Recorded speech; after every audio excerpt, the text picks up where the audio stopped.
spell? which Nordo. Yes. You know the feat Magic Initiative.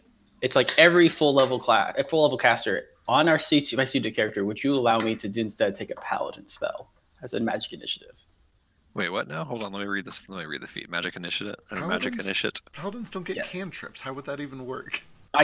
I don't need cantrips. I just need smite. You literally okay. So wait, you're literally taking a feat to learn one Paladin spell. You know, you could just take a level of Paladin, right?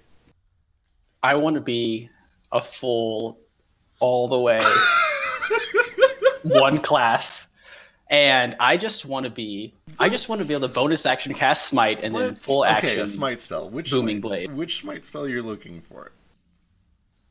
I don't care. The one that's good, because I can cast it. If I can cast it at 9th level, fuck everyone. I can't imagine any smite spell, especially a level 1 smite spell, worth dropping a feat for and not getting a cantrip.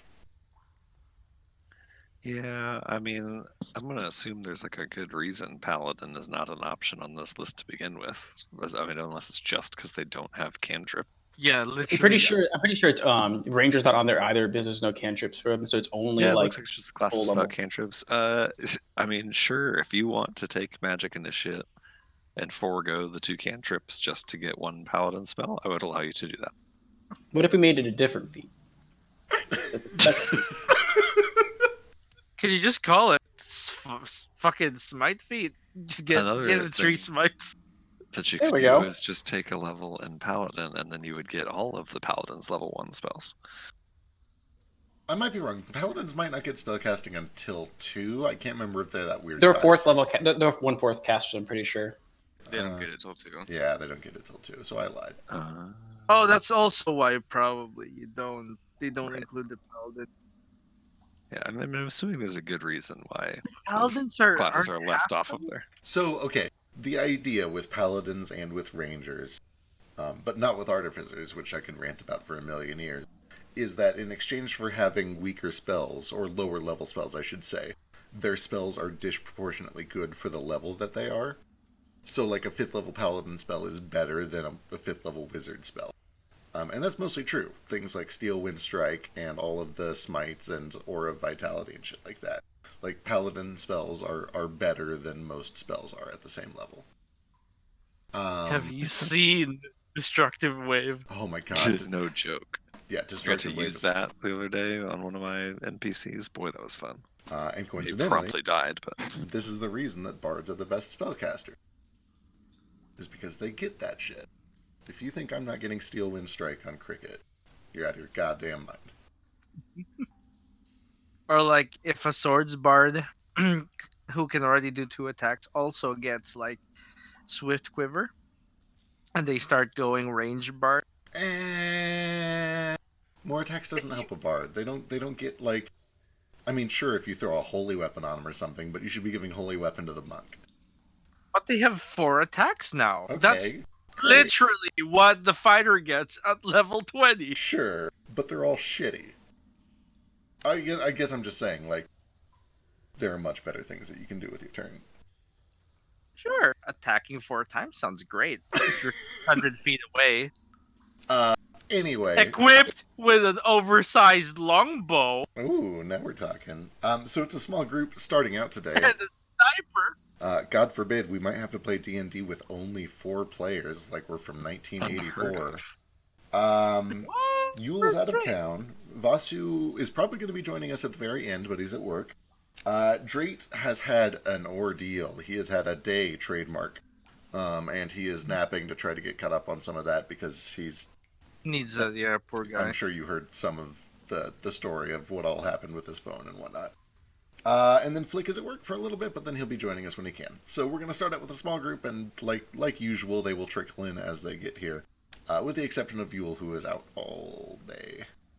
So we need to find the big bad before everyone joins the party and kill it ourselves. And Exactly. level up before them. The important thing is that you all find the loot right now and then tell nobody. So anyway, when we left off, you guys had just gotten done clearing out, or at least investigating, a sinkhole on Caldus Island. You were told that several earth elementals had been kind of disturbed because of the sudden and unexplained sinkhole, you were tasked with putting them down. You came down and you found several rock elementals that kind of looked like ropers and behaved like ropers and were ropers, just elementals instead. As well as a rock lobster, which is a rock that kind of looks vaguely lobster shaped. I will go post an announcement in a second, and I will also check and see who got inspiration. But when we left off, you guys had just finished up combat. Everything had kind of gone quiet, with the exception of a young, pretty big enemy crab that had kind of been forced down this little hallway, scared for his life, but he stuck between a rock and a hard place. You guys are all kind of in this pool where you had been hanging out. There's a bunch of realmouth wood that had been kind of piled up here. Looked like maybe they're trying to turn it into some sort of a weird nest or a dam or something. I don't know what crabs do with wood, man. But he had kind of skittered back to safety, where you guys can see that there is a massive hole that seems to drop straight down for some time. Also, I just realized that we're like in our original pairs. We have like Nordo, Ace, and Nomad. Yeah, we do. Oh. I would like to begin casting Speak with Animals and just watch this young, pretty big enemy crab. Get ready to have a little talk with them. Sure. You begin the ritual. You kind of maintain enough distance that it just kind of sits there at the edge, looking agitated, but not running out to hurt anyone or jumping off to hurt himself or anything like that. Now I go dig up votes. Where are they? Here they are.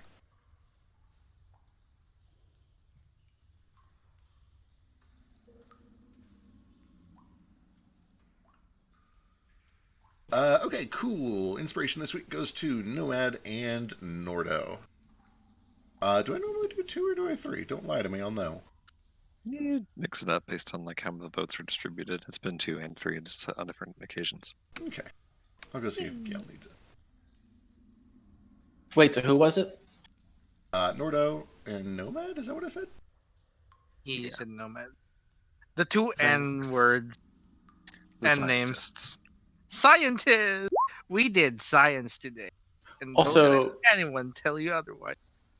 Also, Feck, let me know when an hour ends from whenever I first cast Hunter's Mark. It was like when we entered the cave. So I think it's probably been like, what, maybe not even 30 minutes yet? Yeah. Maybe 30 minutes? Yeah, it's probably been about 35 more minutes, or 40 minutes. You probably got about 20 minutes left. So another 10 are going to go by while Nordo is casting Speak with Animals. If you have anything else you want to do during that time, let me know. Could I just use my Ranger ability to spend a minute talking with it and getting basic ideas and gestures across instead of 10 minutes? Yeah, you kind of, you kind of go up to Nordo's side and do your best while he's preparing the magic to do your Steve Irwin magic. And with a little bit of Steve Irwin magic, you're able to learn exactly what you would expect.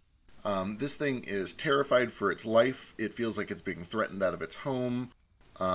It's young. It hasn't had a whole lot of experience defending itself. It kind of chose the wrong escape path, or at least that's what it thinks, not knowing that the other two got killed on the way out.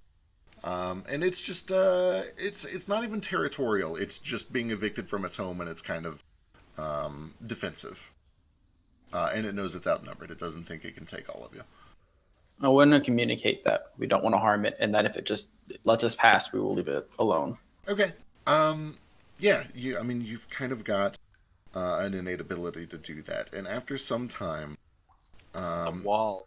you kind of have to get everybody else to sort of like, stand back a little bit. It seems to trust you because it trusts you. But every time anybody else gets a little too close, it's not sure what to think. But with a little bit of coaxing, and if the rest of your party is willing to kind of cooperate with you, it will, like, slink out. You get the impression that it wants to try to find another way to escape. It's up to you if you want to let it do that, or if you want to let Nordo finish talking to it first. So I do have a couple questions before our friend takes off. What did you need?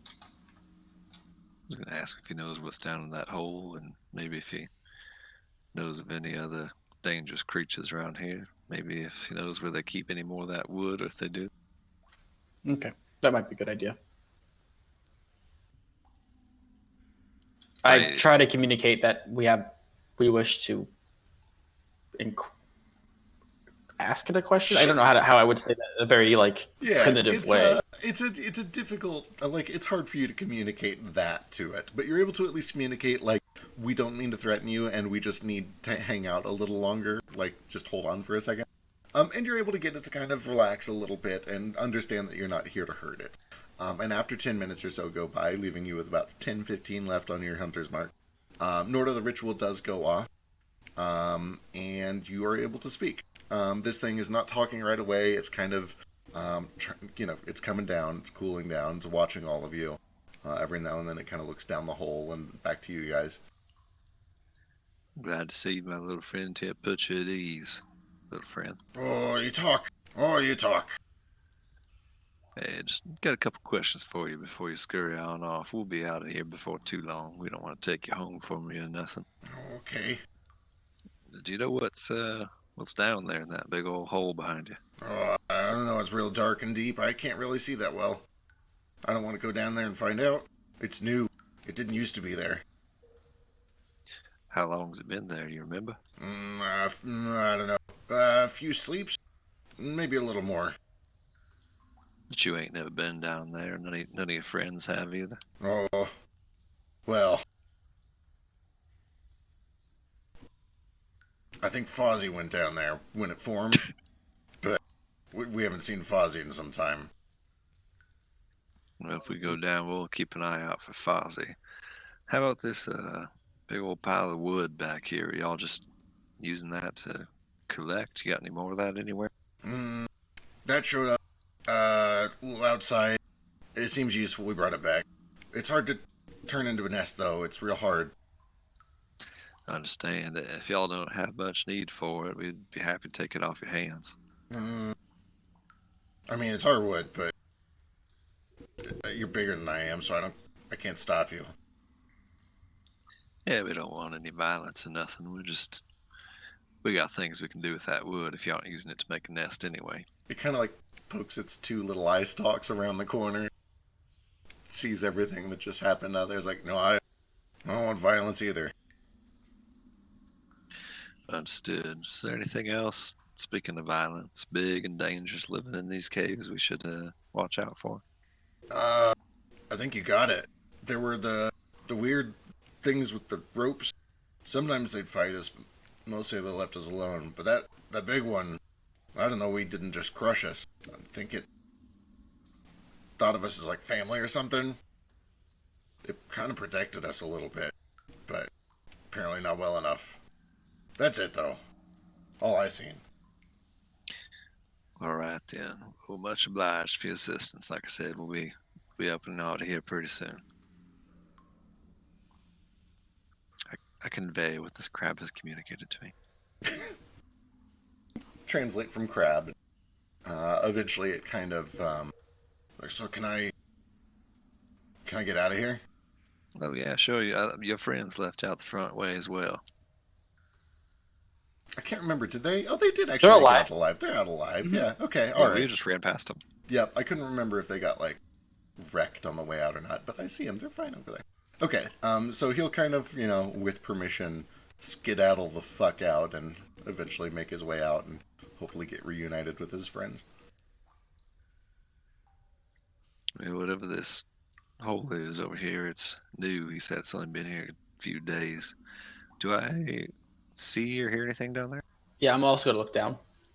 Go ahead and give me perception checks. Norda, you've got your goggles. Ace, is it 60 feet for you, or do you have longer because of Ranger? I think it's only 60. Cool. Yep. Disadvantage because dark vision. Wow. Unless y'all are dropping a light source of any kind. Not just yet. All right, taking a quick peek down. Norda, you do actually see a little way down, probably about 45, 50 feet or so. And Ace, even with the 9, you're able to kind of make out that it's within your dark vision range. A pile of rubble of some sort. But it's very sloped, it's very slanted. It seems like it probably continues down just at an angle. You just see lots of cave-in, lots of rubble. It looks like a lot of disturbed rock. Let me actually, because neither of them are here in person, get a check from. We'll do Vasu. I would like to also look for tracks of any creatures other than the creatures I've seen, the crabs and that big rock lobster. If I see any other unusual tracks. Sure. Go ahead and give me a survival check. I'm gonna ping for humanoids again and see if there's any like perhaps in this cavern like below us. Sure. You take a minute. You focus your senses while Nordo is kind of exploring for tracks. Nordo, you don't sense any sort of tracks. It would be very difficult for you to, just because the rubble is so disturbed. And you sense that there may have been, but they've been disturbed by the rubble. And you don't see anything that is fresher than the rubble. Ace, you take a moment to kind of focus your senses. You do detect the humanoids above ground, which I believe there were 5 that are about Yeah, there are par with 5. you. And then you detect several to your west and down. I forget the exact number, but you know it. Yeah, Whatever I it is. remember. Yeah. You don't really pick up anything new or anything that indicates that they're humanoids directly. Actually, hang on. Let me check a thing. No, you do not. All right, I'm gonna go.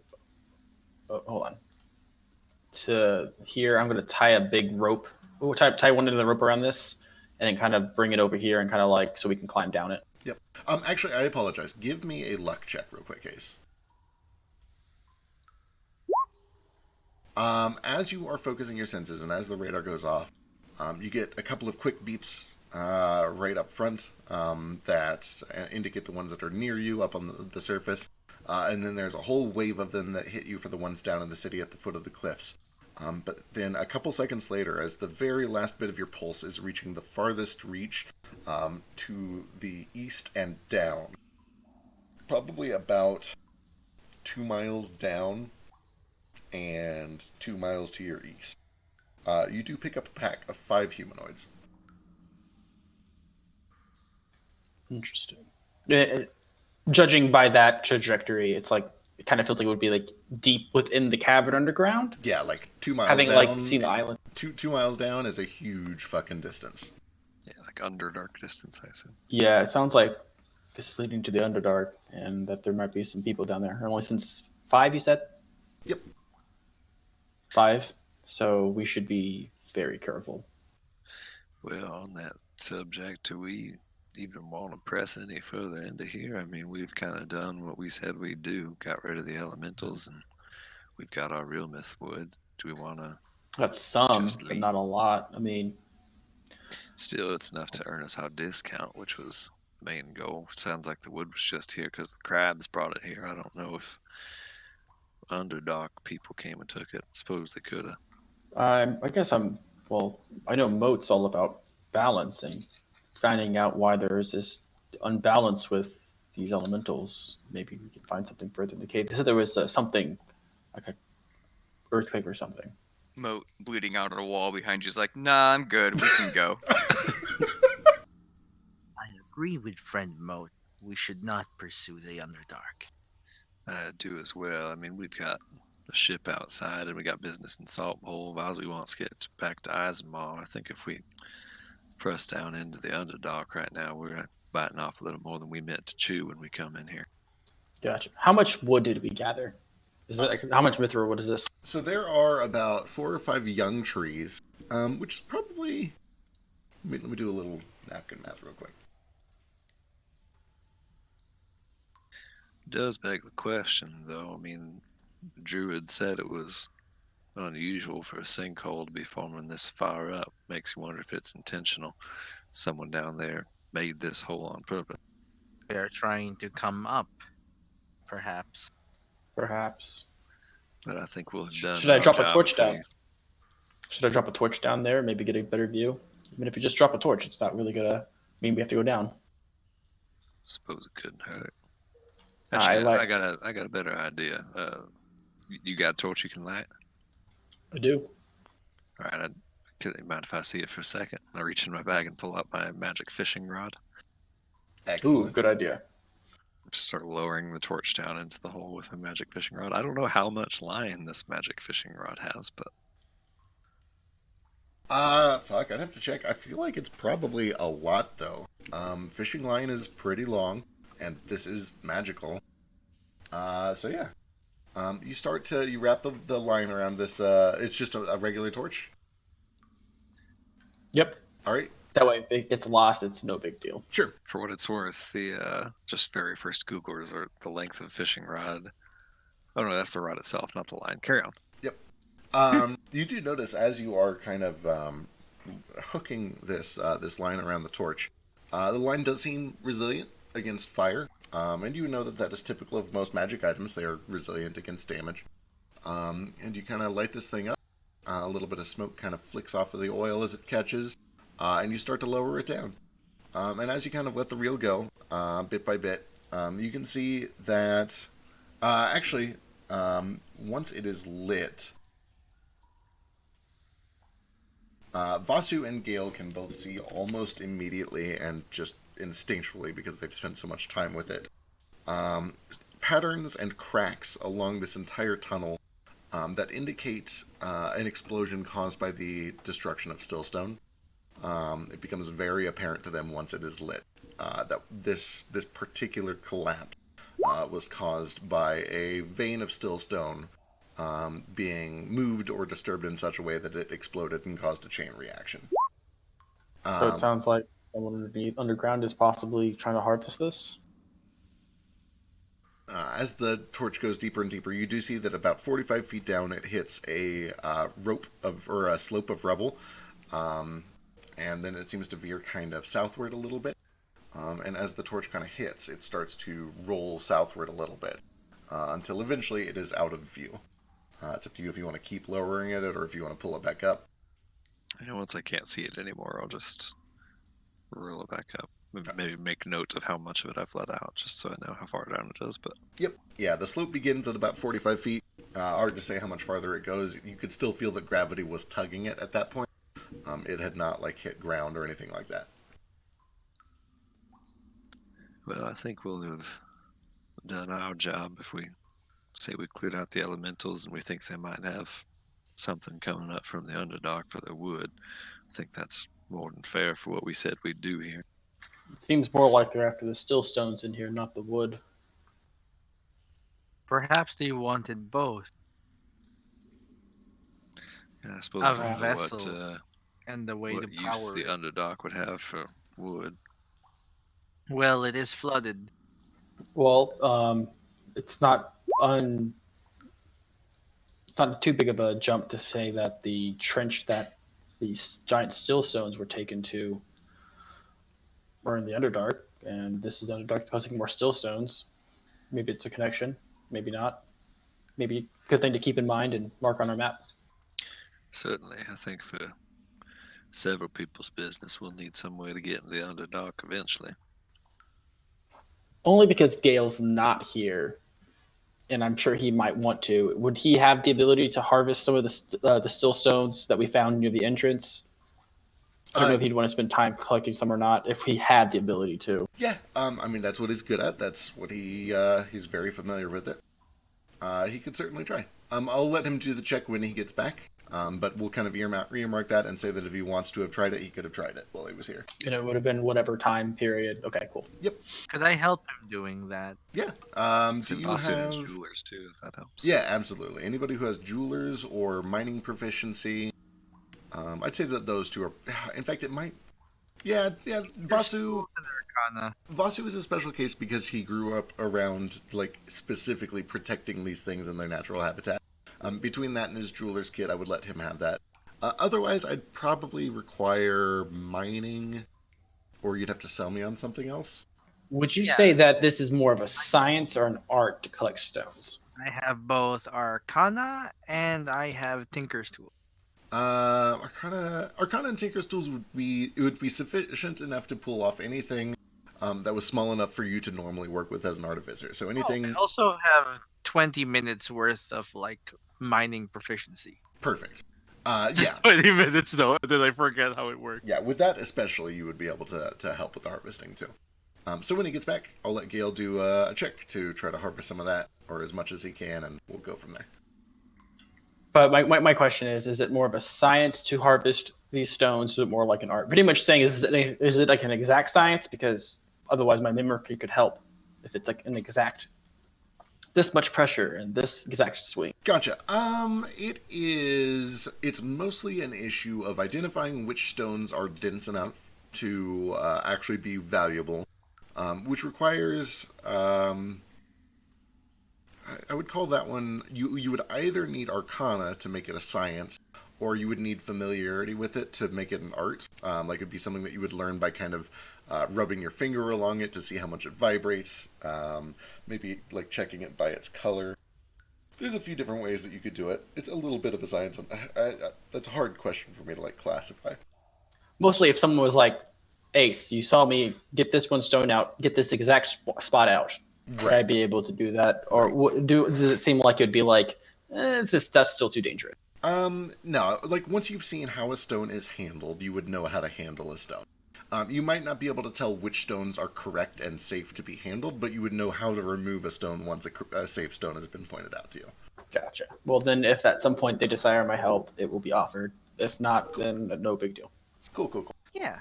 Gale and Vasu, neither of which unfortunately are here in person, would be quick to point out that it's very easy to pick up a still stone and move it, or to mine it out of a larger chunk. The hard part is knowing which ones are safe to do and which ones are going to cause an explosion like this. Gotcha. So how do we want to get these logs out? Just want to drag them? Is there a better way we could get this out? I mean, yeah. Gale got rid of all of his ball bearings, didn't he? I think he did. Otherwise, we could just throw them on the ground and just roll them across ball bearings. I don't believe expect Gale that has. be necessary. I think between me and Moat, we can probably just carry it. It's pretty light. I believe Gale has a winch system as well that makes it very easy to lift things out. Yeah, once we get it out of the boat or out of the cave, we can get it up onto the ship easy enough. Can I try to just lift like whatever the single heaviest piece is and see if I can lift? Yeah. So you go over to this biggest thing and you kind of wrap an arm around it, and it is surprisingly light. Now I should clarify. Okay, so let me do quick math. There are 5 young trees, and each tree is about 500 pounds or so. So, like, it's still 500 pounds, but that's within what you're capable of dragging pretty easily. Especially that's roughly his own weight. Yeah, especially given how big it is. So not terribly hard for you to pick it up and start dragging it. And once you get a little help from Moat and Lee's and Gale's winch system, that's very manageable for you guys as a group. Excellent. I would like to finish also just like exploring this cave, make sure we didn't miss anything as far as like elementals. Sure. You kind of, I guess, give me an investigation check. I will do it too. Cool. I'll just give you advantage. Okay. A 23 Yep. with Nordal's help. You're very adept at cave environments. You're able to check in corners and make sure that you didn't miss any passageways. You're able to identify which places are water. Check under the water. You're able to determine which ways are dead ends and which ways continue into more caves. And you do a pretty thorough sweep. And before long, you've kind of very thoroughly checked this whole cave, made sure that you're not missing out on anything. Look for signs of additional ropers. You kind of go around and just like whack on a few more stalagmites to make sure that there's nothing else hiding that you weren't expecting. And before long, you're able to kind of rule out everything that you're able to access. There are a couple more like side caves that you go explore just to be safe.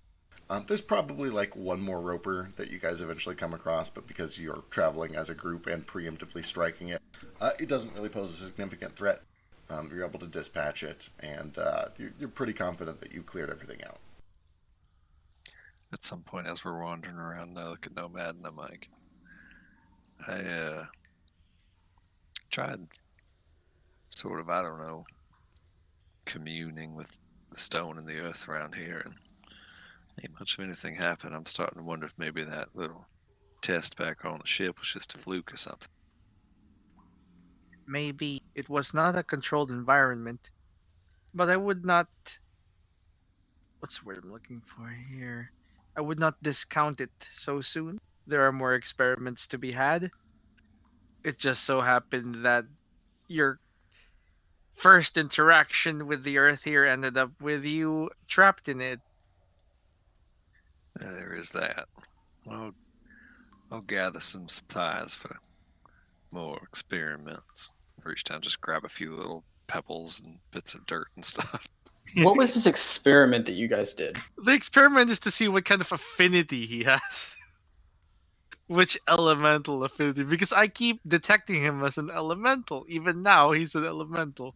Or has some elemental energy. So we just put like a candle out and a jar of dirt and a little cup of water and some Yeah. feathers on a string and had Norda focus real hard on him and see if he could move them with his will. Yeah. And he maybe moved the dirt a little bit with his will, Yeah. maybe, but we're not Or sure. it could be the chaos. So The we're ship not also sure. like lurched at the same time, so Yeah. We Could need be to wind do it. then. You've Yeah. moved all the wind around the ship. Yeah, we had feathers. And, we made sure he wasn't breathing on them. But I don't think they moved at all. But we can try it again when the ship wasn't moving. We can do it maybe. Are we going to stay the night here? what time of day is it, Vic? That's a good question. Let's see. You guys showed up. We You showed guys showed up up like around late morning. Yeah, it was kind of like right before noon. So it was probably another hour or so to get up here. I'd say it's probably about 1:30, 2 o'clock. Cool. Yeah, I suppose staying the night wouldn't be a bad idea. I mean, we gotta buy some more real with wood in the morning anyway at the auction, so. True. All right. So let's go ahead and start heading out, I guess, then. Finding, That's me. what was the girl's name again? I don't know if that druid lady ever introduced herself to us. Shemaya, I think. She did. I need to write that down. That's not in my notes. Wow. Let's see. Terrible. I gotta fix the wiki stat. All right, I guess after. Let's see, is there anything else to explore? So I think we haven't explored it all. All right. You guys. Oh, this corner looks like a little octopus squid. It looks just like Nomad. The top Oh. right corner. It does kind of look They like made it in your likeness. You are a god. That's They the top left. shh. Oh, top left. Oh, it is. I feel flat. What's in this corner right here? Your Oh, elementals have shown their fealty, and I forgive them a for their monster. sin. A terrible secret. A dead end. I walk into the dead end and Die. explore for any special rocks. Give me an investigation check. Oh, when I say explore, I mean I close my eyes and hold my hands out and hope that a rock just finds its way to my hands. Excellent. Hey, Nordo. I'm not sure if this is a good idea or not, but He's like,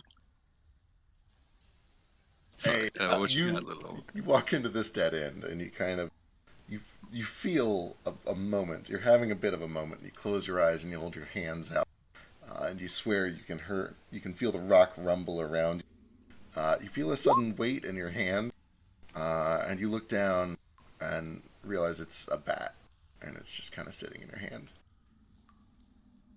Run along, little guy. Just scampers off. quick meta question: do certain still stones have certain elements attached to them? Correct. Yeah, that's an accurate statement. Not all of them, but like orange is related to fire, blue is related to water, cyan to lightning, that sort of thing. Perhaps you could do the experiment with the still stone. Suppose Maybe we not could on the try. ship, but it's a little bit more, I guess, elementally charged. I guess that might also be part of the reason why that magic jar of dirt was feeling so connected as well. What is green? That's a great question. Let me go check. Acid? Poison. Tortle? Turtle? We have I did it. discovered I that you are a solved turtle element. Green is associated with poison, nature, growth, and unintelligent life. So turtles. The sneaky snake. All right. Moat, where are you? Oh, he fucking dead. I'm right here. Okay. You fall asleep in the corner. He's just busy bleeding out. Don't worry about it. He's All really in right. character right now, just dying. All right, as you guys head up to the surface, you're One greeted drop at a time. by hot, humid winds that are kind of blustering through this sparse forest. There's no signs of Shemaya or anyone else around, but you do see the dirt path that she had pointed out, which is supposed to lead back to the Caldera Lake, which is another way of saying Lake. Do I see the little critter that she left outside? It could be a perception check. And also Ig. You do find Ig. It flies over to you. You take a close look around and you don't see any sign of the squirrel that she had left on sentry duty. Also, primeval awareness. Can I sense where all the 5 druids that were wandering around are? If she's like in the direction Yeah, you take another that minute, she look or she. hone your senses, and there's like 3 that are kind of scattered off to the northwestish, 1 to the east and 1 to the south. You do notice that the closest one is to the west, almost directly due west, kind of in the direction of the path. There's someone this way. Perhaps it's her. Yeah, if not, it's good as anyone. Just tell them what we found. Yeah. So I guess we start heading that direction. All right, you guys follow the path for about 10 or 15 minutes or so, until eventually it comes over a ridge, and you look down on what appears to be a very sizable, entirely placid, except for the ripples of the wind across it, kind of silver-colored lake. And you can see that the shores of this lake are like everything all around you I've mentioned has kind of got these flakes of sparkle, almost like metallic leaf, that are just very intermittently sparse across everything, including the trunks of these trees, these Romethwood trees, just like little bits of silver glitter. But you can see that the shores of this lake are almost they all look like dark, wet rock. They're very specular, not quite to the point of being reflective like chrome, but they almost look like metal. And as you kind of come down this hill and look across this lake, you can see that nestled on one side of it, the closest side to you, there's just a little log cabin. It's got a little fire burning, and you can see that sitting out on the front porch of this cabin, in a big rocking chair, much too large for him. A rocking chair that looks like it was made for a Goliath or possibly even a young giant or an ogre, is a very elderly orc man who is wearing some baggy red and white robes like you've seen the other druids here doing. He has got these 2 long tusks coming out from his underbite, one of which is a little bit chipped at one side. He kind of waves to you as you come over the crest, and kind of motions for you all to come down to him.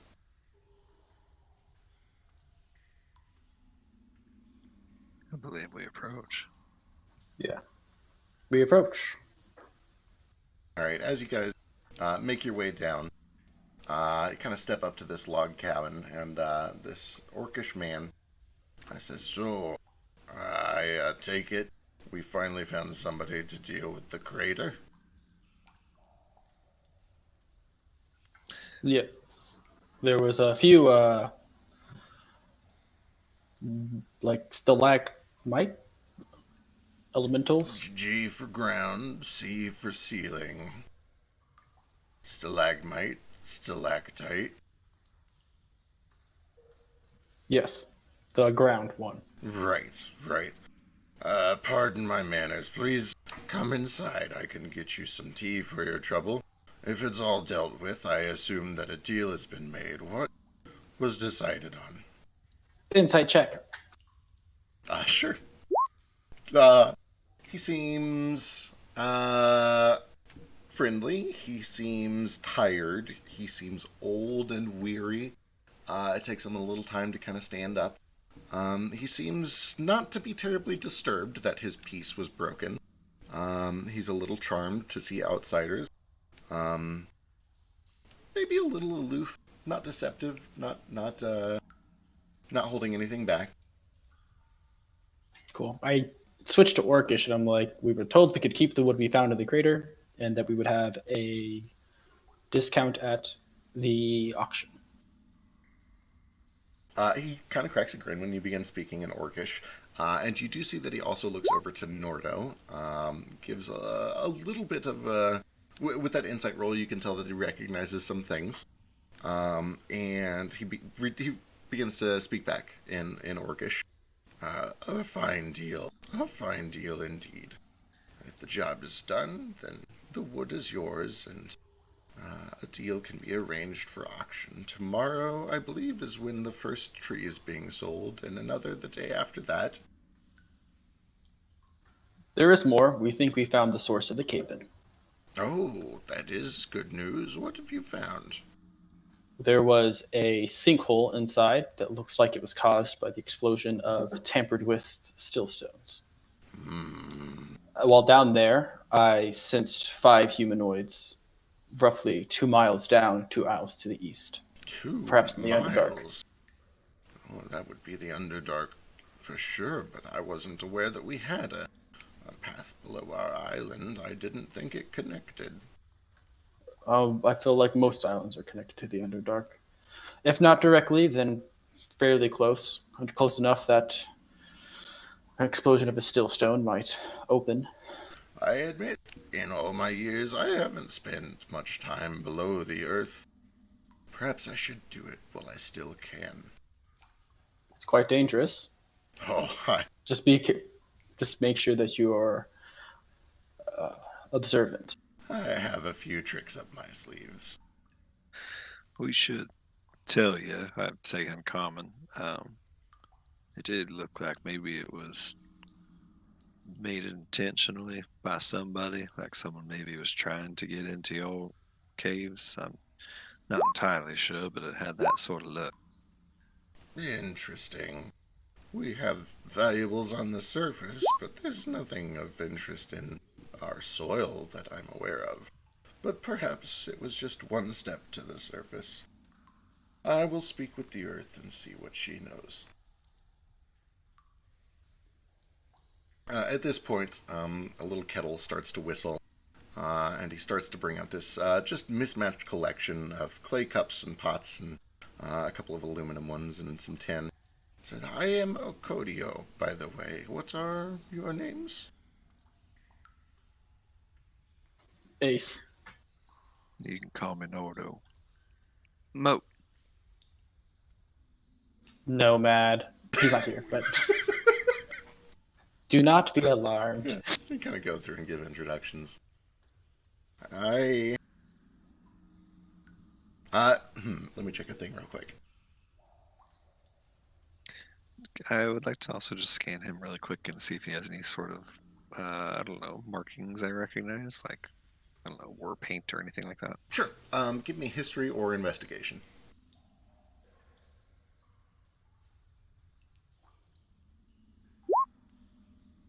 Do orcs have like certain physical features that would like you could look at them and tell like, oh, this one is probably from this area, this one's probably from this tribe?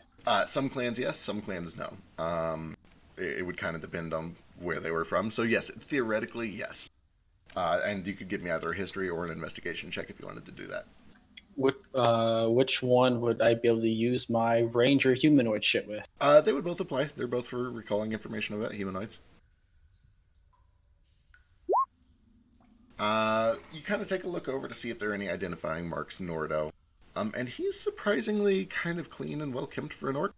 You don't spot any visible tattoos, no noticeable body modifications. Ace, you kind of get the same vibe. You look him over; he looks very clean cut. You don't see any What sort about of accent? piercings. His accent. Ooh, okay. 22. I have a lot of languages. It's my whole thing. You do, and that's a good investigation check. You would be able to ascertain with a 22 in investigation that he was probably raised to speak not Orcish as his primary language. In other words, he speaks Orcish like an outsider would. He speaks Orcish with a bit of an accent. It's not bad. He's fluent. He's clearly been doing it for a long time. but you suspect that Orcish is not his native language. Gotcha.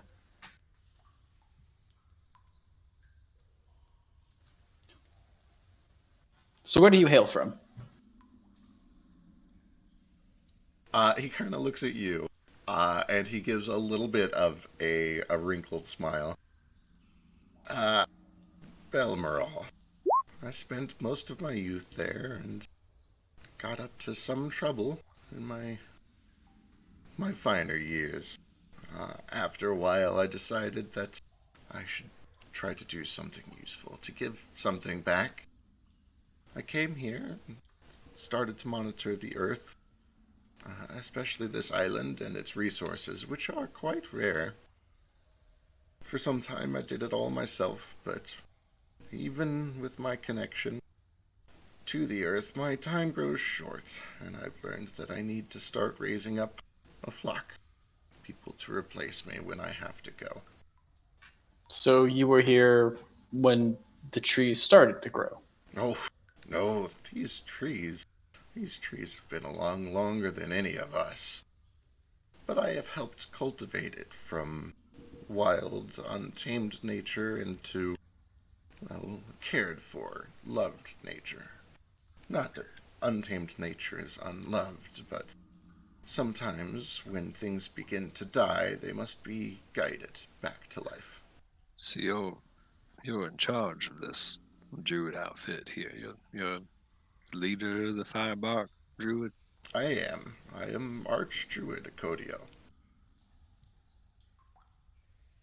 Where is this what did you think? Fulmore? Fulmore? Belmoral, that's where Moat's from, I think. Yeah. Oh, okay. You would probably be aware, and if not, several of you would. Yule and Moat. You guys would be aware that it is basically the traditional human kingdom. It is the largest kingdom in Willingquet. It is the capital. It is a melting pot, but predominantly human with some elves and dwarves. They are arguably the largest civilized city in the region. Why is Moat in two different locations? Is that an error, or is he just from two different places?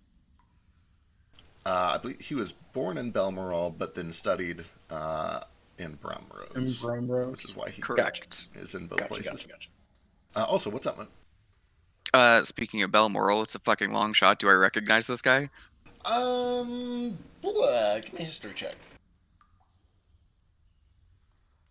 Also, can I make a history check to see if I know any about some Archdruid orc with this name? Sure, give me a history check.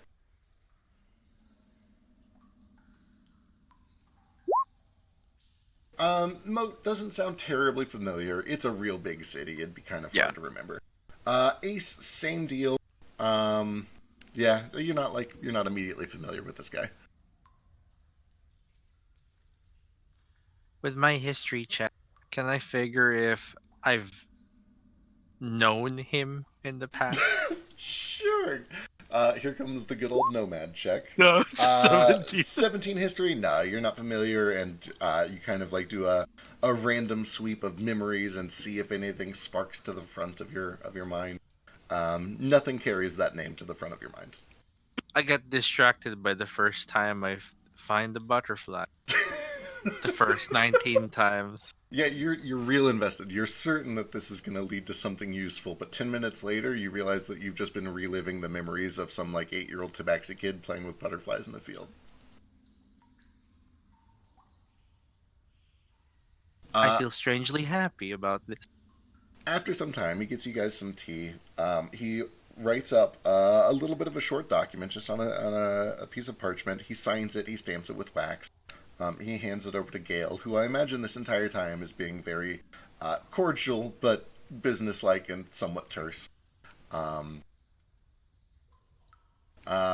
unless you guys have any other business with him, he kind of thanks you for your work and tells you that he appreciates you checking everything out. And says Actually, we do have one more thing. Oh, what's that?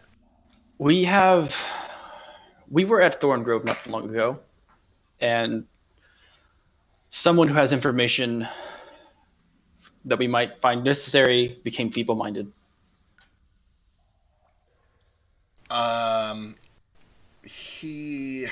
His eyes get Like curious the at the mention spell. of Thorngrove, and then immediately they drop to the floor. He looks disheartened, but he does kind of nod slowly to himself. It's as I feared, then. I. What did you find there? Are any of my order still with us? I'm afraid not, Codio. None that we found anyway. We did find many bodies, unfortunately. We did learn how it happened. They were killed by someone there, Grover. He's the one we have on our ship. Prisoner. He's the one we got the spell on. Grover killed my men? To be specific, the creatures he created killed your men. That is very surprising. He seemed to have some strange spores about him as well. Also, how many bodies did we find that had the red? So I believe you guys found 5 of them. That sounds right. We found 5. We found 5 of them. We tell them Yes, how many we found. Okay. That does not add up. Grover was a simple man, and I mean that in the nicest way, but he was simple. He Yes. was. I pull out one of the notes that he gave that he eat lunch, and I just hand it to him. Yes. Simple, you say? Oh, he would forget the most basic things. I can't imagine him being able to even formulate the notion of wanting to kill. He had, how you might say, crazy eyes. And he had these papers that he was reading as an incantation, bringing this plant flesh monster to life. That is unusual. You said someone was feeble-minded. Who did you bring back? Grover was feeble-minded by a lizard folk in, was it black and gold? Think I described what the person looked like. Looks like he went off. He used the giant cactus there to transport himself to a underwater trench. Hell's Fly Trench, we believe is where they went. Hell's Fly. Oh, it's been some time since I've heard any news of Hell's Fly. I will... I should speak to my flock and to the earth about this, but... perhaps... If you brought Grover, I would like to speak to him. Of course. Of course, as of now, he is unable to speak due to the effects. Query. Insight check is for like any ulterior motives. Sure. Yeah, can I, I'm Casey gonna do stabs this. him. Can I do the same thing? Sure. Go ahead and give me an insight, Ace, as well. The minimum I can roll is an 18, so Oh, it's an 18, 24. Okay, so with an 18, he clearly seems to know... Sorry, it should be a 16. I'm sorry. Okay, 16. 16 is still enough to pick up that he is keeping a pursed lip. He doesn't want to... He's not entirely sure that he can trust you, so he is not divulging everything that he knows right away. But with that said, you've been helpful to him. He's not... any deception that's happening right now is because he's trying to be safe and gauge what's going on, not that he doesn't distrust you or wants to deceive you.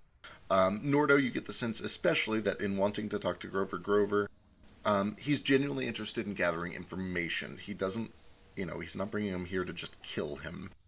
He's trying to figure out what's going on. He seems surprised that Grover could be tied up in something like this.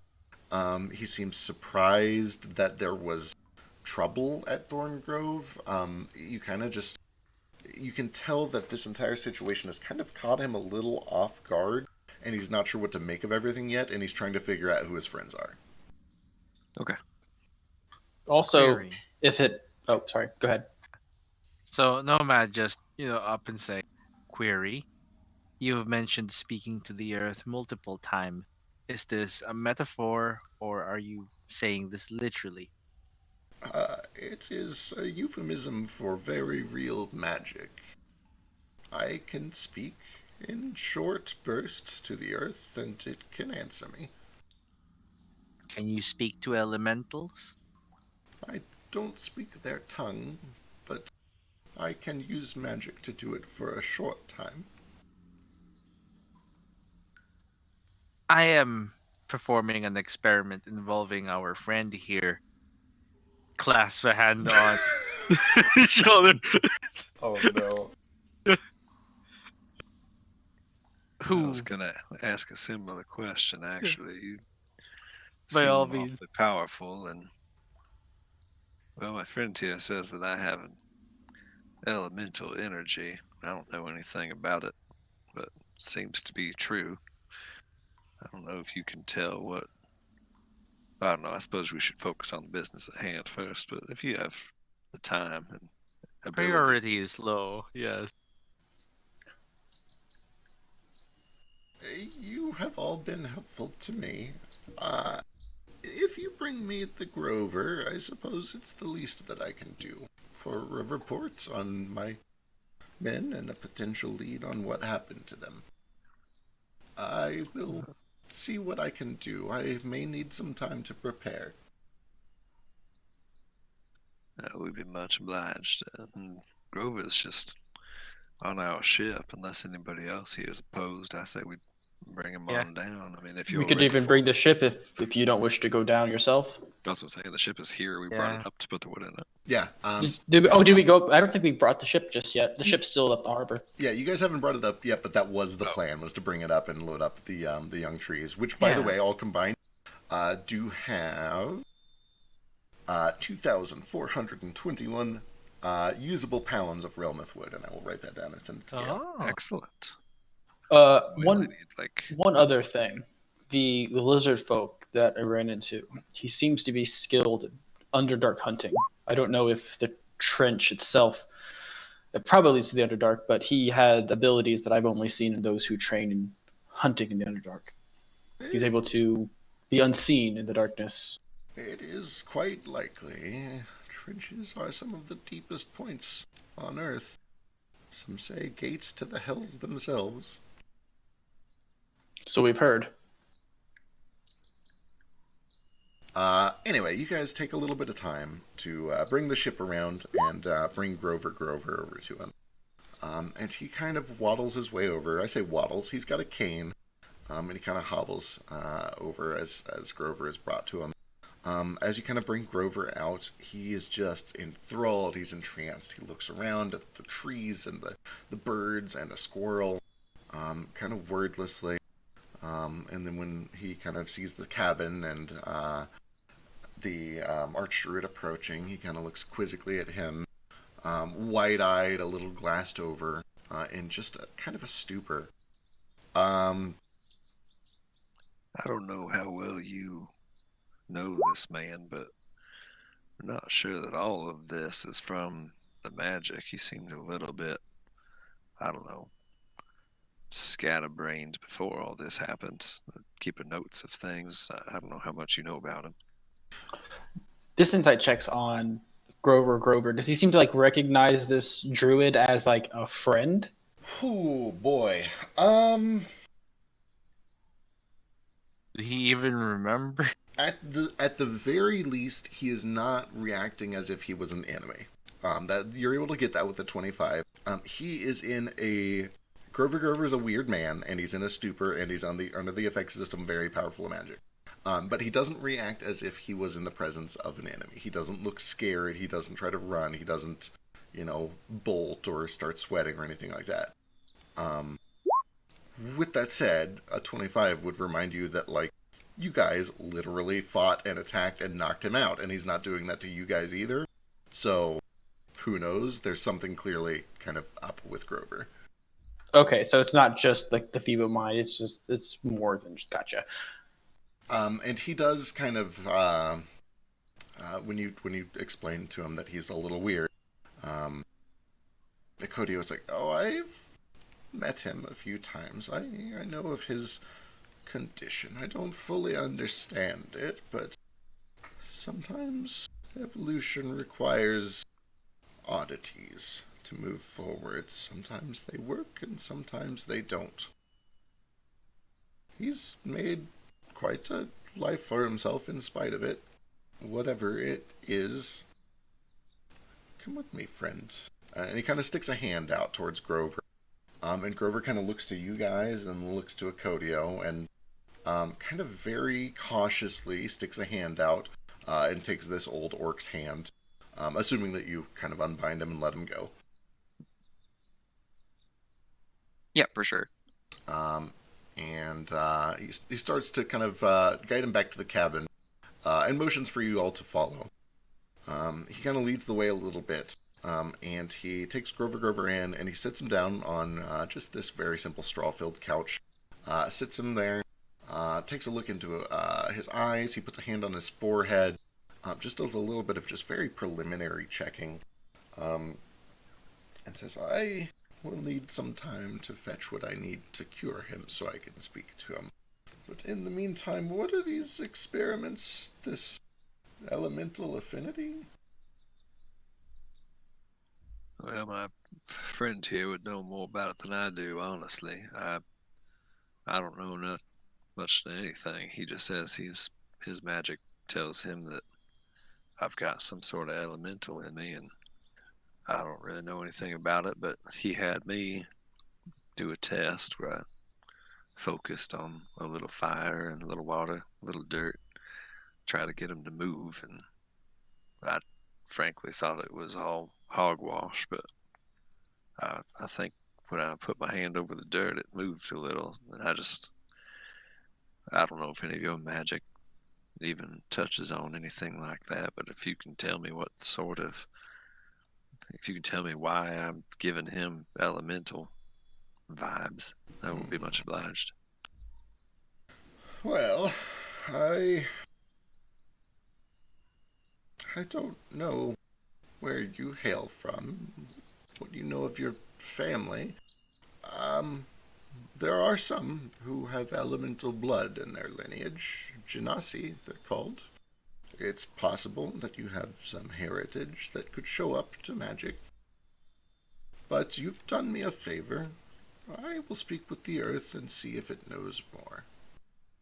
It is a long shot, but sometimes it is able to identify powerful elementals. I don't know how strong this sense that they've been getting about you is, but if it is significant, perhaps they will know.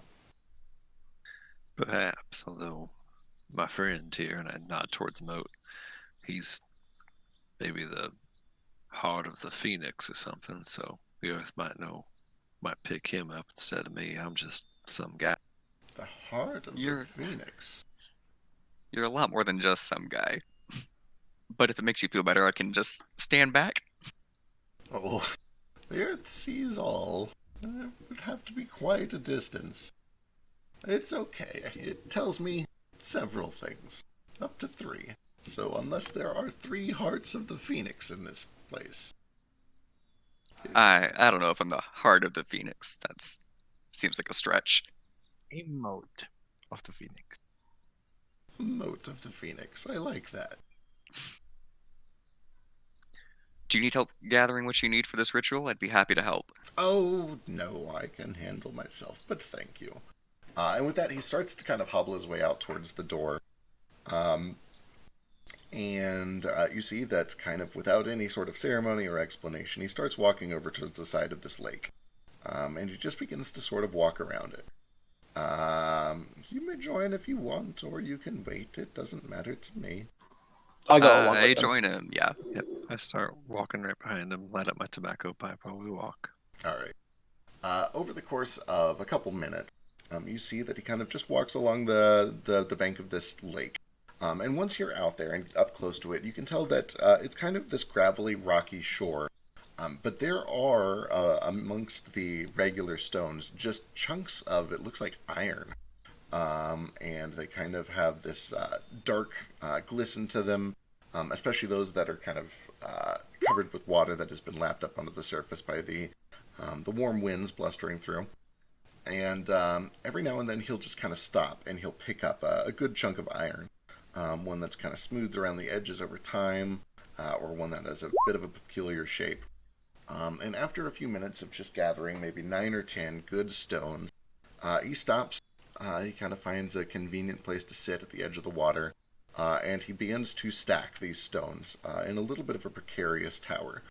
And as he does, he is kind of muttering a little bit of a chant to himself, casting a spell. You can feel the breeze kind of picks up around him. Some of the animals nearby stop and watch as all of this happens. And after about a minute of stacking and casting, his eyes close, and his body seems to sort of lock in place. And this lasts for a couple of minutes.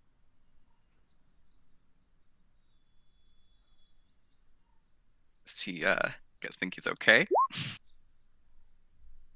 He will be fine. Let me go check his life alert. Thank you. Oh, kind of like that. Maybe not anything nearly that big, but Yeah. oof. Smaller scale. Yeah, exactly. After some time, and let me finish reading through this just to be sure.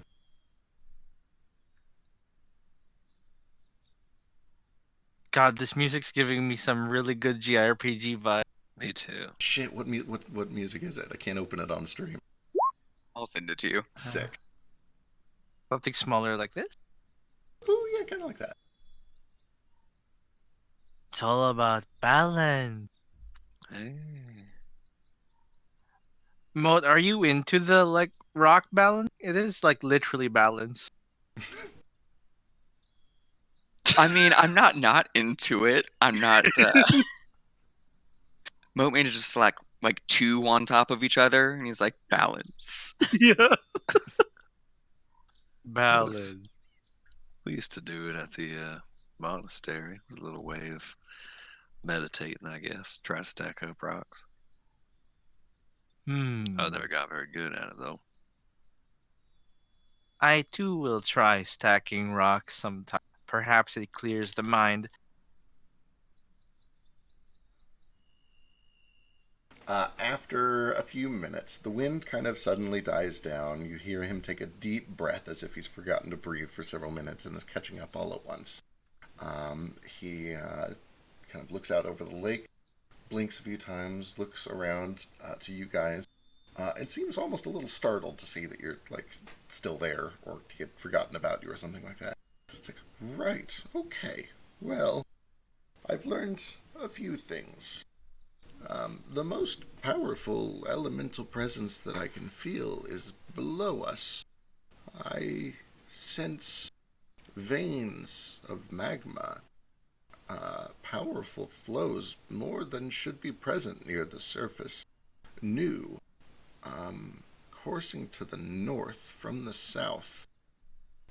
These are new. I've not sensed them before.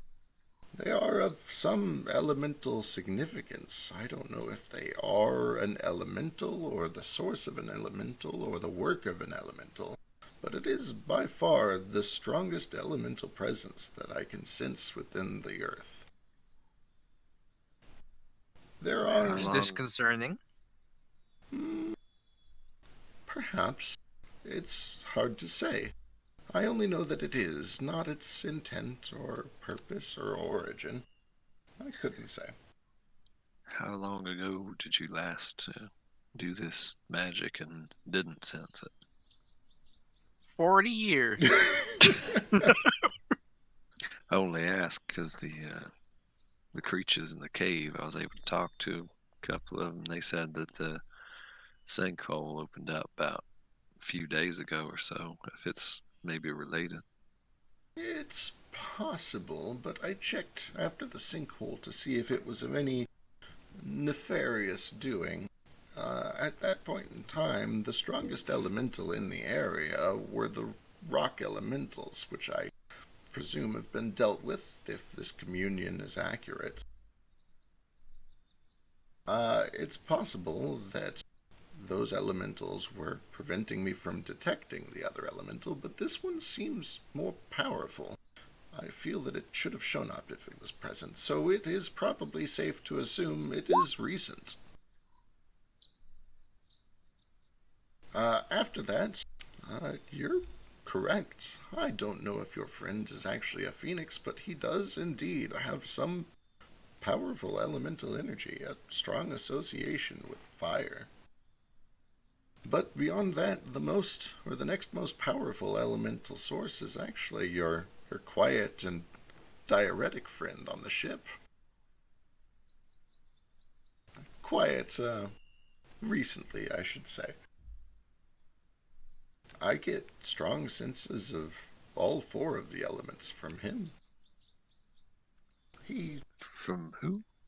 Vasu. yes, your winged friend. That makes sense, I guess. Yes, he uses the elements in his fighting, so that would make sense. I know that we joked about there being 3 motes of the phoenix, but in this case there are at least 3 strong elementals in front of you. And I'm afraid I don't know if I would be able to detect any beyond that, at least not without more advanced magic. That's not to worry, my friend. Appreciate you trying.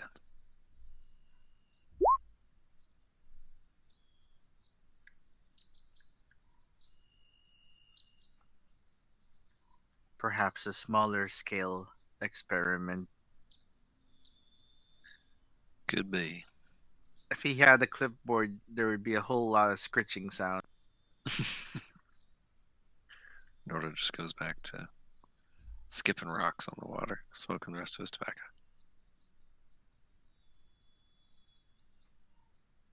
He takes some time to sort of disassemble this tower, and stands back up and begins to put each one of the rocks that he has gathered back down on the lake shore in a way that indicates that he's putting them back where he found them. He doesn't just dump them all in one spot. Hard to say whether or not he's actually putting them back in the exact correct positions, but he at least takes them back in the direction you came from and sets them down. As soon as I see him do that, I sheepishly stop skipping rocks on the pond. He, kind of over the shoulder, like gives a little bit of a smile, but he doesn't seem offended. He seems entertained. They are numbered, you see.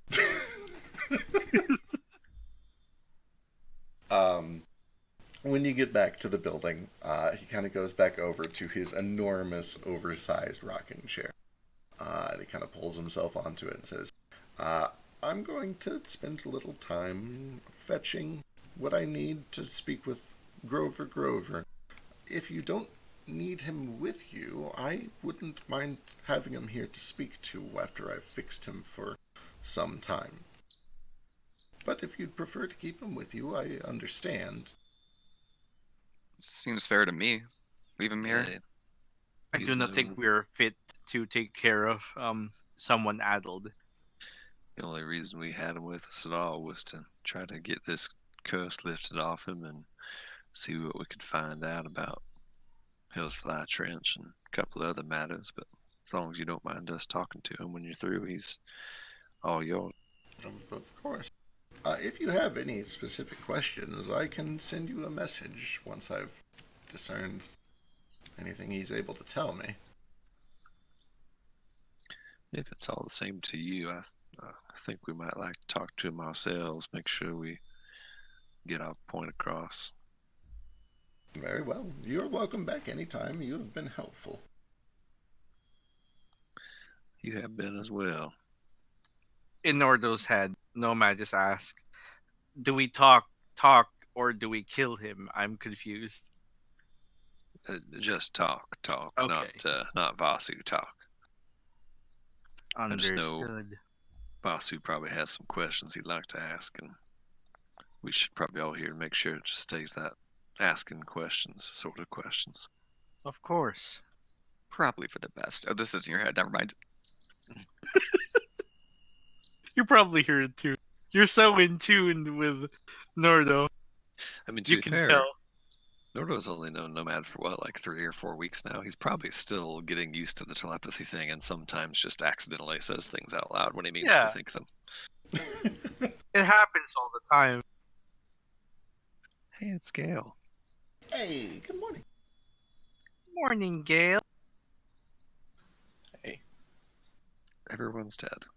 Yep. We're just talking about what characters we're going to roll for the new campaign. We're all rolling. Here we go. Also, roll for Stillstone. Oh yeah, that's right. So after you guys finished searching the cavern, several people were willing to help you if you wanted to try to harvest some of the stillstone from that vein of green stillstone down in the cavern. So if you'd like to do that, feel free to give me like a mining kit check or tinker's tools or jeweler's kit or anything you can sell me on. With advantage because you've got help. Holy shit. I'd take those. Holy fuck. I'm gonna play Trace again. Oh my god, I love Trace. I mean, it's a 13. Oh, where? Oh, fucking disgusting. I got a 4. And Who are you actually, guys rolling? I would play the shit out of those stats. I think the next time that I do stats, I'm going to do the circling method. Circling method. 28 is great. With the 28, you're able to identify that this is an untapped vein. It has not really been harvested at all. There are several that look useful, and you are able to gather... Let's see here.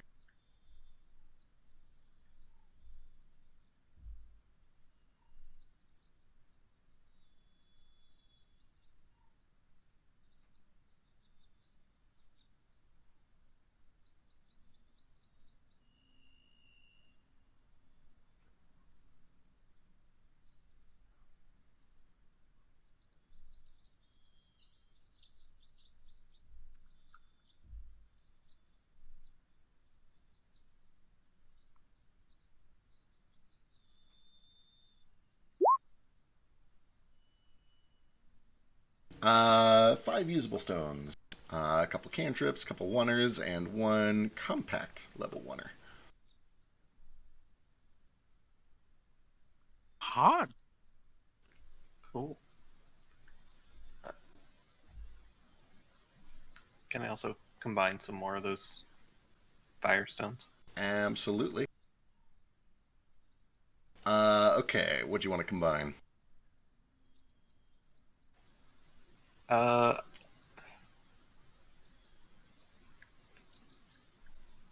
I'll combine the, I guess, 14 of the 15 typical 2C 4V. I'll assist. Alright, so that's going to be a little over 1 hour. It'll take 7 gold of lead, and let's see, 7 checks.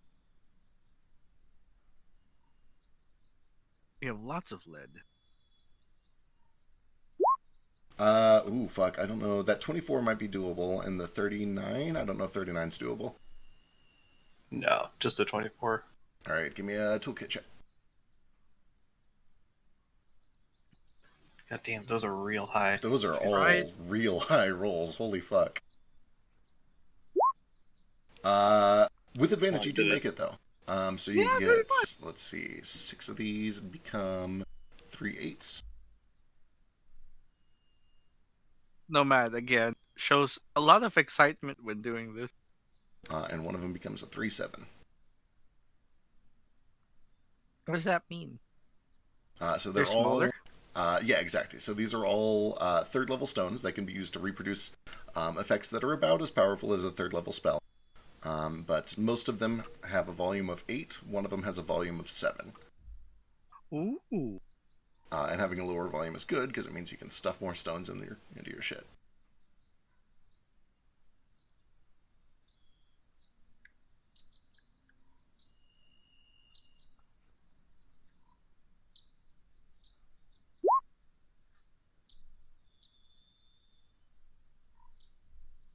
As you guys are kind of wrapping up at this log cabin with the Codio, does anything do anything particularly unusual as you leave for no particular reason?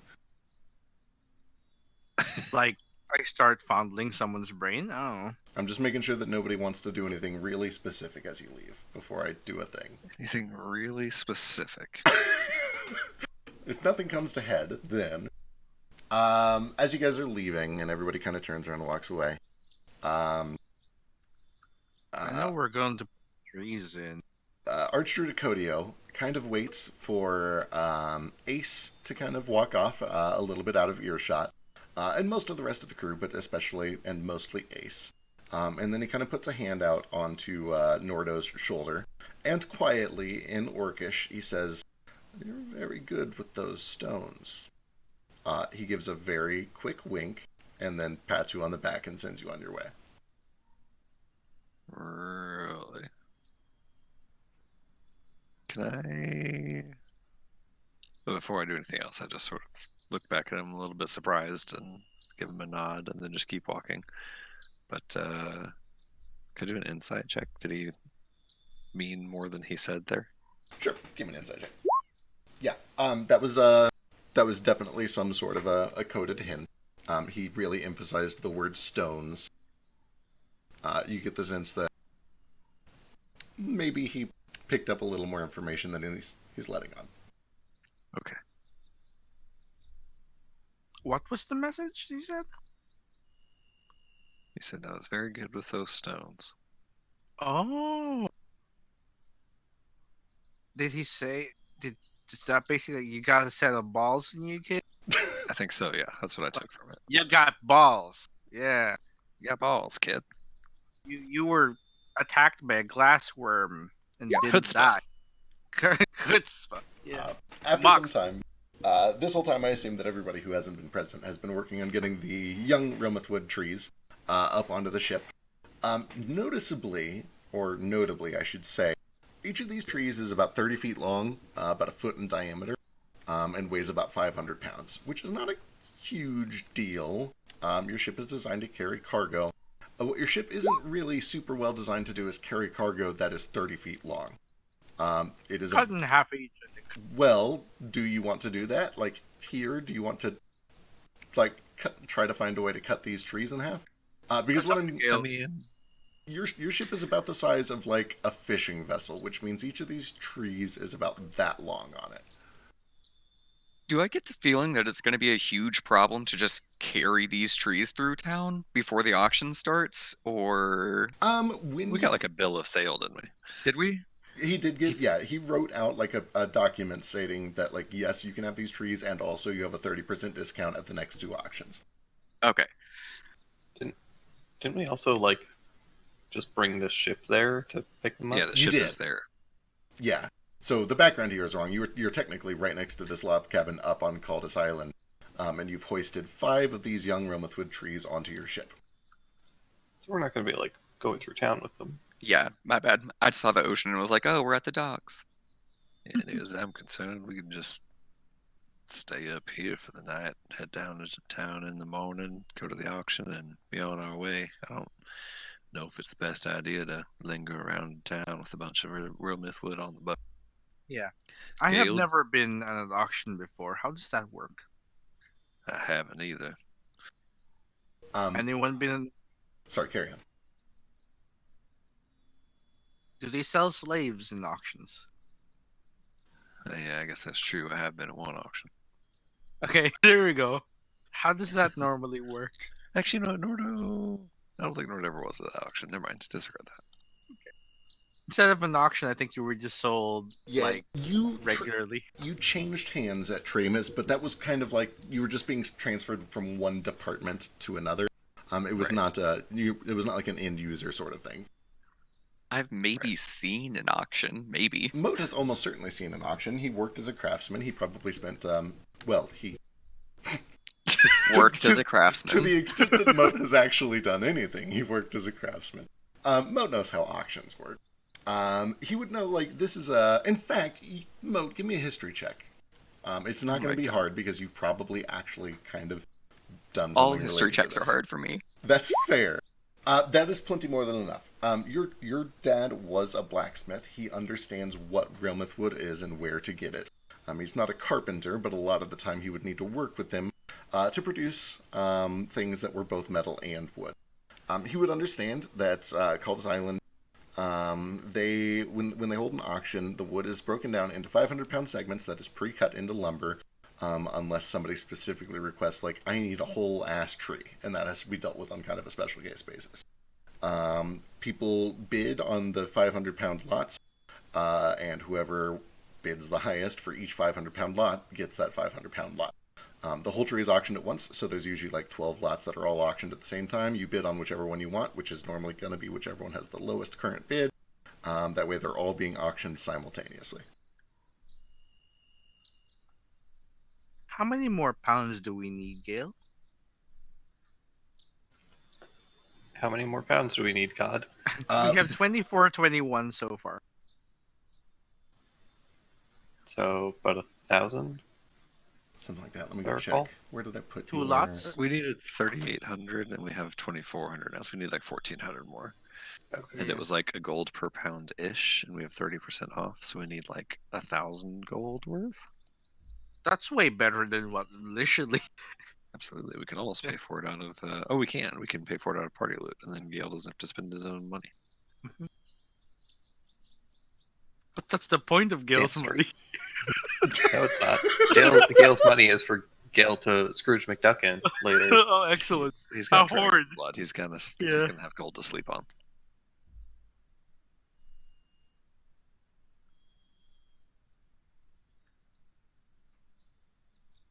I gotta upload this, so I have to stop digging through Discord to find it.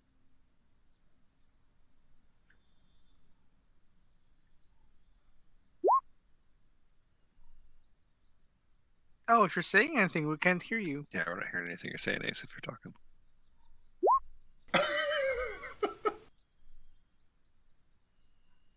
Okay, there we go. Let's see. There it is again. 39.55 it looks like, so that...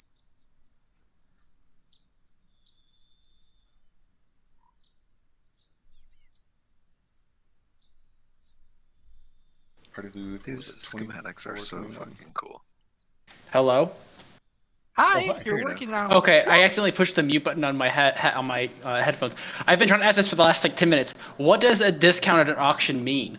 Does that mean that we like bid like 500 and we outbid someone else, but then we get a discount on top of that original bid? Exactly. So let's say that you win the bid with a 1,000 gold bid.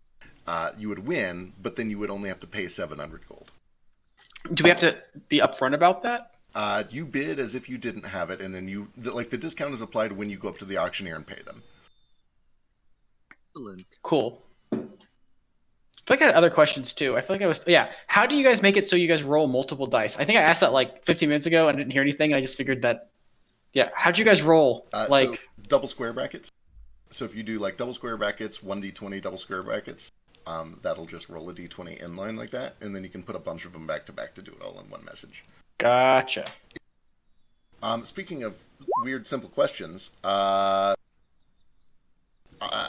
need... Fuck, what do I need? I need a furniture moving check. I need some sort of a check to fit 30 unbending 30-foot-long trees onto your ship or in your cargo hold. That sounds like Little- an engineering check. Sure. Little dragon, based on your plans, do we need them all solid like this? You want me to start cutting them up? I mean, I've got an axe. I can cut wood.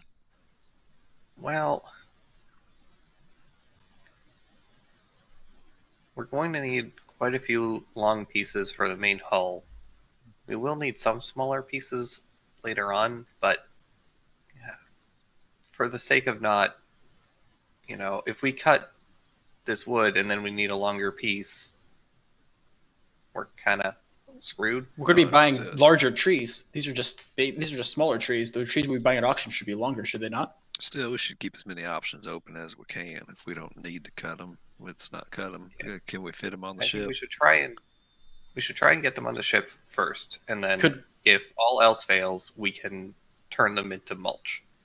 Could we just open up the cargo bay and just stick them in like bread in a cup? Can we make like Like breadsticks in a cup. I feel like that's gonna cause some I think that could be the wind worst issues. possible way to handle it. Why don't we just Uh, lay them long ways across the middle section of the boat? Oh, thank God. Archdruid Akotio's like, why don't you just mend them? Because they're magic, dummy. I feel like he would know better than us, seeing as how he deals with these trees. It is true. We I- could just mend them together. Well, could do that. Gale's just upset because he didn't think of it. Or we could just, like Nardo said, turn them and put them horizontally. Like, Elise is So- like, I like the breadstick idea. yeah, you would. I feel like Like that's. that. I think Bjork is right. We should probably just cut them and mend them. It'd be easier. I kind of feel like we're creating mountains from molehills here. It seems like we just lay them across the middle, save ourselves the work of cutting them at all. There he goes, talking with that earth elemental talk. Mountains and molehills. Is this a saying? It is. That one actually is pretty straightforward for a nomad. It just means making big hills out of small hills. Oh, I see it now. Yes. Except we're making small trees out of smaller trees. Smaller trees. I think we should just not be making small trees out of regular sized trees. Let's just leave regular sized trees regular size. That's what I'm saying. Put them just sideways. Sideways regular sized trees. But they could easily fall off, like if the boat gets hit and tilts. Also, I'm not trying to not be just- this guy, but this guy here has been dealing with these trees for probably longer than even Yule has been Yeah. alive. Yeah, And well, so he 6 probably seconds to knows put them better. together. we're not gonna just lay them flat and leave them. Like, we have rope. We'll tie them down. Tie 'em down. I secure can hold them. on to them too. We don't have far to fly. It's what, 10 minutes back to the city? Yeah, Flick And seems then after pretty that- confident that he can probably tie them down too. Although they do say that 70% of all airship crashes happen within 3 minutes of your house. That's only because most travel is that close to your house. What was that, God? Nothing. I'm kind of for cutting them in half and then mending them back together. I mean, we went through a lot of trouble to get this. Why risk losing any of it? All right, Well- I'll start chopping. Then you guys can mend them, because mending is exhausting. I love mending stuff. Also, yeah, we have like 3 people, 2 now because one person's being difficult that can mend things. All right. It takes so Advantage long. because reckless. It's difficult. Just kidding, it's, not reckless. It's really mentally exhausting. I like how Gail's just like talking in the background. Everyone just stops what you're doing. He's just like, You make it's so exhausting. he so just, in he just starts talking just to Toto, and Toto's just nodding with him, like, "Yep, he's right. It's so hard." You make a new Orders ship chopping and I'll mend the wood. wood. Gail's just complaining in the background about mending. Toto's probably actually helping, like, cut. Well, yeah, like, This- Even Toto can mend the trees back together. At least it's upset because she just wanted to see the breadstick idea happen. Yeah. While the trees are being cut, when they get cut, Nomad would like to number them so we don't, lose which ones. Sure. Yeah, like this one is A and this one is A. They go together. Perfect. This Those are entire numbers. this entire molehill is basically just an excuse for me to describe to you how cool Realmouth wood is. Ooh. When you start to chop it, you do notice that it is surprisingly resilient, no doubt. But you eventually make your way through the bark. You find this fleshy, bright orange, sweet potato-colored wood. It takes a lot more precision and strength than you were expecting compared to chopping basically any other wood that you've ever worked with. And you also notice that as the bark flakes, there are little sparks, almost like striking a flint across steel. And the first couple of times that you do it, you do kind of notice that like a little ember will shoot off and land on a dry leaf and smolder for a little bit. Kind of like clear an area out so that you don't start a forest fire. But you learn very quickly that Realmouth wood is kind of difficult to work with. It's very resilient. It has an outer bark that has metal-like properties. And even once you get to the inside, it's very tough and difficult to deal with. But after some time, you're able to chop each of them in half so that you can fit your 10 half trees down into the cargo bay. Nice and secure and snug, and kind of move the wagon aside and fit everything diagonally down there. It's going to make a bunch of like difficult terrain down in your cargo hold for a little bit, but that's no big deal. And then we Inside die joke. because of difficult terrain. Is it a big deal that we have difficult terrain down there? That depends on what you guys end up doing in your ship. Don't think it will be an issue. When's the last time anything bad happened on your ship? Oh my gosh, like Yesterday? last Friday. Nearly every time we're on it. I Anyway, guess it's been a while. The ticks, maybe? that chaos sprig is still in there. There is that. We For should what? put that in the lockbox. The chaos sprig. The jar of dirt. What is this? What is this jar of dirt? You've like mentioned it. Like I wasn't here at the beginning of that last session. So what is this It's, chaos dirt? Just go under magic items and the party Yeah. loot and read the weird jar of dirt and have There a it wonderful is. time. Seed packets. Steal When- thyself. When I read seed packets, I think of like tea bags. Yeah, it kind of looks like a tea bag. It just doesn't have the. Where did we get this? It was Grover, in the Grover, right? glassworm's cave. It was just like Oh. inside the glassworm or in his cave or something. It was inside the glassworm. Was inside the That was glassware. in loot chest or whatever. That's suspect.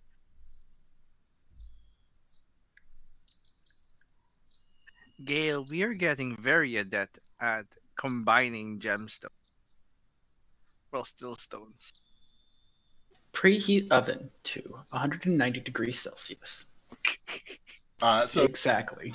minor nitpicking, it would be centigrade because Celsius doesn't exist, but it means the same thing. Because any reasonable society would develop a Fahrenheit or a system that goes off of the boiling point of water.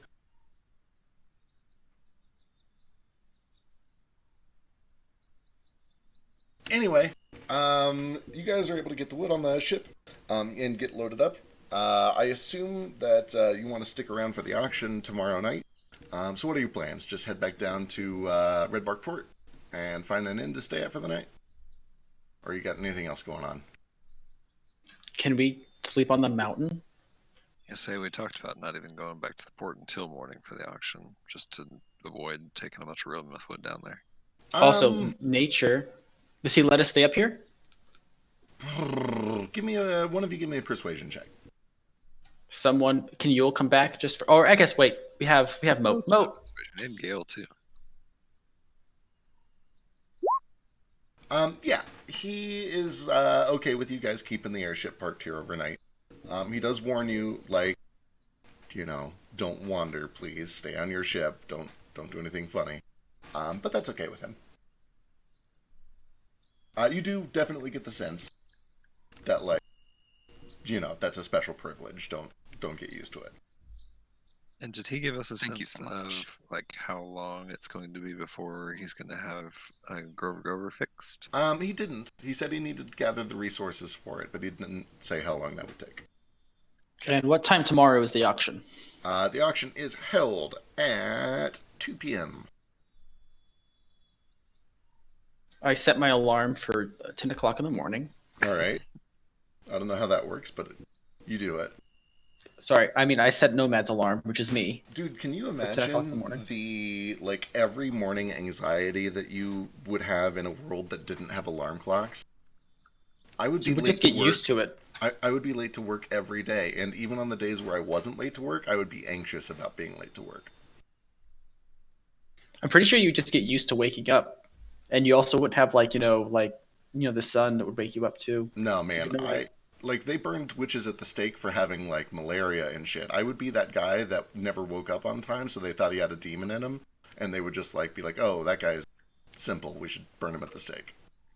Also, I feel like a lot of people probably like lived where they worked. Also, they had bells. The churches would usually ring bells that would wake people up in the morning. I'm pretty sure. Now, stop it with your logic and reasoning. You'd probably still sleep through it, but they would be there. Yeah, no, you're right. You're right. Anyway, let's Like see. to Or yeah, go ahead. just at some point during the night, I do take a watch, just so we have a watch for at least one part of the night. Sure. Yeah, I'm also gonna do the same. I'm probably gonna just sleep on deck anyways. Sure. I mean, Same.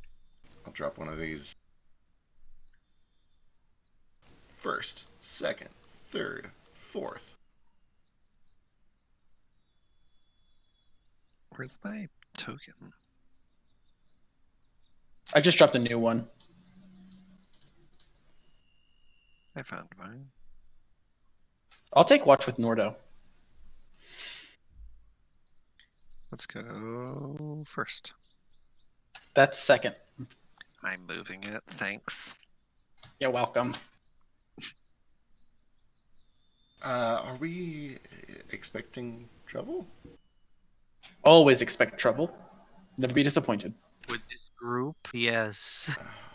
Not expecting trouble, but how often do you get to see the stars from up here? That's a good point. All right. It's a beautiful place to be. Around supper time, I go and I guess I don't have a slow cooker. I'll start the pork cooking. Probably just cut off like the pork shoulder to make a big old roast. You could make the oven any temperature. You can make it a slow heat. That's true. I was going to say that the oven is magical. It can do pretty much any temperature that you want. You could probably set up like a double boiler or some sort of a. You're very good at cooking. You could find a way to an oven work as a slow cooker. Great. Well, I butcher a part of the pig that has a bone that I feel like is going to work to torque a cork off with, and then whatever meat is left over, I put into a big pot with some apples and some apple cider and onions, and slow cook it for tomorrow. Oh my Torque god! or cork? That sounds so What is good. torque or cork? Torque the cork with a pork bone fork. I don't know if you're making up words or this is an actual thing. No, it's what it's. It's what it says in the item. It says torque the cork with the pork bone fork. That's why I bought. I saw you may have missed that too. I bought a pig last episode because we needed. I know that much. That's why we needed the pig. Oh, torque the cork with. Okay, I gotcha. I was like, for a second, I was like, oh, the jar of dirt that you want to make a wish for that you could never talk about. Does telepathically telling someone count as speaking? Who knows, man? It's magic. You could give me an Arcana check. Nah, I like mystery. Perfect, great. I like that response. Okay. I'll do it because I have questions for later. Okay, sure. Is telepathy speech? Sure. Okay. Do I have to roll Arcana? Okay, yeah, give me an Arcana check. I don't know. 12 is 12. You would know that Do I have most... advantage because I am a mind flayer who speaks primarily in telepathy? You would be aware that, like, most of the time magic doesn't give a shit how something is done as long as it's done. With that said, there might be specific spells where speaking it out loud is an important part of the speech. Yeah. But, you know. I know that every time I've cast a spell with verbal components, I've made a sound. Right. A physical one. Right, correct. So you would know that there is at least some magic that requires you to make a sound out loud. It does sound just like Eldritch screaming, but I swear it's words. Alright, I don't believe that anything too terribly crazy happens overnight, but let me check. I did see that Neo just showed up on Twitch, and if he's about to pop into here, then something might happen overnight. Okay. I was also going to talk to Nordo if that might buy you some time. Sure, go ahead and do that. That sounds great. As you walk up, he's working on a sketchbook. He's drawing a picture of stacking stones on the pond side. He has a little notebook and he's writing in it too, just stuff, I guess. If you want to read it, you probably could. So, you trying to use this experiment to find out if you're an Earth Elemental? It seems that way. Back first time, way back in the rib of the world, when Nomad told me he was getting some elemental from me, I thought it was just a bunch of junk, but I've seen what he can do with his magic. He was able to get a hold of my sister, for one. I find that he always, whatever he does say typically has meaning to it. He rarely says anything just to talk. So, I believe him. It seems that way, and our friend Akodio down there seemed to agree, so I suppose it's got something to it. I just confused about it mostly, I guess. I don't know about any elemental anything, really. Regardless of whether you're an elemental or not, You're still you. Suppose so.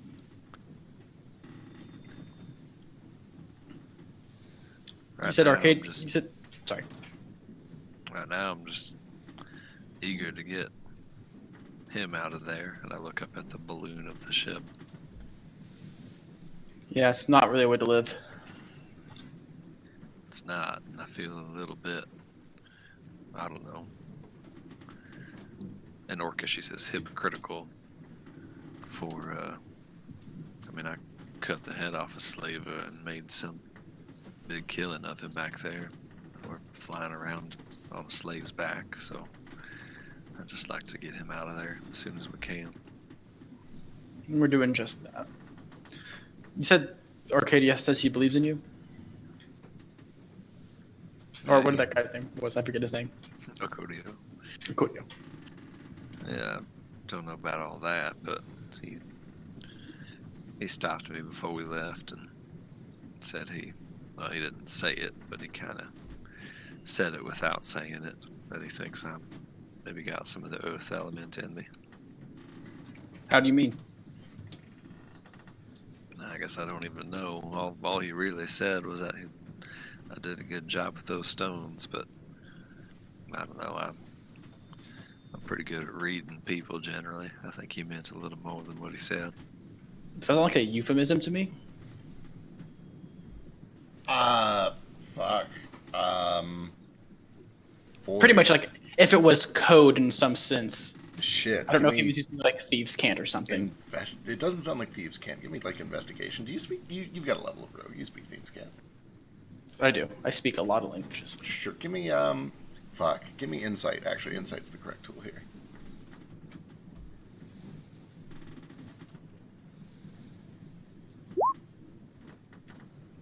It doesn't sound like a euphemism or anything. It says like he I don't know. It sounds like he said he was good with those stones. You know that Norda was like skipping stones on the lake. That's really the only thing that comes to mind. I'm not sure. I mean, it does seem strange that he said that to you without everyone else around. Maybe he was just being coy or something, but maybe there's more to it. Maybe there's not. You kind of 26. You kind of get the feeling that if there was a hidden message there, it's not as deep as you guys are looking. Gotcha. You Yeah, might maybe be he overlooking it. Maybe he just meant that you were good with those stones. I mean, you did kind of seem to get a little flustered whenever you saw him putting the stones back. Maybe he was just, teasing you a bit. Could be. I don't know. Might be. Well, like I said earlier, making mountains out of molehills. It's just kind of fit with what happened with me and Nomad's little test. So maybe I'm just seeing things that aren't actually there. Just be patient. We'll find answers. I'm sure that you know all about patience. We'll find it. Don't worry. I reckon you're right, little oak. I spend the most of my watch playing my harmonica. I kind of I'm writing down, and every so often I show you what I'm writing. I'm just writing down a slightly more theatrical newsprint of what we did today, of the fight and stuff, and kind of recapping some stuff we've done in our journeys, just kind of in little short articles. Excellent. All right. There are a couple of things that happen overnight, but Gail just ran to go get some food, and Flick is still finishing things up. So we're going to jump back to those in just a bit. For the time being, and we'll jump back to those in a little bit. The night goes smoothly. You guys are able to wake up in the morning, make it back down to Red Bark Port in time for the auction. The fuck is this? Nomad has made a worksheet for Elise's work. Oh my god. Excellent. She appreciates it. She is, she's getting the hang of things. She's learning very quickly. She seems to be picking it up. Yeah. Though, mind you, his version of it has things like octopus in it. Some of the bigger words. Just- Octopus. Eldritch horror. Aboleth. Aboleth.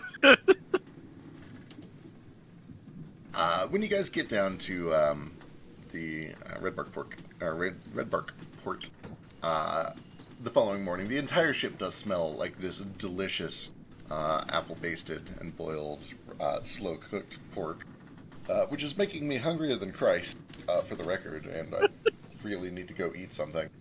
I'm making it for real this week. That's why I thought of it. Oh my god, killing me. It sounds really good. Yesterday, and I love it so much. Woo. In my mind, he's also has a bottle he's going to uncork with the bone and cook it in the oven. Sylvia's just going to be like, "What are you doing?" Like, "Shh, I'm making wishes." Creating a strange, horrible monster that we can't kill till the harvest moon.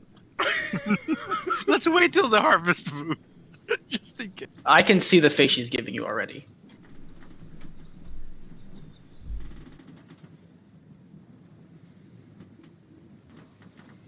That Do being we said, get a rest? A yeah. long rest, even, actually. it's a long rest. Is it? Oh, it is a long think rest. so, yeah. Oh my goodness, you're right. Oh, thank goodness. Oh my god, I was so low on health. I think he's being It's a joke. The sarcastic, attitude guys. ace.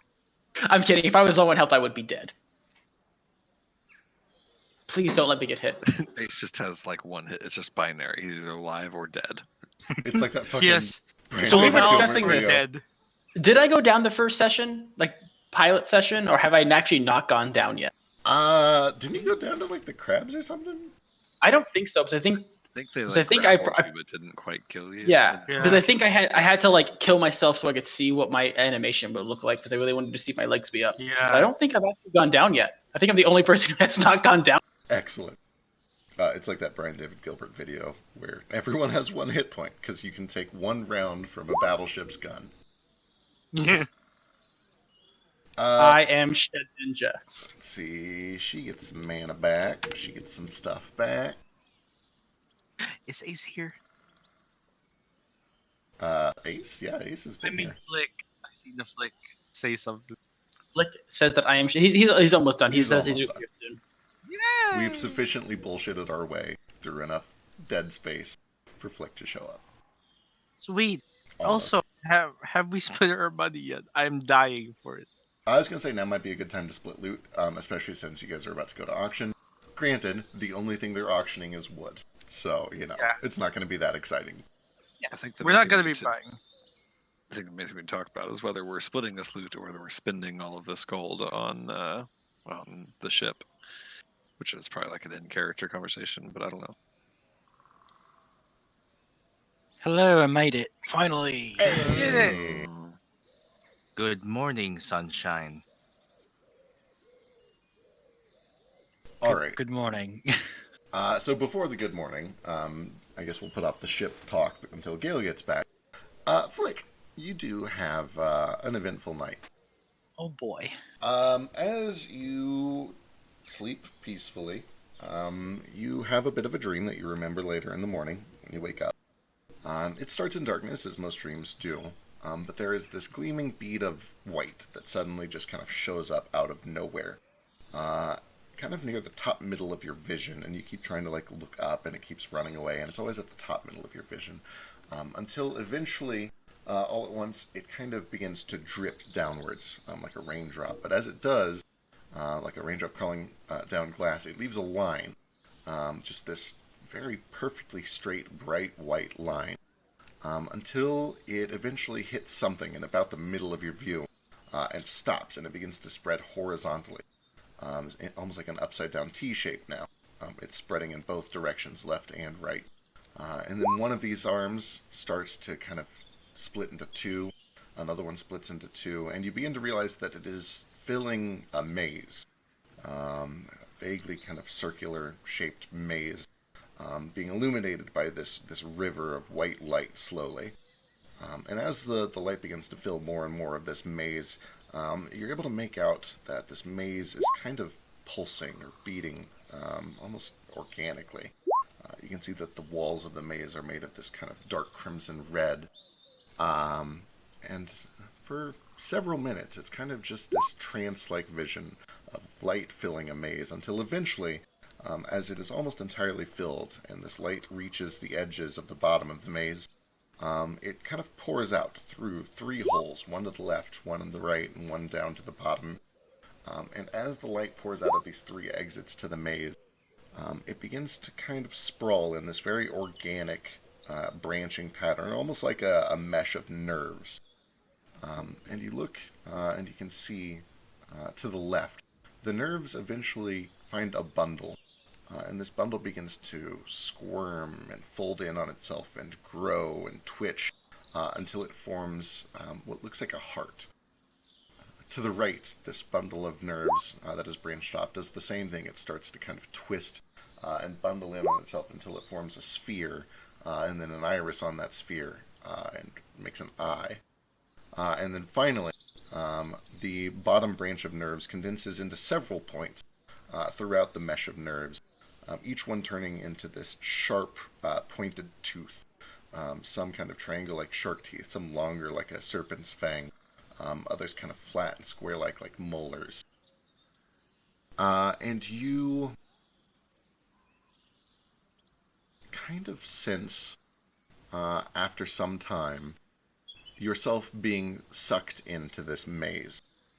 It seems to grow closer and closer and closer, until eventually you are waist-deep engulfed in this glowing liquid that seems to flow through these cavernous red walls that go up for 20, 30 feet above you. But you feel like, even though you are inside of this maze now, you still remember it. You can see it from above while you're seeing it from within. Almost like, I don't know, like playing some astral game of Pac-Man with yourself. Huh. And for some time you kind of just sit there and you feel passively like you're watching a dream. But then you get this sense, almost all at once, where you feel your arm twitch and you realize that you're controlling it. You're lucid. You can move your fingers. You can kind of look where you want to look and go where you want to go.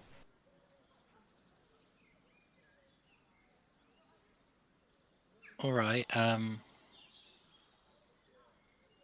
going to try to make my way to the left exit then. All right. You kind of follow this path that you've watched from above, working your way through the maze until you make your way to the bottom left exit, the one that branches out into the shape of a heart. And you begin to sort of look out over this mesh of nerves, and you get this this sense of warmth.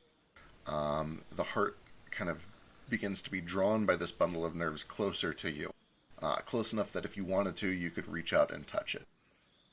And before you do anything else, I'm going to send you a thing. Oh, okay. This is bonkers. You're like fresh out of work. I'm just so exhausted mentally, and this is just making it worse. But also great. It's wonderful. It's like I'm actually dreaming. But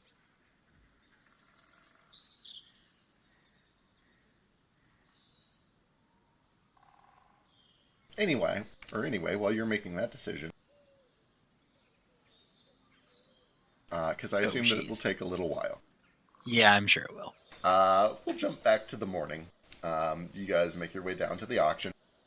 We're probably also going to have to save the auction for when Gale gets back, but we will assume that one way or another, Gale spends somebody's money to buy wood. You guys can have the conversation about whose money and how much ends up getting spent on the wood. I think it'd be party loot, right? So we were talking about that. Yeah, we should discuss that. I'm of the opinion that getting a new ship for solid 5 round on is all of our business, not just Gale's. Yeah. You guys do find that the auction is somewhat competitive. Most of the lots end up being bought out by New Society staples. You do see that the Emerald Company manages to nab one of them, and then I believe Gale needed 3 of them. I think he was like 30 shy of, or he needed like 30 pounds more than 3. Getting the extra 30 pounds won't be a big deal. He can just buy that from some town somewhere. But one way or another, Gale gets his hand on the rest of the realm with wood that he needs. I will probably have him roll something to determine how much he pays for it before I the can help him discount. with that if I need to. Excellent. It'll probably be kind of a game of almost intimidation, I guess. You're trying to... Honestly, I'll just like stand behind him and strong arm some people. Yeah, like, obviously you're not actually threatening to hurt anyone, but you're trying to play this mental game of like, oh, I will outbid you, don't even bother. So yeah, when Gale gets back, I'll have each of you roll intimidation, I suppose, unless you can sell me on something else, to figure out like how well you do in the bidding wars, and then we'll apply your discount after that. Can I telepathically implant subtle messages in people's heads? Possibly. I mean, that's a thing that you could attempt to do. What are you trying to do? It's literally like a tiny niggling whisper in the back of your head that says, "I can't afford this.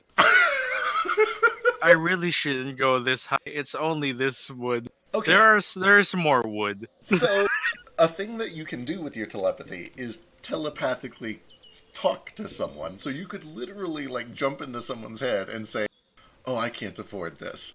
But, like, it's not really that you're planting an idea. You're not inceptioning them. You're talking to them. If you have, like... Fuck, I guess you could try to, like, act like they're conscious or conscience or something. I don't know. I am your conscience. I'm your money fairy. I'll tell you what. If you wanna try this plan, which is delightful, by the way, I guess give me a performance check to try to pretend that you're somebody's conscience instead of an actual voice talking to them in their head. Yeah. Can I use intelligence instead of charisma? Because I'm using logic. No. Okay. Yeah, this is I'll very use much... my channel divinity. All right, Please excellent. to give me performance. Perfect. Here we go. It's shit, but here you go. 22. That's pretty good. Okay, so you kind of start to prod around and see if you can maybe, like, freak someone out and make them realize that, you know, they're spending too much or something like that. And you notice, like, the very first person that you kind of try to pick on is one of the highest bidders. He's one of these NSS guys. And he, when you do it, seems to, like, look around suddenly, like he's very clearly aware that, like, something is up. You see he kind of leans over and whispers to somebody next to him. And you kind of just, like, immediately get the impression, like, oh shit, not that guy, not that guy. And when it doesn't happen again, he continues to kind of, like, give lots of weird looks around the room, but you back off quickly enough that nobody seems to, like, notice or, you know, come towards you. But then you find this kind of squirrely Like looking... they can find me anyway. Right, exactly. Like, you're in a pretty good spot. But then you're kind of like, okay, maybe not that guy. Let's try somebody else. And you find one of the independent buyers, who's just kind of fighting for one of the bottom chunks of wood that is not being taken by one of the bigger companies, kind of like Gale is doing. And this guy is kind of this older-looking halfling dude. He's got these just kind of rustic carpenter's clothes. And you get in his head, and after you send this message, you see his eyes kind of like go big, and he kind of like looks down into himself, and he rubs at his ears, and he's like, "What?"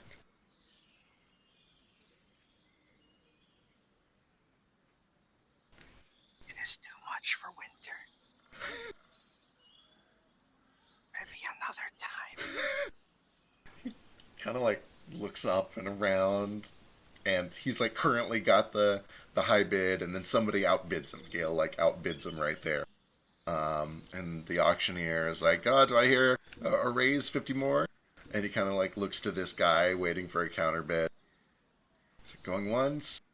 And he like looks real nervous. He's kind of sweating. Twice. And sold to the kobold. And he just kind of like freezes. He locks up. He's not really sure what to do. You've talked him out of it. He's not convinced that he needs this lot. And after that auction ends, he kind of like real hurriedly makes his way back out to the docks and over to the ship.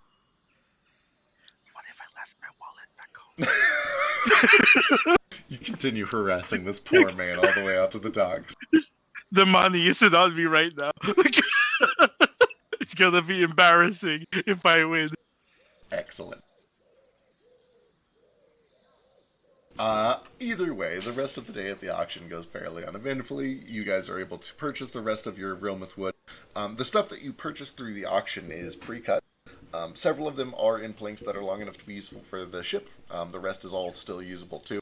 Notably, they do have them cut, but they're cut in such a way that each pair is still kind of like matched with its pair, so that if it needs to be mended back, it can be mended back. You guys get it loaded up onto your ship, and unless you have further business in Redbark, I believe you are on your way. I believe so. To Salt Bowl. Heading up to Salt Bowl. Let's see, you guys move about 3 squares a day in your current ship. That's going to be 1, 2, 3, so 1 day to Thorngrove, and then another day to Salt Bowl. So... I just need your money. Oh, so we kind of maybe hand wave this, but do we want to go back to the Ocodio and see if if Grover's ready to talk to you? I think we should. Yeah, I mean, Vasu for sure is not going to want to leave him here without talking to him. That's a very good point. After the auction, you go back up, and you can see that he is not sitting on the front porch when you get back up. So you kind of go back to the cabin door and you knock.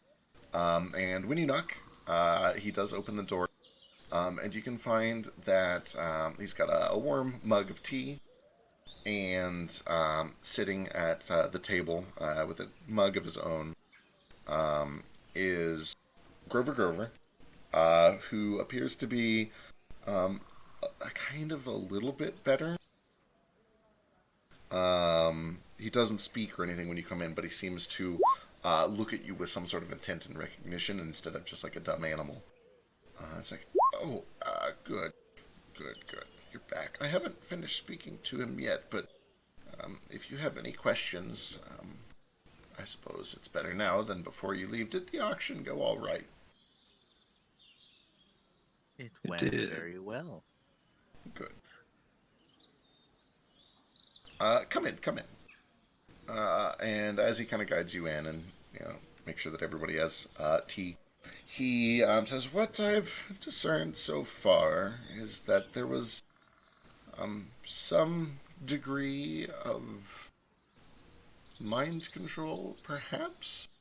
Unfortunately, even with the removal of the spell that was impeding him, he doesn't remember much. And he gives a look that makes it very obvious, even without any special rolls, that he is still trying to suss out how much of what Grover has told him is true and how much isn't. He thinks it's very convenient that Grover, the guy that has trouble remembering things, is having trouble remembering things. You kind of get a read that he's a little frustrated, that he's not getting a lot of useful information out of Grover, and he's not sure what to make of it yet. But if you might be able to jog his memory a little, please be my guest. I think I've got just the person for that. Yep. Whenever Vasu gets here. Perfect. So we'll have to cut back to this too when Vasu is around. The consequences of playing with half the party. He will. We'll jump back to this scene and we'll let Vasu do a little bit of interrogation. Yeah. When that is all said and done, though, assuming that nothing catastrophic happens, because why would it? You guys are able to get packed up.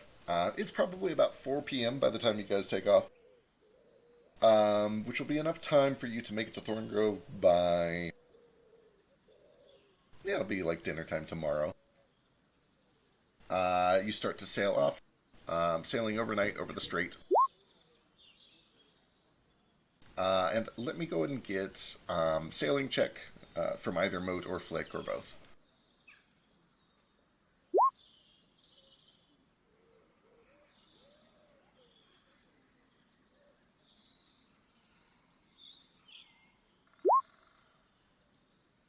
But we're doing sailing. Sorry, I missed that. I'm thinking.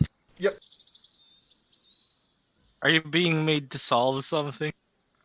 No. I think he's choosing which man to cut out of the ice, like Moat. I Oh, think so. Basically that, yeah. I Are didn't you know that was also gonna in be a hell? thing. I don't think I was in hell. It didn't sound like hell. Sounded like he was in the mood. It was in the maze eye. No, I think he means like out of character, like trying to decide between your options. Oh, Okay, thank God you went first. I'm too out of it. Flick is, Jesus Christ, visibly a little like aloof the whole day. It seems like he didn't sleep terribly well or something strange happened. But fortunately, Flick takes the day shift and Moat takes the night shift when things get really dangerous going over the strait. There are a couple of instances where just a couple of minor nuisances kind of make a run for your ship. You guys are at a level where minor nuisances are not a problem. You're able to shoo them off. It's basically right as you're approaching Thorn Grove, a little flock of vampire vultures kind of show up. But a little bit of fire and some warning rounds from Gale are enough to shoo them away. Tight. And over the course of the night, you guys do complete another short rest.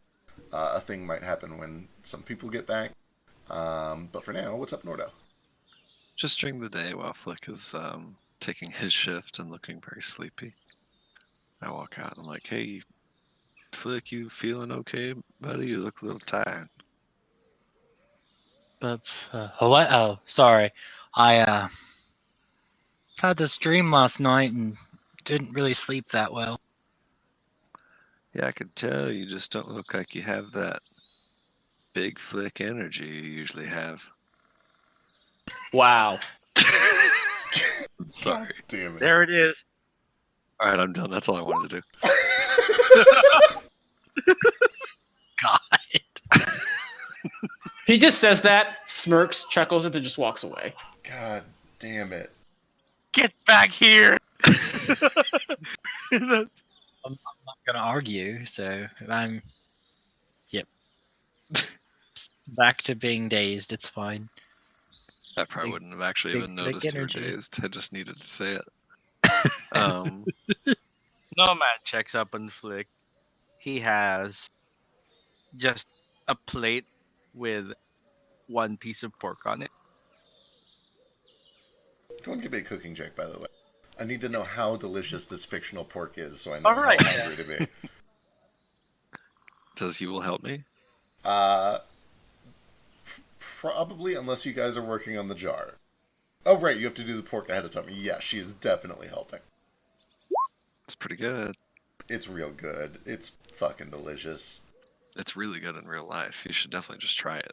A little apple cider and a pork butt. Mail some to me. Mm, But yeah, Nomad approaches. He's got a plate with some of this pork on it, like a slice or two. I don't know if you got potatoes with it or something. I hear they go well together. But yeah, he's like, friend Flick, have you eaten? oh, I think I forgot to. Thanks. That looks real good. It is very good, I am told. By almost everyone. Flick is a heathen, and he's gonna put the mashed potatoes on top of the pork and then just shove it all in his mouth at the same time. So that's one of the few acceptable ways to combine food, I think. Yes, I think feel so like- too. yeah. Mashed potatoes are okay. Mm-hmm. Right, like potatoes historically are always just a vessel for some other food. Yeah. I think that's reasonable. Weird when you start adding like corn and stuff to it, though. Yeah. I like love sweet corn and mashed corn. Or mac potatoes. and cheese. Yeah. I've seen people do Oh, that. Too. I don't know Oh, if you can mix no. mac and cheese. Cheese is a tricky thing. You can't just cheese Carb and everything, carb. right? Watch me. Like you can't cheese fish, and you can't cheese. I guess you can cheese potatoes, You can't but when there's do pasta it involved, easy. it's South different. Park ruined it. I feel like that's too much carb at one time. Yeah, maybe it's pasta that's the problem. I think it's the pasta Yeah. because you can put cheese on potatoes. You have been awfully distracted recently. It's weird though because you can put cheese on pasta too, Well, pasta and cheese go together. but not when you add potato. I don't know if potato and pasta go together. They I have definitely don't so go together. much. Yeah, I have too much on my mind now. There's potatoes and there's Yeah. mazes and maze potatoes. Mazes. Why mazes? I had, Is I it had a the dream eye? with a maze in it. I don't think it was the eye. There was an eye, but it wasn't that eye. Did you What? solve the maze in your dream? Yeah, I got through it, but I think trying to remember it's a little fuzzy. You were trying to remember the way in a maze. That wasn't even the Why? hard part. It was just. Well, I mean, when you're in the maze, you kind of need to get out of the maze. I mean, if you sit down in the maze, you're just going to be there for a really long time. And what was the hard part? There were 3 different ways out of the maze, and I didn't know which one to go out of. Like, mazes are easy. You just put one hand in a wall and you just keep walking until you find the exit. But, like, I had to Simple. pick which exit I wanted. And You found 3 exits. well, I knew where they were, kind of. I only found one, but I knew where they all were. Okay. Dreams are weird. They are. I do not have many of them before the incident with the art. Now I have many of them. I do not even think they are mine. None of them were of mazes, however. Who knows, you might get a maze dream. Did it make you feel any different? Yeah, but I'm not sure how. 'Cause I'm too conflicted. There's so many options. Ask Have- me in like 2 hours, I'll remember. I was going to say, this is not something you have to decide immediately. You know, 2 hours. just until you commit. Finish your food, then I will return in 2 hours to check on you. Okay. The next night Comes does, back precisely 2 hours later. the next night does roll over uneventfully on your way from from Caldas to Thorngrove. And you guys wake up in the morning over the straits, just as you're kind of making your way onto land, right after you shoot off those vampire vultures. However, you notice that as the sun comes up the next morning, it comes up kind of dark and cloudy. I should pop one of these real quick. Get yourself a short rest. And at first, it just kind of looks like a cloudy morning. You spot occasional flashes of heat lightning off in the distance to the north. But then you realize, as the sun comes the rest of the way up and illuminates the rest of the sky, that the clouds, they're not filling the whole sky. It's just kind of a stretch, a streak that is about 3 or 4 miles wide. You're kind of right at the edge of it, and they're very low and black. And those of you who have spent any amount of time at sea, or really even just in nature, would know that these are not natural clouds. I guess anybody who feels like it, just the first 2 people are the best 2 suited people. Give me nature checks. Quick note. Every morning I would like to keep messaging Leah. I was going to bring it up if you did. Sure. Yeah. So I'm gonna take off 15 mana and just be like, hey, message like, Leah, your brother, what's your location? What's your location? Yeah. I've thought of a way to shorten it a little bit so we can Yeah. repeat it more times. Just, Excellent. sister, where are you? Just Yes. repeat that over and over. We should Yeah. get a bunch of uses of that. Yeah. Sister, where are you? Sister, where are you? Sister. Sister location, sister location, sister Yeah. location. Okay. Yeah, sister, where are you? It just leaves out sister, so it's just location, location, location, location, or sister, sister, sister, I mean, sister. And that's every it. single that's time. still something. Right? Go ahead and give me I believe it's 2d6. I have to keep looking, but I'm pretty Yeah. sure it's 2d6. These are 3 days worth of these, so she's better. If Yeah. we get like a meaningful response on day one, then you Right? don't necessarily need to do it again. Yeah, so this is the first one. Sure. 2d6. Yep. 7. What the fuck? 1 and a 6.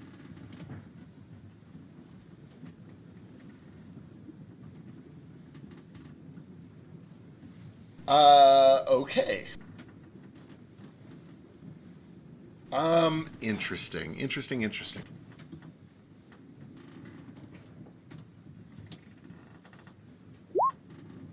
Also 7.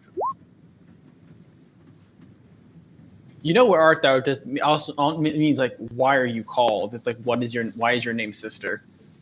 Yeah. Wherefore art thou sister? Why are you named Wherefore sister? art thou sister? Yeah, wherefore art thou does not mean where are you. It means why are you called sister. So like Yeah. Romeo. She's like why are you my enemy? Is what she's actually asking. Oh, That's not what Why? where art thou though means. That just means where are you? yeah. It's not Okay, fine. wherefore. I'll give you that. Bitch, I was named this at birth. What do you want from me? Her actual name is sister. Oh, sister. Yeah. It's she's a nun. That's all. It's like tabaxi names where they have like words. Mr. Flicker of Emerald Dawn, I think. Was it? Flicker of like morning light or something. Flicker Or of flick Emerald of sunset. so Because there's you the know so the there, green there's that. flash at that dusk. Oh, okay. The Yeah. whole like Caribbean thing. Yeah. I mean, that's just it's everywhere, but I was also gonna say, pirates. yeah, it's a real thing. Yeah. So like nomads, it comes through and it says blank, I'm blank. Why now? I'm coming blank for blank. Blank, I'm blank. Why now? I'm coming blank for you. That's the first day. So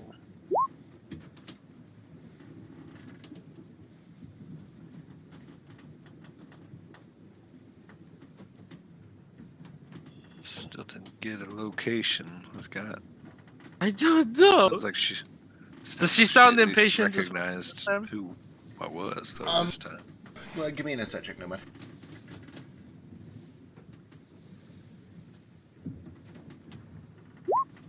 She sounds exasperated, defeated, sad, angry, and those are the main. Yeah, those would be the main things you pick up.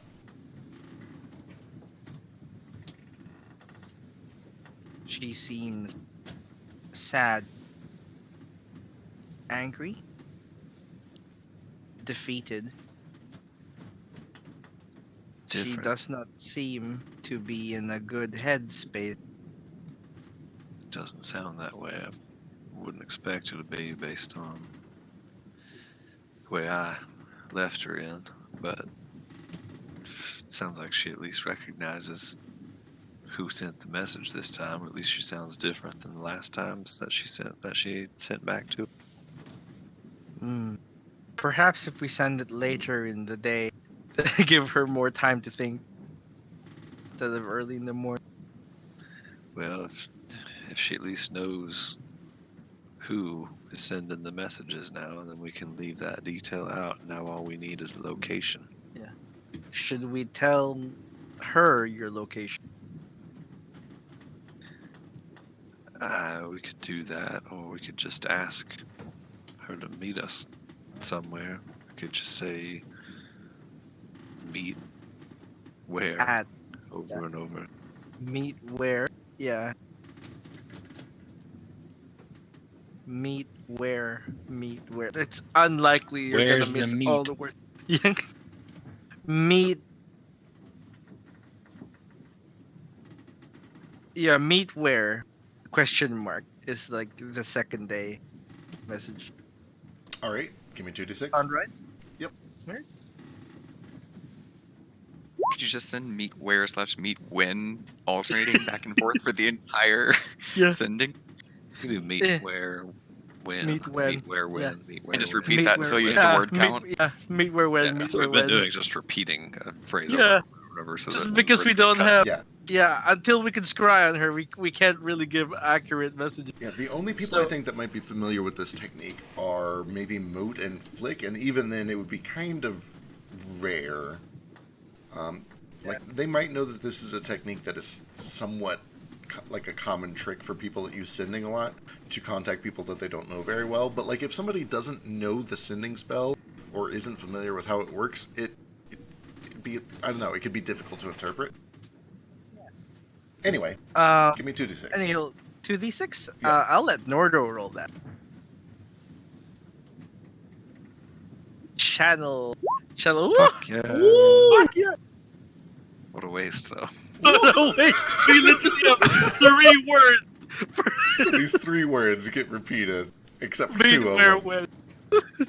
Okay, wow, holy shit. Yeah. Go and give me another 2d6. Go on, Nordo. Oh, shit. Nice. I'm like, Nordo, put your hands on my squishy head. Don't squeeze though. Just Just real gentle. real gentle, concentrate. Maybe I can use you as a reception booster because you know each other. There's the title.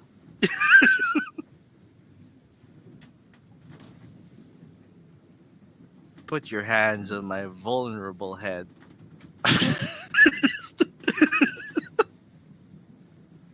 You'll know I only ask people I trust to do this.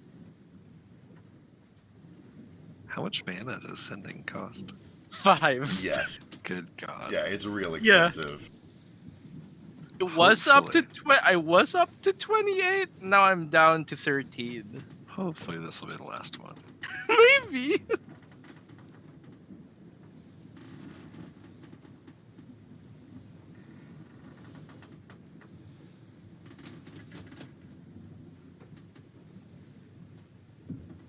I'm excited. I wonder what Feck's writing.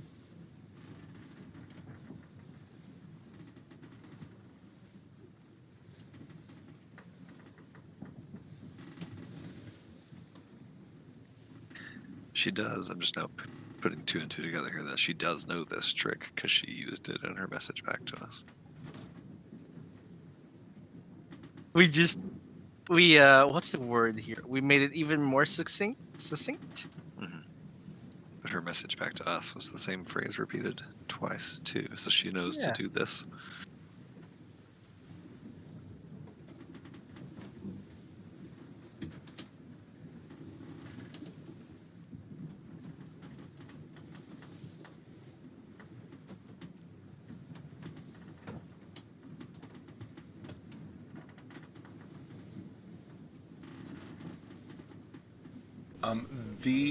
So, give me an insight check, Nomad.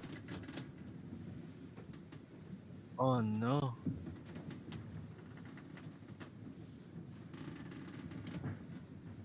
Here it is. 15. The response that you get is slow, and at first, it almost comes through like a snap, like an angry snap. But it breaks after the first little bit, and it very quickly turns to quietness and sadness, and it's almost like the response is not even being spoken to you; it's being spoken to herself. Her voice has this just kind of desolate, resigned, aloof quality to it. It doesn't sound. It sounds like she's reading her own autobiography, or like she is telling her own story 10 years in the future. It's very disconnected. It's very distant. But it does eventually come through, and it comes through clearer than it has before. Well, there you go. The first part went Whoops. directed to you. That's fine. I went where they saw him. I found them in blank.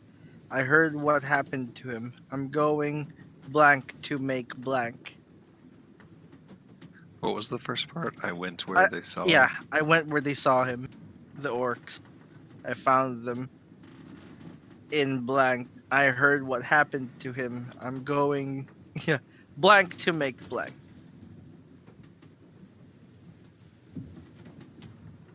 Start playing Mad Libs here. I So found them in Estrus. that would be the second morning, which, if I understand correctly, is the morning that you guys just woke up on, or did we miss a day somewhere? Because I think. This morning. Yeah, there'll be a third morning, which is Yeah. the one we just woke up on. Okay. All right, I'll be right back really quick. Yeah. So this third one. After we have this.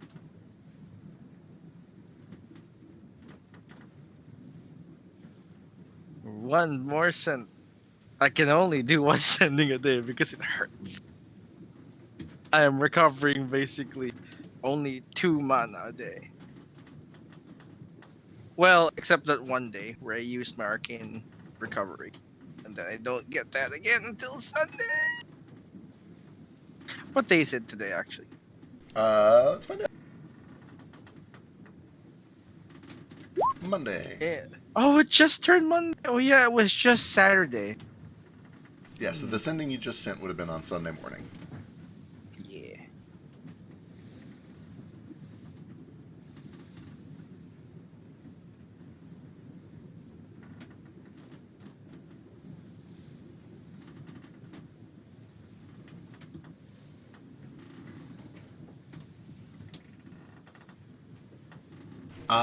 Regardless. Oh what do you wait, guys- I guess we've sent 2 sendings because I thought my arcane word was one of the days. I mean my arcane recovery. So it was 2 sendings. We'll make that 3, meaning like one of those days I sent an extra one. It could be this one. Okay. This is literally, yeah, this is probably the day we got this sending done. Because it was on Sunday when I got my mana. That's when I sent the first time. And then today I used my arcane recovery and I regained like 1 regular short rest of mana. Right. So you effectively got the short rest and then your 3. arcane recovery. Yeah, so that's, yeah. But then I've expended 15 mana already, so like that's a third sending. Cool. And also just making sure you are doing the arcane recovery once per long rest. Yeah. Right? Okay, making sure. I don't get this till next Sunday. Cool. And I'm just like, I might as well use it now. Like, yeah. While you guys are deciding what to do, it is about maybe dinner time when you guys fly over Thorngrove. It's up to you. Oh, right, we need those nature checks to figure out what's going on with them clouds. Somebody rolled it already. Who was it? I don't know. I think it was Gale. It was Gale. He's got a +4, he said. Let's see what that gets him. I can roll nature as well. Sure, go ahead. I got a 10. Neither of you is really exceptionally sure what to make of it. But Gale smells sulfur. He can recognize the smell of sulfur. And I'm like, Underdark.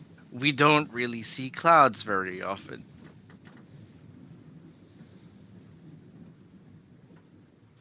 If it's sulfur, it might be a volcanic eruption, however. Or it could be... Well, there isn't actually that much sulfur in volcanoes. I think if there's a lot of sulfur, did you know that lava turns blue? Oh, fancy. I like to imagine as Nomad is looking at the sky, clouds is like, oh, that one looks like my good friend Crybaby, and that one looks like my good friend Nibbles, and he's just like looking at the clouds and just telling shape. This one looks like Nibble. Oh, this one looks like Ace when he's curled up and sleeping.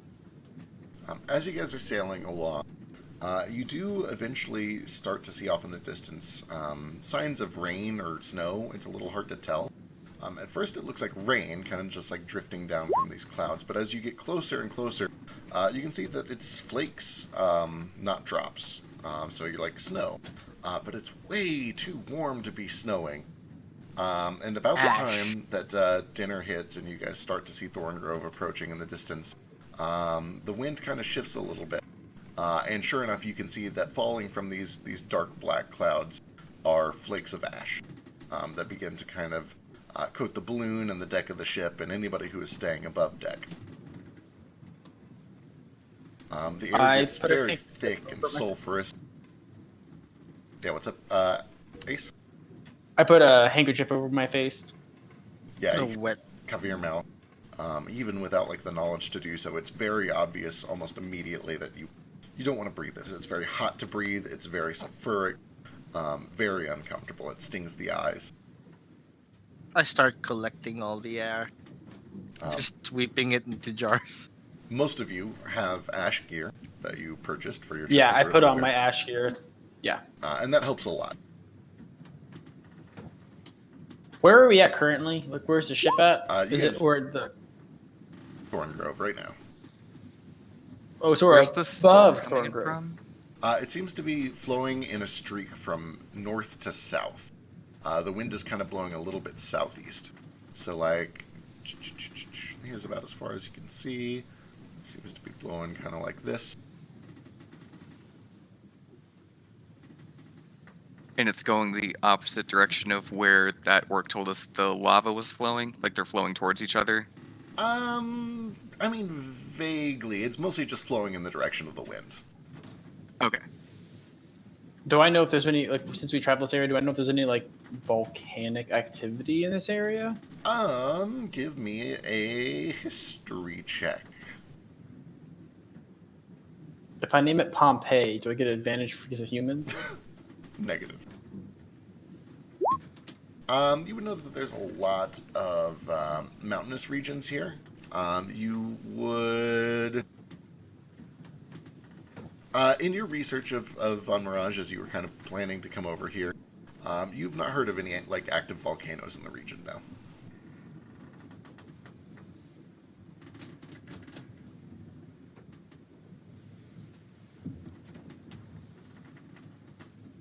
Also, I'm just digging this desert vibe that you have playing. Me too. There's a better one. That one kind of sucks.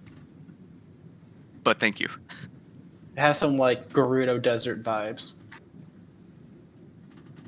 You guys kind of sail past Thorn Grove and over it. You can see that there are still kind of ships on the dock, but there's kind of just this this very faint white dusting over the entire city that people are kind of working to kind of either sweep or push off or avoid by just staying indoors. And before too long, the city is a speck on the southern horizon as you guys continue northward. About the time the sun goes down, you are starting to pass by kind of out of the Badlands and into the Salt Bowl. You can see tucked into the mountain range to the far east, right at the edge of your vision, there are the gleaming white stone walls of Unmirage, just kind of barely visible through all of the falling ash and the shadow of this kind of smoke cloud that is trailing over you. But as your flight path kind of diverts west towards Salt Bowl, you do leave this streak of ash behind, as well as all of the smoke and the ash behind, and you eventually kind of break free into brighter sun. Do we ever see like the source of where it's coming from? Even with like really good perception checks, which I'll assume you do because you have all day to do them, you can see that it continues to the north, about as far as you can see, which is something in the ballpark of like 15 to 20 miles from your current elevation. You don't ever see the source of it. It just seems to be kind of streaking downwards in about that direction, following the wind. Did we already do a does it seem natural check? Go ahead and give me either nature or arcana. Ooh, I can do Arcana. Yeah, that's a low roll. It's 5. That's twice I've rolled a 5. Also, when was the last time? When's the time limit in Sundowner Rec? Rebinding. The time limit on what? Sundowner Rec's rebinding. That'll be the 30th is when it will, when the current effect will drop. Today is 26th. 4 days. No big. Nomad, like you don't immediately recognize this as the effect of any sort of spell. You're not able to tell just from where you're currently at. You'd have to kind of see the source or get closer to the ash If you wanted to get closer to the smoke and ash, you could try to fly up into it. Do not think that's healthy. But yeah, just from where you're at, current vantage point, hard to tell if it's magical or not.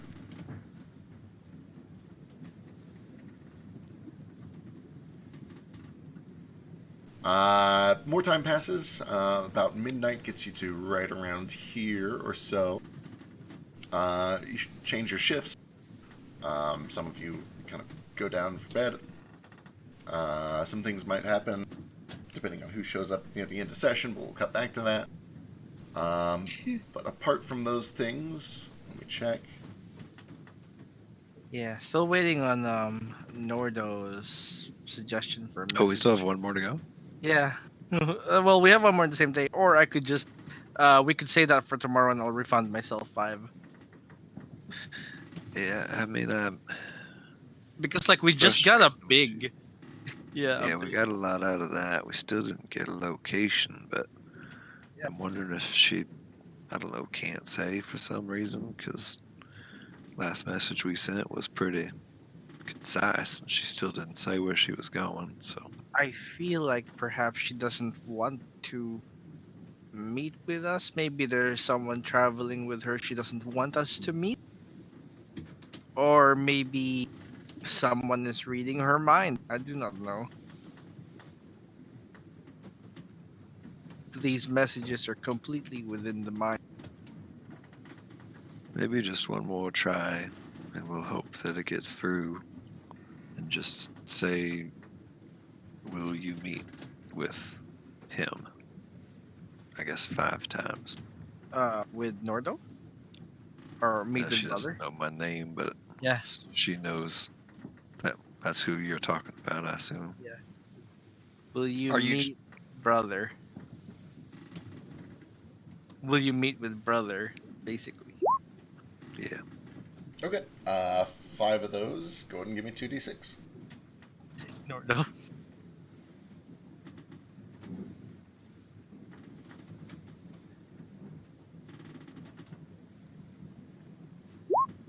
Ooh. Oh no. Hey man. I'm hoping it's random. 2 words that get removed. All instances of brother Oh no, is it is removed. it is Oh, very no. explicitly the most important words. Right. Oh, most important word. Ooh, 9.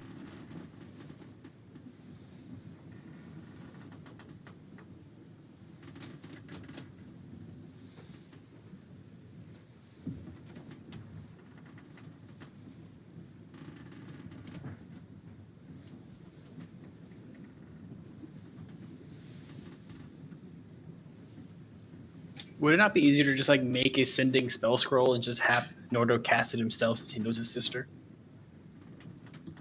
It would. I've never attempted one just yet. It requires money. It would also have to be on a spell list. I have sending. It would have to be on Oh Nordo's yeah, spell Nordo. list, which It is needs why to be. the Ring of Spell Storing is the best item in the game.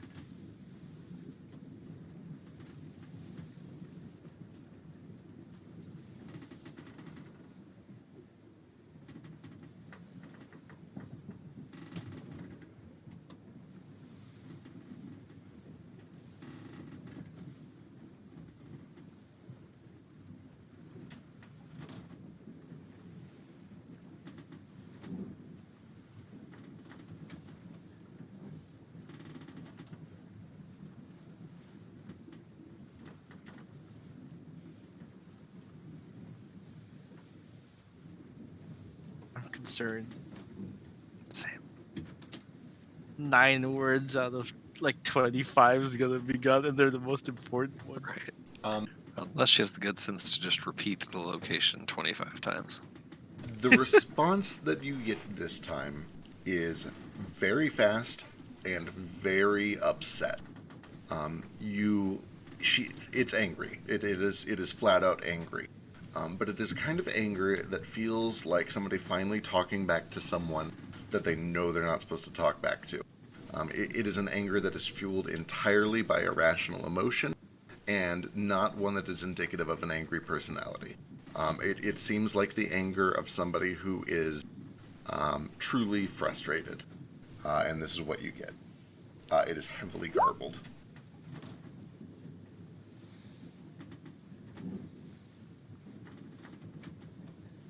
Yeah, I repeat that. I tell you the state of her mind, kind of, Well, at least what I understand of. She expresses herself very well. Yeah, she always has. Well, all right. Did not know you could scream into the mind, but here we are. I wouldn't even call it screaming. It's just terse. It's frustrated. It's angry. It's a yell. Well, maybe we should. Maybe we've gotten everything we can out of this for now. I hate to keep drawing on all of your magic for my business. Got enough to work with here, at least. This is It's- important business, I feel. It is, but you have important business too, and so does everybody else. I don't want to.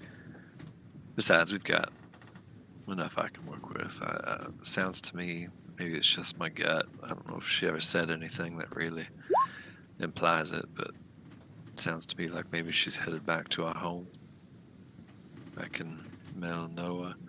If she met with the orcs, she would know that I speak Orcish, and there was this note at the monastery for me that said somebody was going to be at my home waiting for me.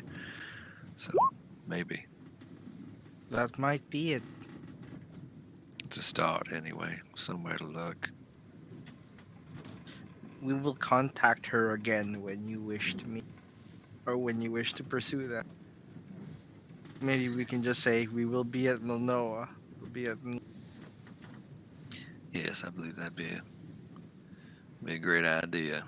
I don't know if I'm entirely ready to go back there yet anyway. I'm a little afraid of what I'll find. There is time.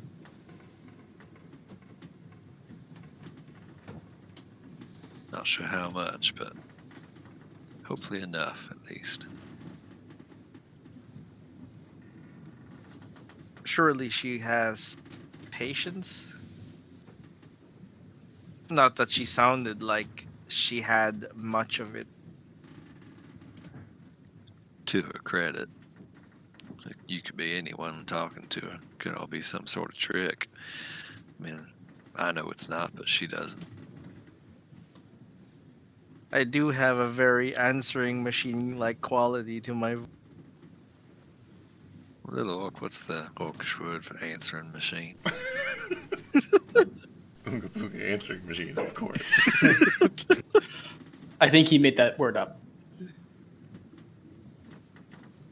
As the sun sets on Monday night, you guys can see tucked away, buried in its little crater, almost hidden on the salt flats of Ajabiata, the little town of Saltbowl.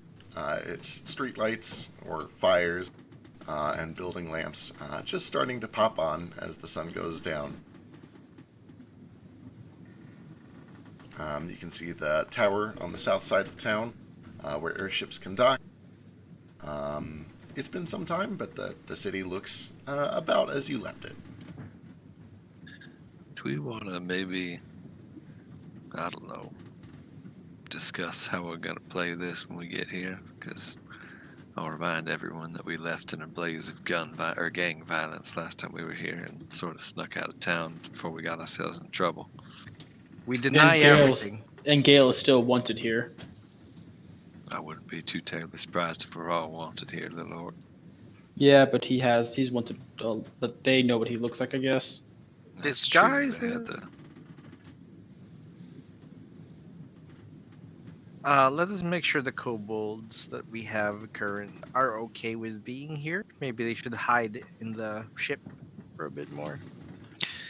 If I'm to understand Gale correctly, they might have to be okay with being here, because when we leave here, it'll be on a different ship that doesn't have enough room for them. The new ship should be able to support them. Oh, okay, there we go. Oh, well, that's good news. Fairly compact. And I assume that God is merciful. They're kobolds. They can fit anywhere. Thank you. I had Also, a I near think your panic ship attack is- there. I was a little 10, worried 20, when you 30, said 40, Blast 50, Off Death 60, Dragon wasn't be able to stay with us. 35 feet. You're right, it is a little smaller than your current ship, but it's comparable. It's smaller, and I mean, assuming real-world physics, it doesn't technically carry as much. Yeah. But fuck real-world physics. I put a lot of work into that thing.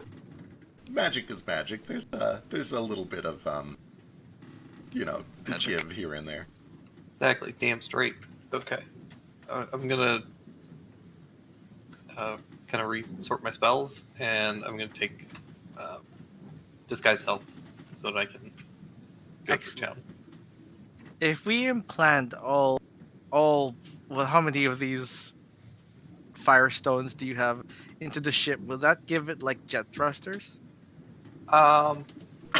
Technically, yes, but that's not what I'm going for. Okay. It may have a similar effect, though. That is quite exciting and also scary. Also noteworthy, red is strong emotions, blood, life, I think. Orange is fire. Yeah, firestone. Orange firestone. Did I say red? Okay. Yeah. And you guys have red. I'm orange. I thought we had orange. If you intended to have orange, we can swap them all out. We have Whatever a the lot of fire orange. is. Okay. Yeah. I will. We have like dozens of oranges. Let's check. Gotcha. Then I will swap those out real quick. Also, speaking of Gale, let's just jumping back to Sunday night, Monday morning, real quick since you're here. Actually, there's multiple things we need to jump back to, but we'll do it in reverse order. Monday morning, when you wake up a little earlier than normal, like 4:30 or so, while the sun is still down, everything is still dark. And the reason that you wake up early is because like something kind of just, you wake up because something feels off. And when you open your eyes and kind of take a look around, Toto is sitting like at the foot of your bed, just kind of looking at you. His eyes are kind of glowing a little bit white, which he doesn't normally do. And when you wake up and you kind of blink once or twice, the eyes dim, the light goes out, and he kind of hunches down low and gets up right next to you and curls up next to you. This is fine. Well, within acceptable parameters. Notably, there has been one other time that his eyes glowed white, and it was when you overclocked him. When he became a god. This is fine. The ascension is completing. Oh my god, what is that picture, Nomad? Stop it. It's not. I don't It's know. Zool. It feels. I mean, waking up to anything staring at you in your sleep is creepy and bad and awful and terrible, of course. But he's immediately friendly afterwards. He doesn't, he's yours. He's your companion. He's friendly and loyal to you. He curls up next to you. Yeah, that's fine. Okay. Jumping back a little bit further to the auction. Moat and Nomad have both kind of helped you to... Jesus, Nomad. To kind of like intimidate some of the other buyers into not bidding as high and spooking one of them off. I guess give me an intimidation check to kind of just bid in a way that scares people out of outbidding you, or like, muscling around with your money a little bit and trying to secure the 3 lots that you need for the lowest possible bid. I feel like you have to cock your gun a few times. Just 50 There's no way I gold. He's No way I can fairly menacing persuade them, tiefling. huh? Okay, so it would be harder, but possibly. Again, the idea here, you're not actually threatening these people with violence. You're just trying to bid in such a way that they're like, oh, that guy clearly means business. I shouldn't try to fight with that. I will so pay 20 guess- more than anyone here. I guess the persuasion equivalent Poker of that. mentality. Yeah, I'd exactly. happily give some violent glares if I needed to. Yeah, I mean, if you guys want to resort to violence, we can jump back a couple days and deal with that. No. The persuasion equivalent, I guess, of this would be I like raise 50 silver. trying to, I guess, bid in a way that makes people be like, "Oh, I hope that guy wins." So, like, how much better is your intimidation bonus than, or your persuasion bonus than your intimidation bonus? Only a +3. Like, Okay.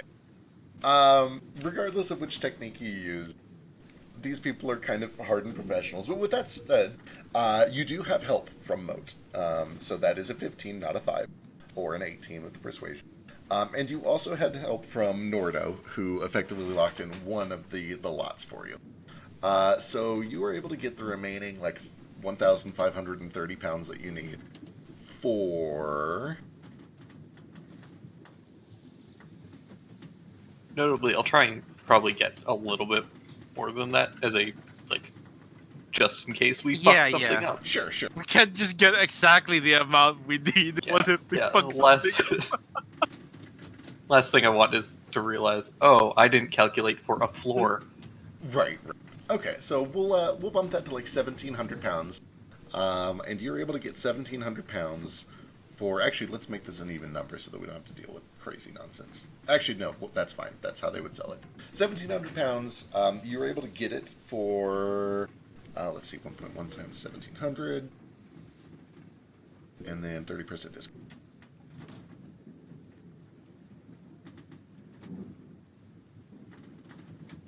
Grand total comes out to 1,300 gold, or 1,309 gold, after the discount and everything. Okay. So then the question is, we have exactly 1,300 gold in the party loot. Are we just paying for this with party loot and then moving on with our lives? Does anyone not like that plan? I think the party loot would be a good idea. We all need the ship. Yep. Agreed. I'll chip in just 309 from my personal funds. That way we can have Okay. a Keep little the party bit extra in our party fund. Yeah. I'll leave 309 gold in the party loot.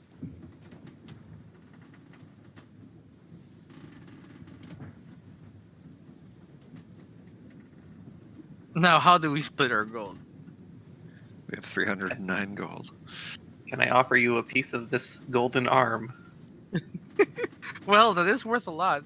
As I got this arm is like that one sandwich that Homer has that he gets sick off of because he just keeps eating bites slowly.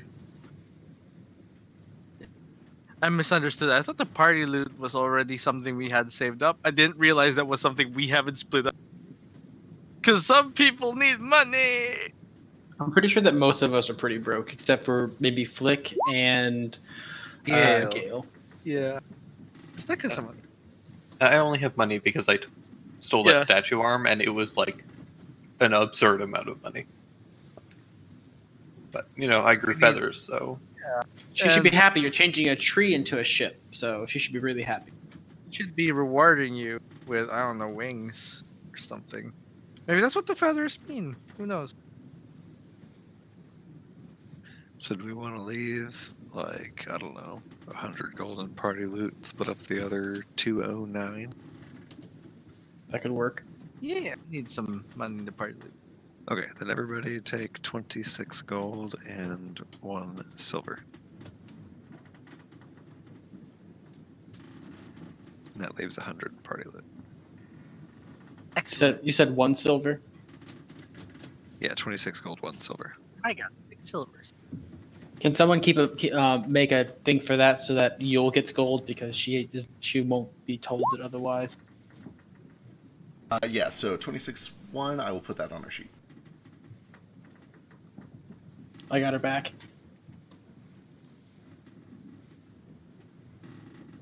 Let's just assume Patches has taken all the money.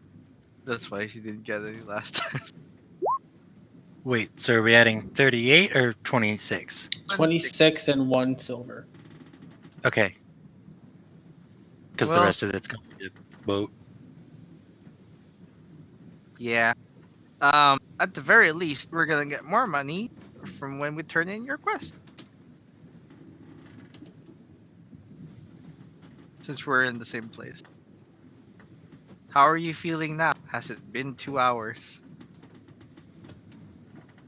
I really appreciate that this is the one that you're considering, because it's the cheesiest one and I like it. It is, and it sounds fun. Choose wisely. I chose the most boring one. It's just the one that's just a +4 to all stats. Come on. If that was an Jesus. option, I would. What? Right? In a heartbeat.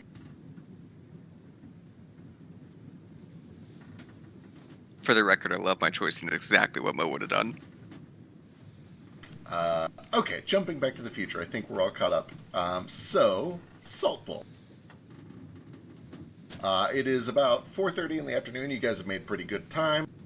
Sun is starting to set. Businesses are starting to set up for dinner. You can see campfires being lit over in the Centaur district. Watchtowers are starting to light their beacons. The city is alive. Excellent.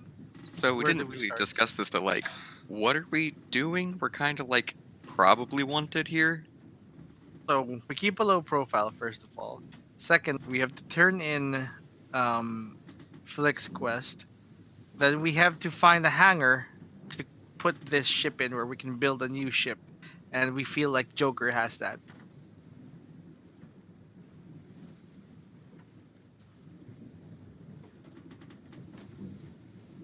This is correct, yes? Pretty sure That we know sounds Joker right. has it.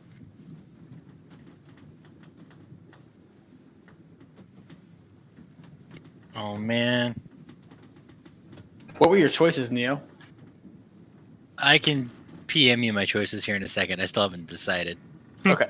but now I have to Thank you. think. I have to decide on if I want to turn this quest in or not. Because this treasure map is pretty cool. What if we need it? We could just copy it over. It's magic though. Oh yeah. Astral star chart. Excuse me. Oh, what Could does we it just do? say it wasn't there? No, that wouldn't work. Why did we even come back? No, 'Cause we I'll need a get ship. rid of it probably. We also Well, came within back the because- astral plane, this map displays the shortest, but not necessarily the safest route through the plane's twisting wormholes and planar gates towards a specific location, determined by the map's creator at the time of enchantment. So I actually don't know where it goes. Space. Also, we got to turn that heart into Jack. Joker. Yes. You know what? One day I'll get a character who actually remembers people's names because I'll remember their names. I don't think you ever will. I know. I'll try though. Alright, so do we want to go see Joker first and get this ship thing underway, and then once you guys are busy with that, I can deal with this? Or I Sounds don't know reasonable. if you should be going to Crosswinds by yourself. Sorry, I fell asleep there for a minute, but I can go maybe with we you. should go together as a group. And perhaps we should go see Joker before we just take our ship to him. Definitely. We don't know if he's going to. How he disguised obviously are we? knows. I'd like to That's- see this that's fair. hangar of his before we commit to it. oh, I still have Also- the music on. A little hesitant to leave our real Mythwood unattended in this town too. We should probably keep someone here to keep watch on it. I can. Kobolds are what? I can stay and watch if need be. Maybe the most kobolds auspicious deserve- of us should stay with the wood. I'll probably stay with the wood as well. Nomad and The I can stay kobolds here. deserve We'll shore protect it. leave. Well, I have a feeling Crosswinds will be fine if I just have one or two of you go with me, so I'm not I'll come taken with by you today. surprise or something. Oh, question. Is Bus. this a new day? It I is think the it should be evening of Tuesday Monday. now. Okay, yeah. okay. Evening month. Hey, Nomad, when do you need to eat next? It will be. I ate recently. It would be on a Friday, probably. All right, I'll keep an eye out. Thank you. Jesus. Not for living people, like Okay. dead. we have to find a Brain. dead person. All right. Yeah. I'm not gonna wait the Recently last day like an unprepared. Let's. Do you want to go stalk the old folks' home? or the hospice, I hear they sometimes drop dead for no reason. Nomad's just outside there going, telepathically telling people, I feel so tired and dead right now. I should just die. Like, just let go.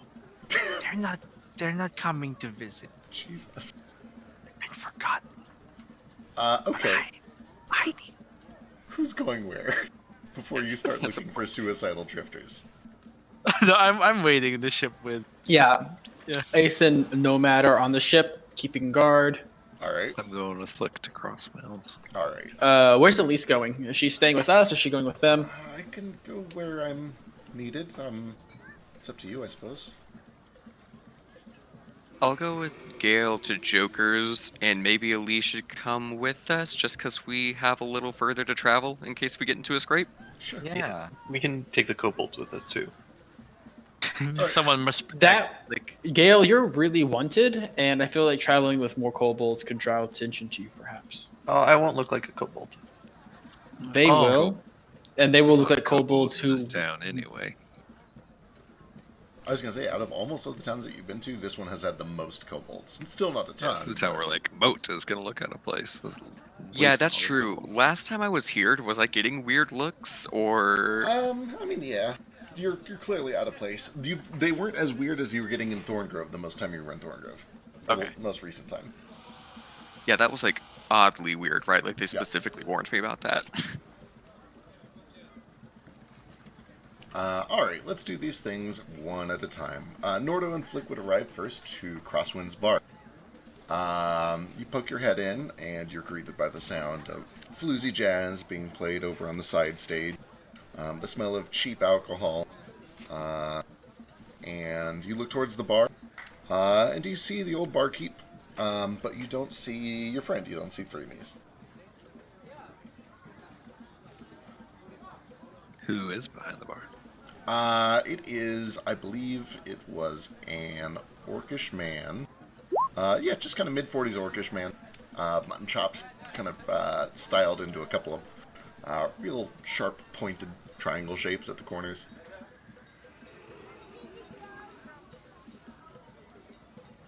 This is a long shot, but any like recognizable immediately, like I don't know, tattoos, war paint, piercings, anything? Give me a history check.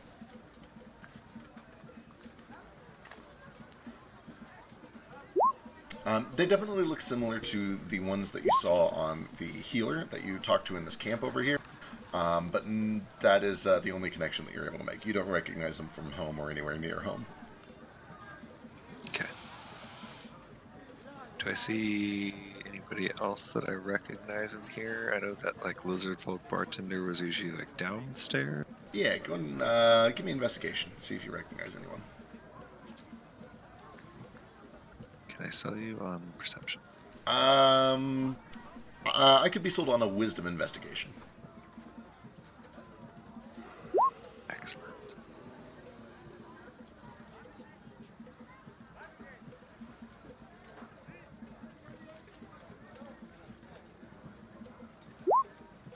Uh, 17, you take a look around. You recognize a few of the faces as just regulars. You actually recognize there is a kobold in the crowd who was performing the last time you were here, and now he's just here to drink.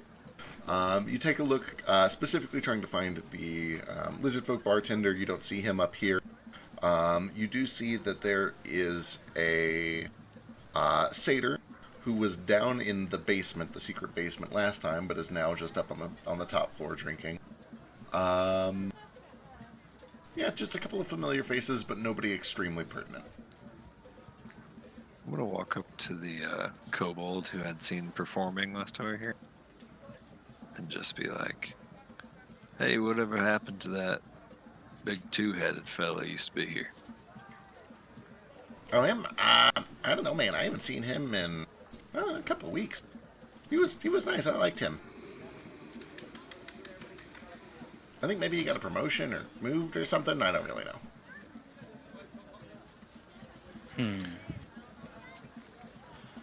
Well, it's possible he's at that tower. Wasn't that where he lived? I forget. Yeah, I remember he said that if you came back and he wasn't here, there was somewhere else to go. I can't quite remember where it was though. Hopefully I have that written down. We'll see. Probably not. Me too. You can give me an intelligence check if you want. If you want to do a memory check. Yeah, I started taking notes after that. Just straight intelligence here. Yep.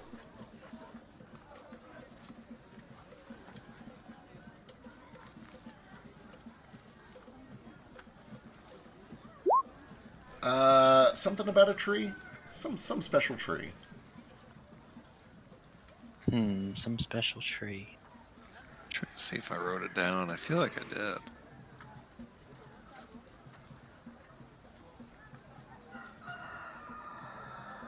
The tree where all seasons meet. Delivering it to another man with 3 eyes there. Alright, well, we'll have to look into that. Right, you know the guy? I knew him a little bit. I had the thing that I was doing for The thing that you were doing for him. a favor. Oh, right, okay, sure. Yeah, whatever, man. Do I remember from last time we were here getting down into like the basement bar? Was it like did we have like a passcode or something, or was it just literally walking to the? I think we like walked into the bathrooms and pulled a lever or something. I believe that you were given keys by somebody up at the bar. Oh, you're right. We were. We definitely were. Did we have to give those back? They were gone. Like, you turned them and went down the ladder, and when you came up, they were gone.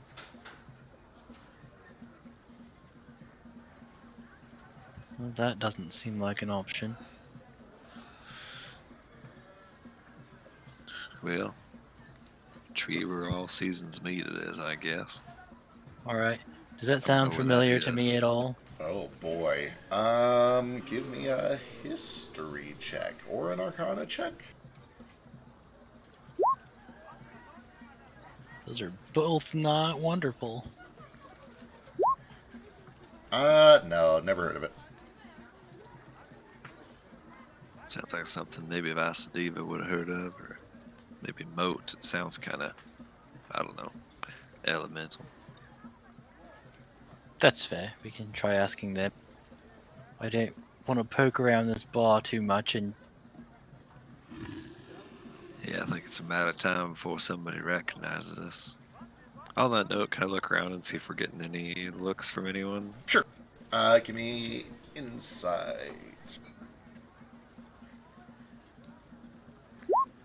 You kind of scan the crowd, try to see if anybody is keeping eyes on you, if you're getting any unscrupulous looks.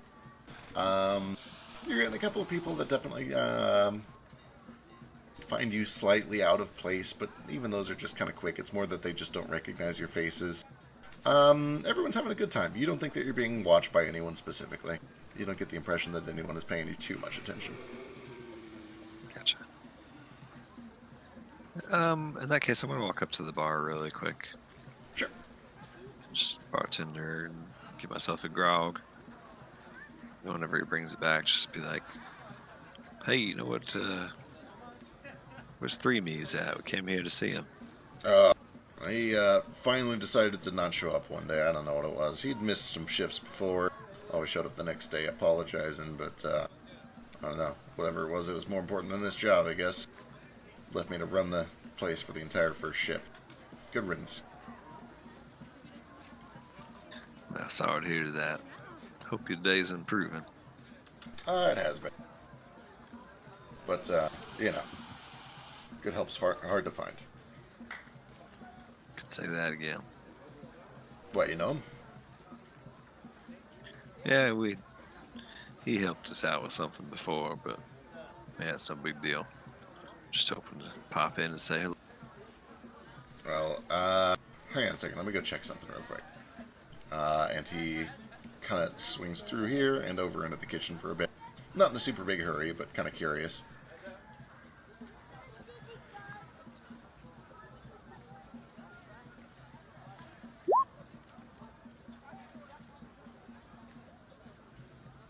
About 30, 40 seconds go by, and he pops back out and he's holding a little black leather pouch. And he kind of plops it down on the bar right in front of you. You can immediately hear the sound of some coins jingling. You see him again before I do. I think this belonged to him. I don't care what you do with it. Is this some sort of trap or ruse? Am I being deceived? 24. Nope, doesn't really seem like it. It just seems like you're the first person who's, like, had any sort of connection to him. He wants to tie up loose ends. He doesn't seem like he's tricking you or anything. Okay. Before grabbing it, I just say, I don't know that we'll see him before you do. You sure you want us to take that?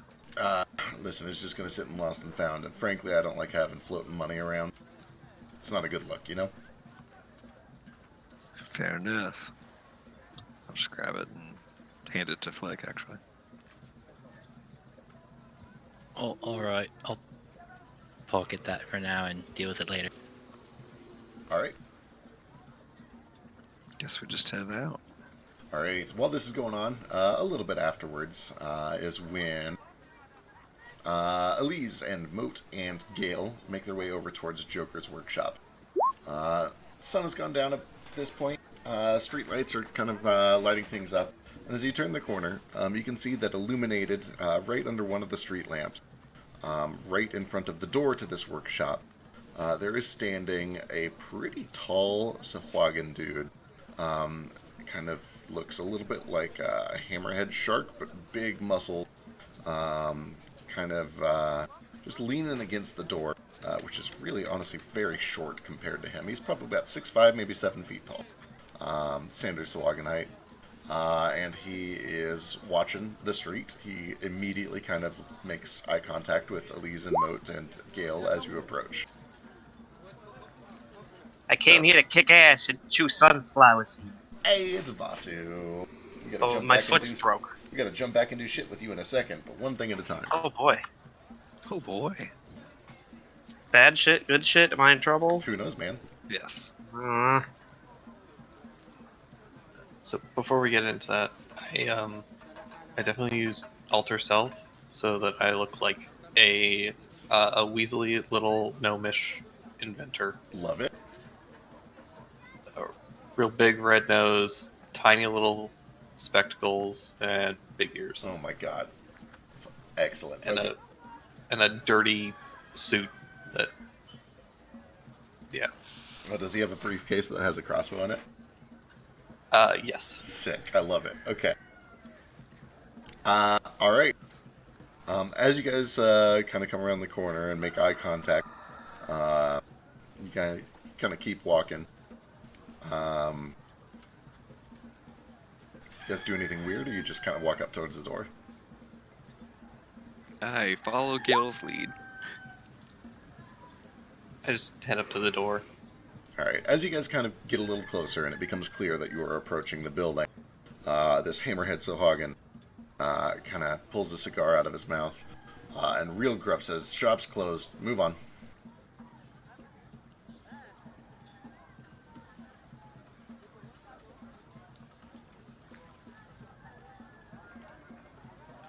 Are there I'm like windows very to sorry, the shop? sir, but this is urgent business. I must insist that I speak with the owner immediately. This big Sahuagin dude kind of puts the cigarette to his mouth, takes a long draw. You see sharp teeth kind of curl from the side of his mouth. He steps over, flicks the cigar to the ground, walks right up to you, hunches down, hands on his knees, squatting as low as he can get, which is still probably like almost twice your height. Leans in and says, "Shop's closed. You'll have to come back in the morning." Are there any lights coming out of the building? So this building, I believe, has no windows on any of its sides.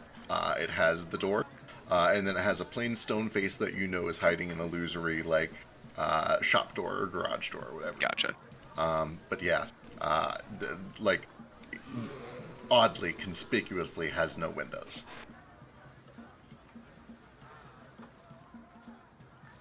It does have the street light right in front of the door, which is what's kind of lighting the scene the most right now. Is this guy wearing any kind of like symbology, or does he just look like he's standing out here in just like plain clothes? So at first, you kind of take a look, and it looks like he's just wearing kind of like some basic, almost ragged pantaloons, some suspenders, a little bit of just like a plain white shirt that's tucked into the pants. But you do, looking over him, give me a history check.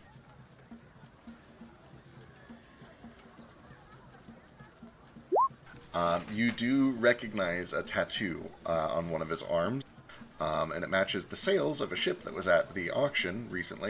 And you remember that it is the insignia of the Emerald Company. Okay.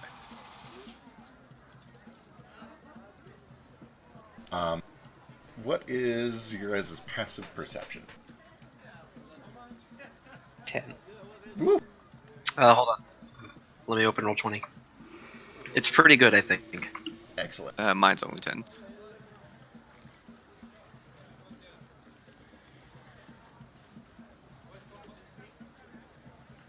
I know mine's at least a 10. If that helps. It's gotta be. Say you're a monk, it should be like. I think it's like 13, maybe. But I'm loading roll 20 right now. Sorry, I just got. Yeah, no problem. I suppose I could just check real quick. Yeah, it's 14. That is enough. Vasu, as this guy kind of stands back and goes back to the door, you hear some sort of like metal on metal bang or an impact that seems to be coming from this solid stone wall that you know is an illusory garage door. Sounds like it's coming from inside of the building. Okay, sorry, Discord cut out for a little bit at the beginning of that. I heard that there's something coming from what I know is an illusory garage door, but what was the sound again? Yeah, it's just kind of a banging sound, like metal on metal. Like something being, like a metal surface being hit with something metal, a bat or a wrench or something. Just one quick impact. You sure the shop's closed, buddy? It sounds like there's something going on in there. Maybe somebody broke in. You ought to go check it out. I'm sure whatever it is, it's being handled. You sure you still want to be talking to me? Oh, I love talking to people. I'm a melting pot of friendship.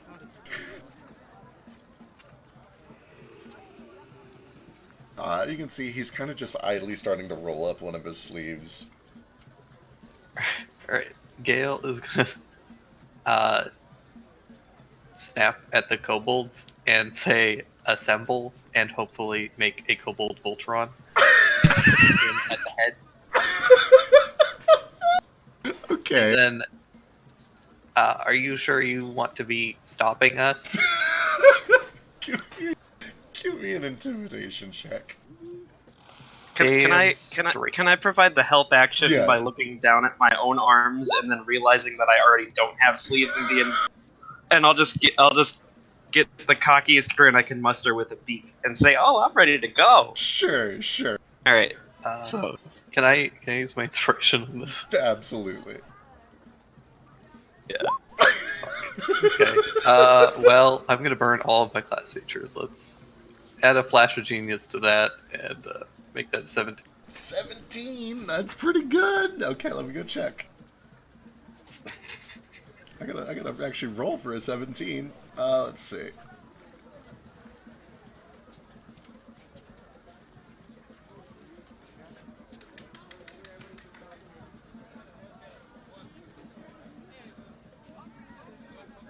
Also, important question. Does he still have his cigar in his mouth? No, he flicked it to the ground. Ah. It's a nice looking cigar, though.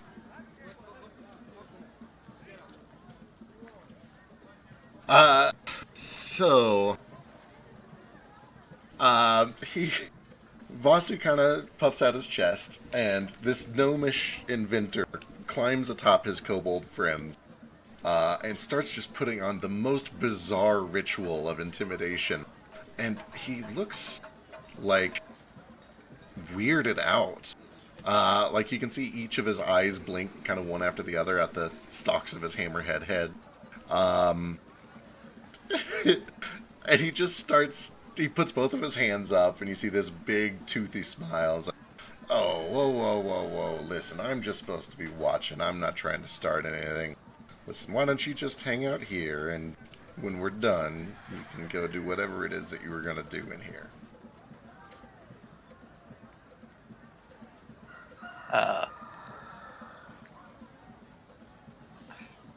Because I'm standing on my kobolds now, I'm gonna just, and because he's a shark, I'm gonna punch him in the nose.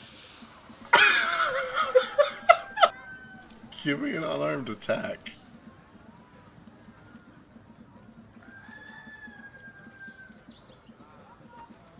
Okay. Before I do that, can I use an action to shift my alter self? So it'll reveal that I'm actually a kobold, but I'll be a kobold with a big rock fist. Excellent, sure. Oh, alter self. I thought it was this guy's self. No, I decided to go with alter self just because it's a bit more flexible and Yeah, it's good. for things like this. Fuck. Woo! So you go up and Just to burn swing that inspiration. this big rocky fist at this dude, riding your tower of kobold. It's real wobbly. They weren't really expecting this either, and the sudden weight of this rocky fist kind of makes it teeter and totter. And as you lurch forward, this big meaty hand kind of rises up and just kind of catches your fist a little short of his face. It's like, well, I guess we're gonna do it that way then. Alright, he is gonna try to grapple while everybody runs real quick. I guess give me initiative real quick. Oh, you might just get away with it.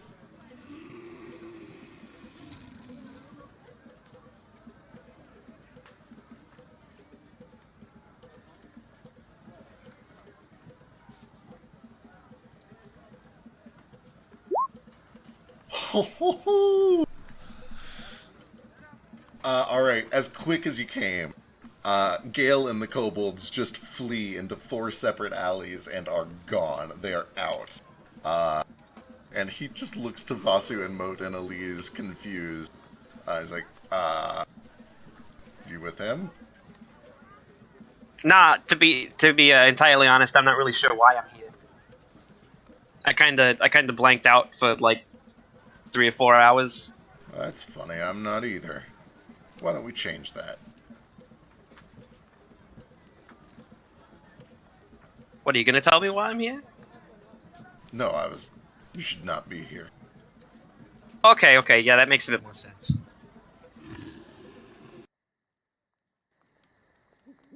Brother Bird, do you think Gale is going to start shit?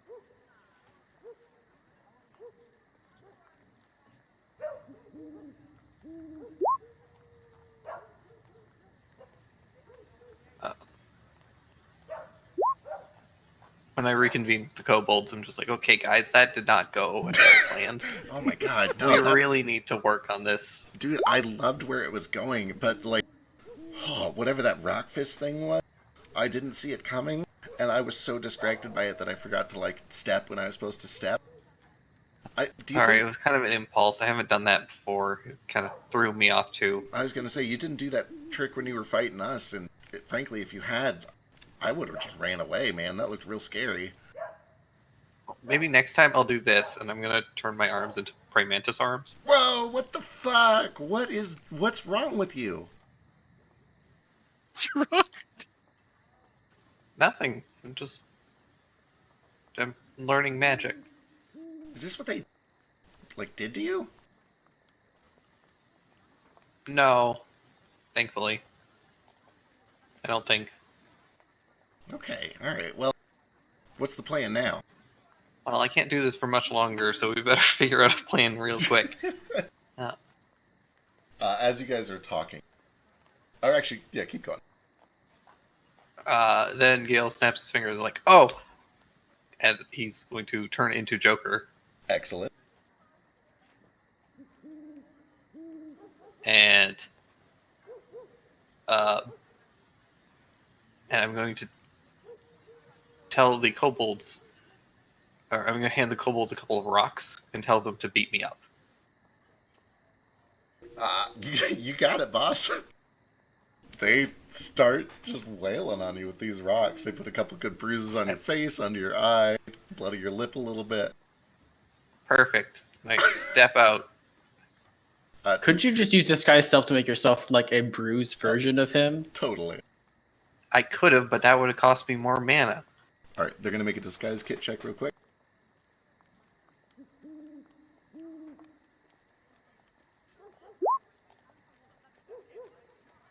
All right, there you go. Disguise kit check. That was funny. All right, you're beat up. What's the plan? Alright, I step out and try and hobble to my workshop. And, I just start looking for help and aid from this horrible shark bastard, and as well as my actual friends. All right, Vasumot and Elise, you guys watch as an injured Joker hobbles around the corner of the alley. And when he does, the Sahuagin man that was watching the door immediately reaches for his side and starts to draw what appears to be a pretty long sword, double-edged, from its scabbard. Like, hey, how'd you get out? Help me. And then I collapse in the street.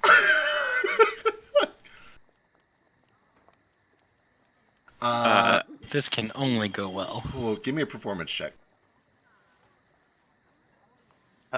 As somebody who has multiple times used crying and being a weak piece of shit to their advantage, I feel like I should have advantage on it. Yeah, dude, you've got Grapple, Cower, and Beg right on there. Oh yeah, look at that shit. You don't even need it. The shark doesn't come over to you, but he starts he raps on the door behind him with his knuckles a couple times. And yells like, hey, boss, everything all right in there? Boss? Vasu and Moat, what do you guys do? Shit, I don't know. Stab him in the back. Just watch. Stick him in the kidney. The I'll spectacle. pull out my sword when he pulls out his sword, and I was like, look, we just came here to talk to Joker, and it'd be a real shame to send you that mausoleum before your time. Oh shit. Give me an intimidation check. I love the idea of Vasu saying, oh shit, after Mark Right. that one line. Oh shit. Do you say that? in So a I couple- actually had a plan, but that's definitely gonna change. When you say this. that, he kind of like points the sword at you, but in a way that is just like stay back. It's not like he's not swinging at you. He's just saying stay back.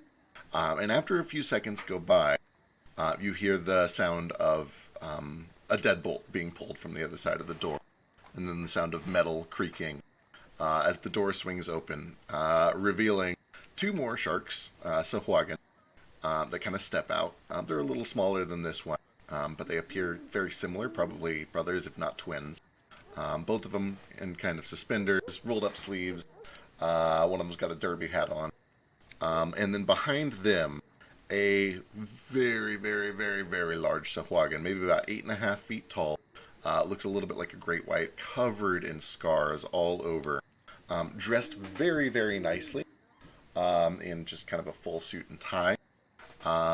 You can see that his right hand has the knuckles kind of wrapped in some sort of wrappings, and his left hand, or his entire left arm, I should say, is put up in a sling. You can see that it appears to be kind of splinted and put up in a sling. And he kind of looks down his nose at all of this and all of you, and over to the Joker sitting on the street surrounded by other kobolds, and says, "What is the meaning of all of this?"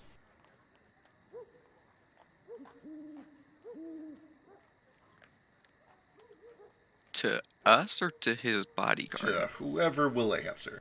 The bodyguard does not say anything right away. Seems to be kind of eyeing all of you.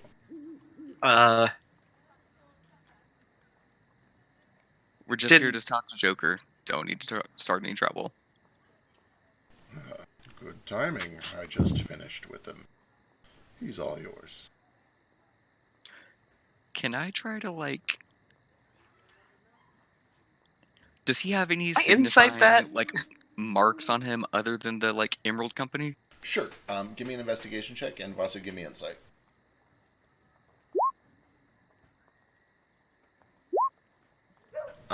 Very well dressed. You do see that kind of on the side of his neck, you do see that there's a very small tattoo for the Emerald Company. With the investigation, like the thing that stands out the most to you is the sling. It looks a little haphazard. It looks fairly recent. You can actually see that there's a little bit of blood on some of the gauze. Actually, that's not true. There wouldn't be blood on the gauze, but it looks like his arm was recently injured, probably broken because it is in a splint, and it is kind of put up, and it looks very out of place against the rest of him, which is very well dressed and put together. You see the identifying mark of the Emerald Company on a tattoo on his neck. You can see that he's got some fine jewelry. He's got a couple of rings around his knuckles. Yeah, that's really all you get with a 15. Very well dressed Emerald Company, broken arm. Okay. Vasu with an insight of 14. Whatever this is, it's weird and a little beneath him, and he wants to simply move on. He's a little disappointed in his guard for whatever is going on here. And with a 14, let me check.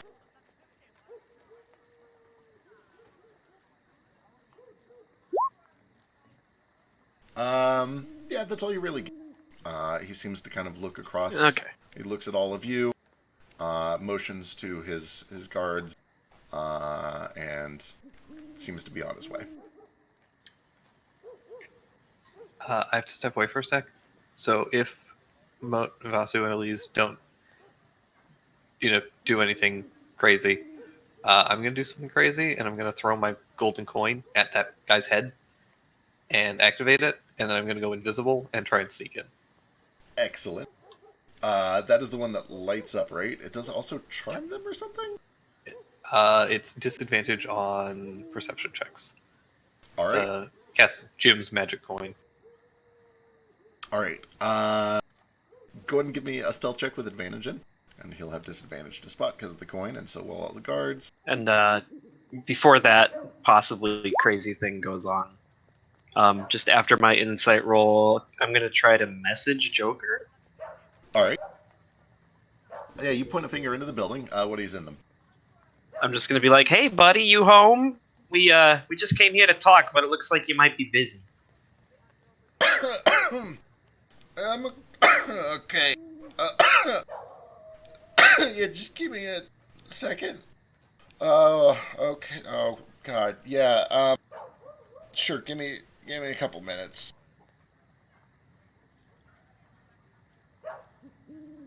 What, is there a fire in there or something? Okay. 16 with invisibility. None of them see it. How about you?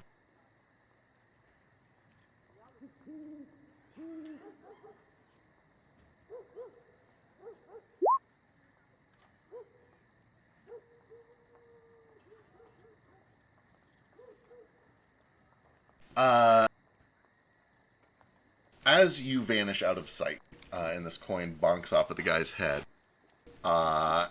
he kind of, for a moment, the gold glints just a little too long in his eye. You see this almost instinctual lust for it that distracts him for a moment. And he actually, as it bounces off his head, he catches it in his fingers and kind of ogles it for a second. But then he looks back up. Not to you, because you're invisible, and at this point, Gale, you've made your way into the shop through the door. But to Vasu and Moat and Elise, says, "Don't I recognize you?"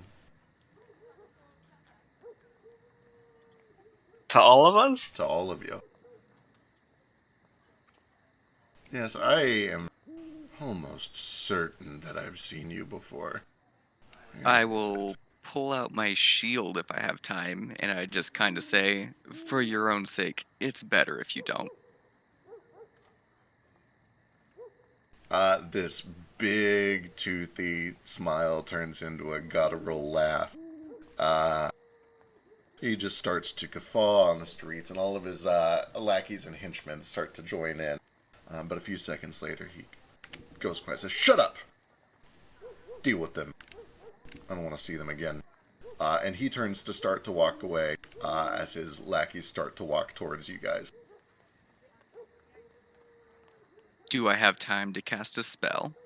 That'll depend on initiative, but I think initiative is probably Okay. where we'll pick up next session, because we do need to jump back for a Vasu thing real quick. True. And for some Grover questions. Including some Grover questions. But before the Grover questions, this would have been Saturday night going into Sunday morning.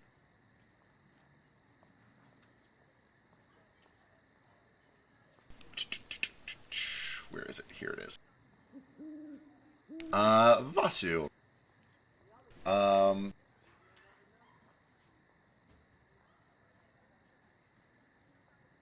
You receive a dream that you remember very clearly in the morning. You feel something cold on your feet, and you look around and kind of find yourself in this blackness. And as you look down, you can see that you're standing on some sort of a crystal, some cold crystal. And every once in a while, you feel it kind of pulse under your feet, or vibrate, just this rhythmic buzzing. And as the dream world kind of builds itself around you, and you begin to take in your surroundings, you can see these three lights. There is one that is red, one that is blue, and one that is green. One in front of you, one to your left, one to your right. And they seem to be coming from these crystalline veins or strings or strands. And they all kind of emerge from this platform that you're standing on and then wrap up. Almost like they are chains holding up a chandelier that you're standing on or something along those lines. And you look up and up and up, and you watch as these long, colorful crystal strands go all the way up for hundreds of feet. But then you start to feel this powder drifting and raining down on you. This black, flaky lead begins to kind of cover your face and threatens to get in your eyes, and it coats the backs of your arms. And as you look up, you can see that the light, these three-colored lights, these crystals, are starting to melt away from the top down, flaking into lead and kind of drizzling down on top of you. And as all of this begins to kind of take form in your mind, you feel something in your hands. And you look down, and you can see in each of your hands there is an identical weapon, a wind and fire circle. Kind of like a chakram, but with these curved blades that come out every once in a while. And they're lighter than paper, and they glow white, like pure, radiant energy.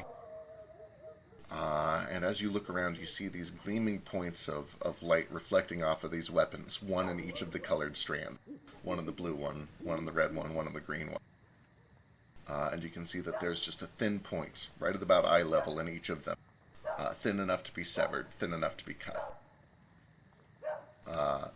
And before you act, I'm going to send you a thing.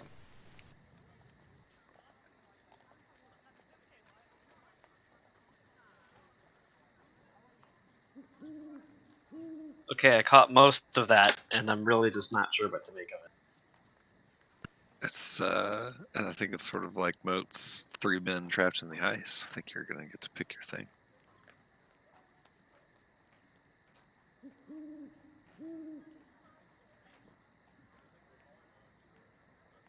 Take your time. When you decide what to do in your dream, let me know.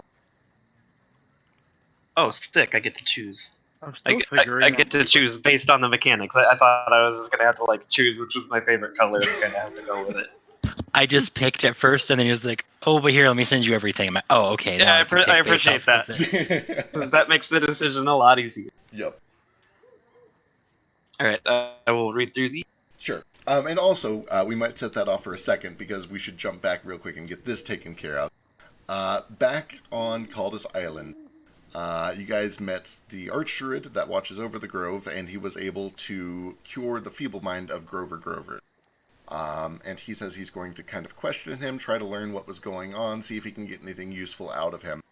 So far, he seems very frustrated. He's getting the impression that Grover is very forgetful to begin with, even with the feeble mind gone. He explains that he has always been sort of a strange and difficult person to work with. He has lots of memory problems. But you get the impression, as he's telling you all of this, that he's not sure how much of it he believes. He wonders if maybe the forgetfulness is a convenient excuse or a cover-up, if he's not telling more. He's still trying to get to the bottom of all of this. But he does say that if you have any specific questions for him, you're very welcome to talk to him before you guys leave. Oh, yeah, absolutely. Let me at him. All right, he kind of motions over, and Grover is just kind of sitting at this little rustic wooden table where the two of them were probably sitting and drinking tea. He's got a big mug in front of him that's kind of steaming still. He looks at you perplexed, not a ton of recognition, kind of cocks his head as you sit down across from him. Okay, I'm gonna sit down, and very calmly, quietly, like, kind of stretch my arms out and then straighten out my shirt. And then I'm gonna stand up and I'm gonna slam my hands on the table. I'm gonna be like, "What do you know about still stones?" Still stones. The magic stone. Sometimes we get donations go in the pool. Donations go in the pool. Donations go in the pool. Yes, still stone goes in the pool. Okay. Is that right? For a second, and then kind of like I'm gonna smack the table again, but a lot more quietly this time. I'll be like, what do you know about Eisenmar?" Eisenmar, 35 gold, 20 gold per living creature. Wagons are 40. Eisenmar, big tree, palm, on the north face, looks out over the sun. Eisenmar, large tree, palm, north face. Eisenmar. Does that ring any bells to me? I mean, you have palm trees in Eisenmar. Some of them get pretty big. Right. Do I know of any particularly large one that I know maybe gets used for travel via plants a lot? Sure, give me a history check. History? Yep. Yeah, that rings a bell. There's a lot of traffic that comes in kind of from the north, and it seems to be a lot of like foreign visitors that approach from the north, which is especially weird because you guys are far to the north. You wouldn't get a lot of, like, most foreigners are from the south. Right.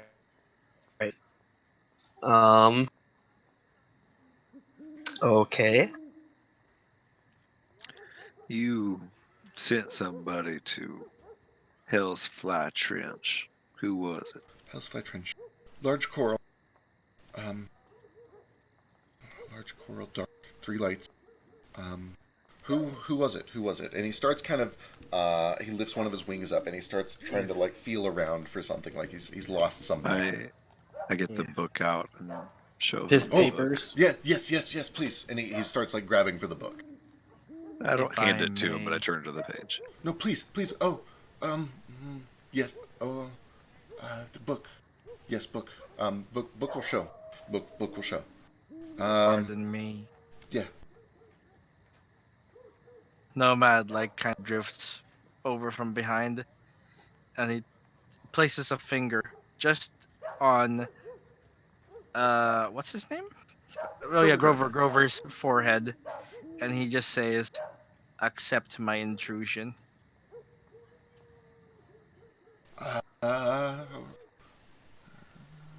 It will be all right. We will set your mind at ease. Intrusion. Intrusion. Plants. Guardians. Intrusion. Tree. Right. Yes. Tree. Okay. Yes. Intrusion.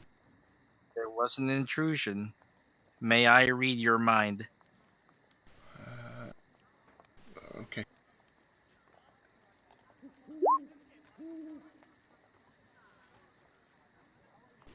Immediately you're filled with this bizarre sensation.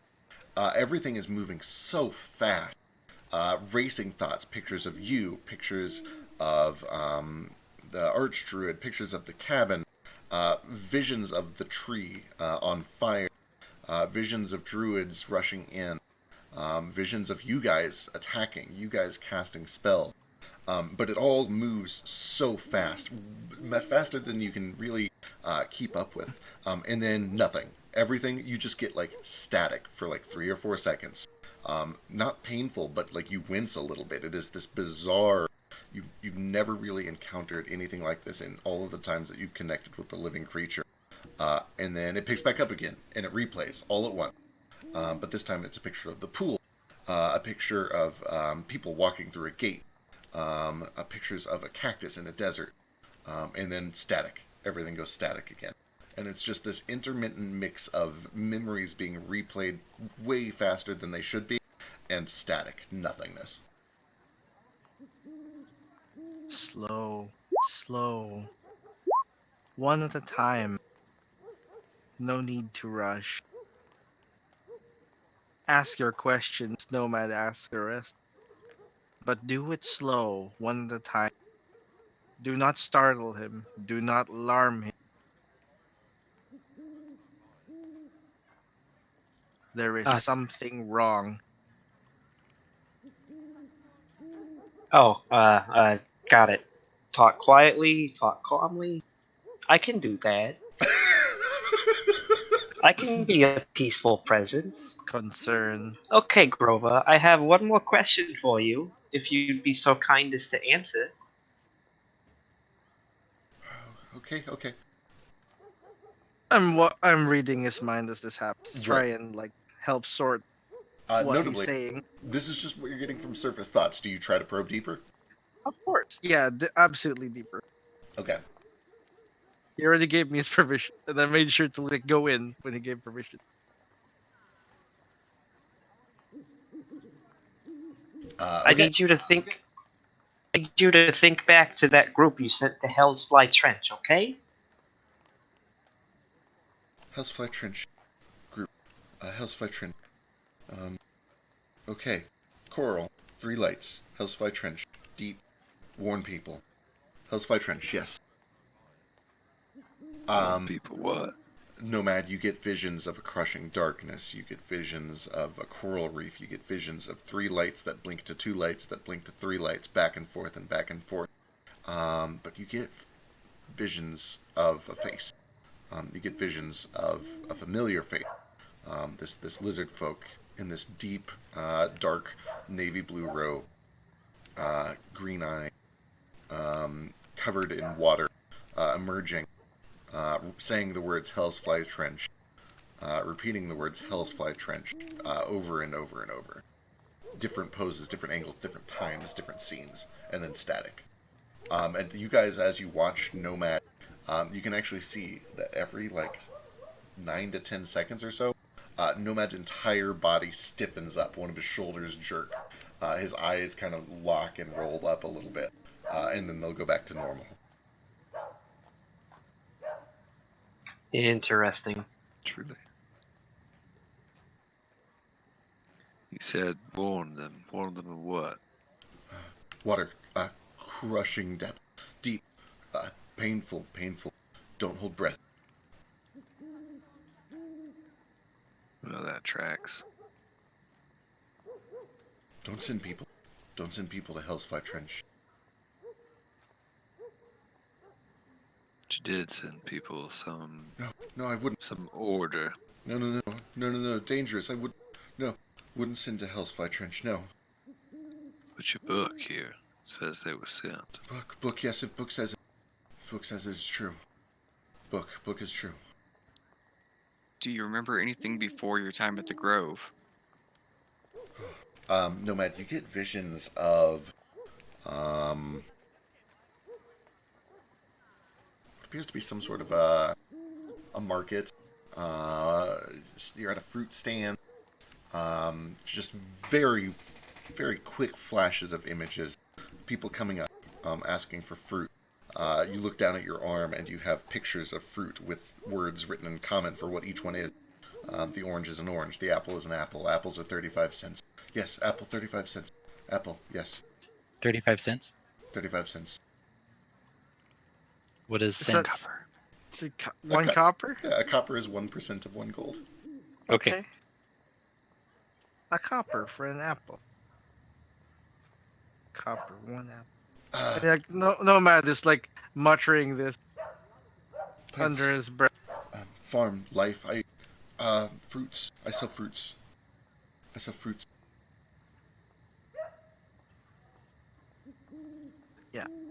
So Nomad is helping him speak by interpreting what he sees and repeating it to him in words. So when he sees him selling fruit, he says, "You sell fruits." You know, if he's a farm, like you were in a farm, you lived in a farm, or something like that. They kept you in the pigsty. You don't get anything like that, but yeah. No, okay, I see what you're going for, yeah. yeah, so Okay, that he can say it physically. Okay, Piglet. And the statics would come, and he just tense up and freeze and like have weird convulsions.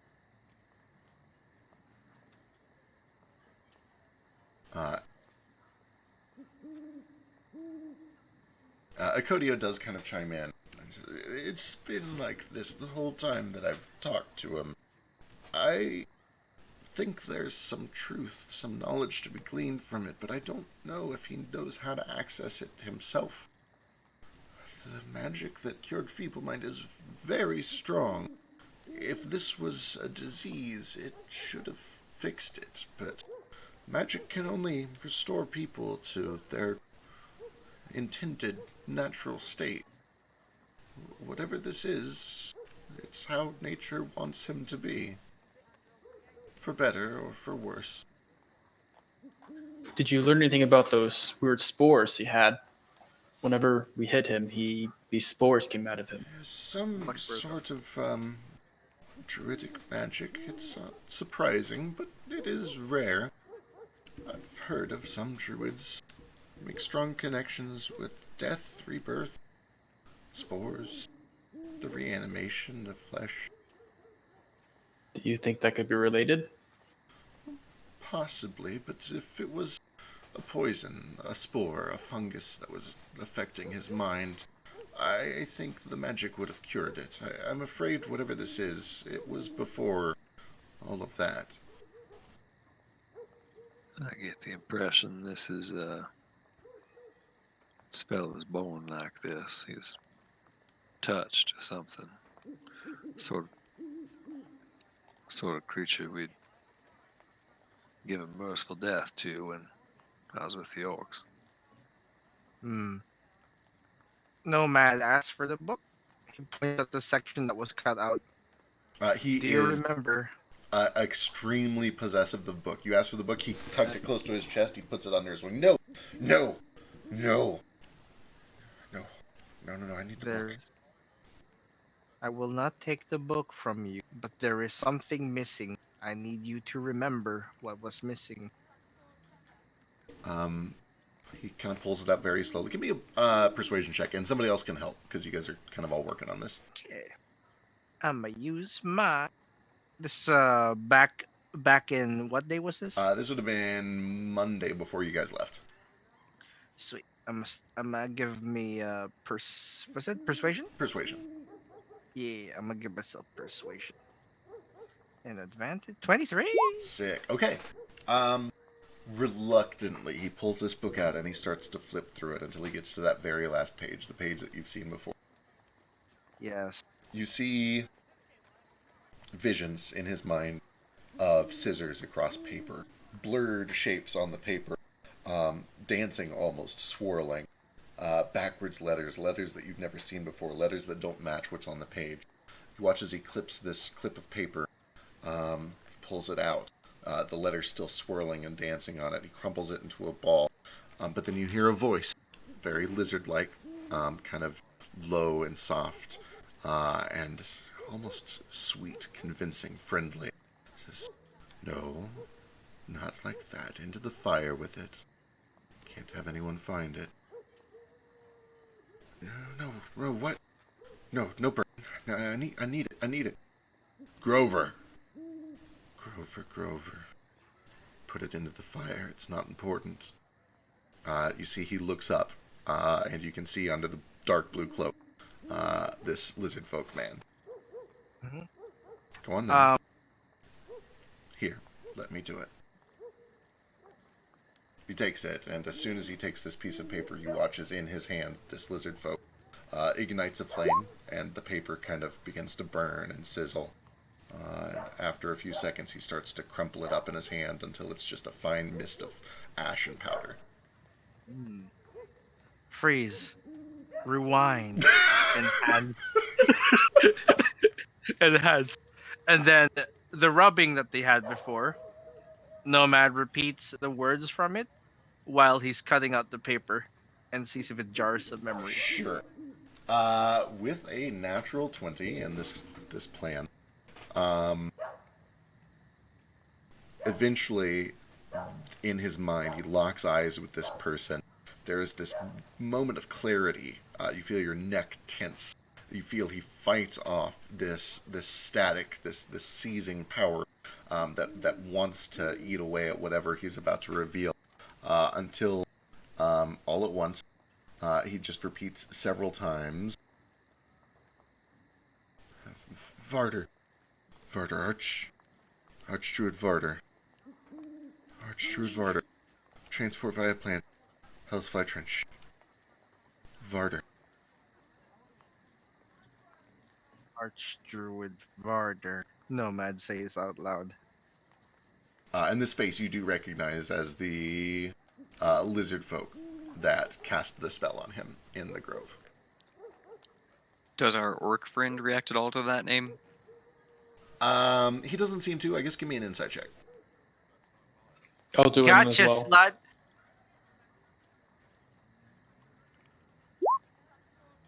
Woo. Both of you kind of look around to each other and over to Akodio to see if he reacts. He doesn't seem to react strong. Like he's like, oh good, we have a name, but he doesn't seem to like recognize it. He doesn't look like he's hiding anything. Nothing more than, oh good, we got a name. Do I recognize the name?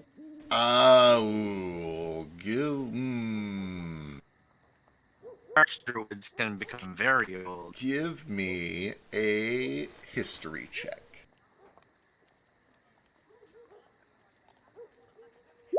I'd like to see that. No, you don't recognize the name.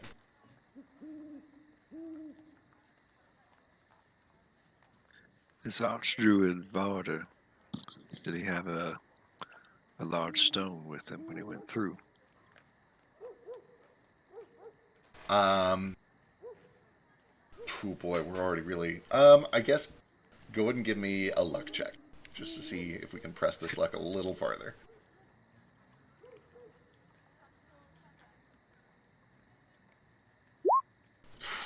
Woo, that's good! He doesn't respond. He seems to lock up. But as he's locking up, Nomad, as your spell kind of begins to wrap up at the end of the minute, you do see just this faint, flashing, fast-forward barrage of memories once again. And in this barrage of memories, you're barely able to make out near the end before he collapses into static. Several more people in dark navy blue robes that are pulling a wagon with something covered in a cloth tarp through a shimmering blue gate in the side of this large cactus. And then everything goes static.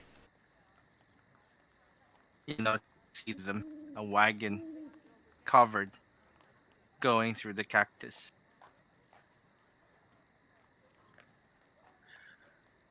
Thank you, Grover. Have a cookie. Yule gives him a cookie. Thank you, Yule. I hand him back some of his notes that say like his reminders to feed himself and stuff, like the ones that are insignificant. I hand them back to him. Oh my god, he immediately, nothing else is on his mind. He begins preening and putting these slips of paper, just tucking them between feathers. You're cutting out really bad. Yeah, you're a robot right now. It's really funny. This was happening earlier. It would have fit with the theme, but now it's not. Yeah, this goes red bar for me as well. Same. Mine's green. I'll do all the talking. Mine's green now too. It's green now. Look at Hey, me, we're I'm the back. DM now. He's the DM now.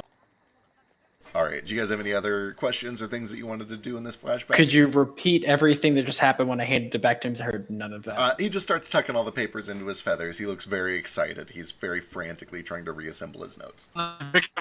He just got to up again. He looks very happy, I'm assuming. He looks satisfied. I think he needs all that to survive. What was that thing you were creating? That giant monster.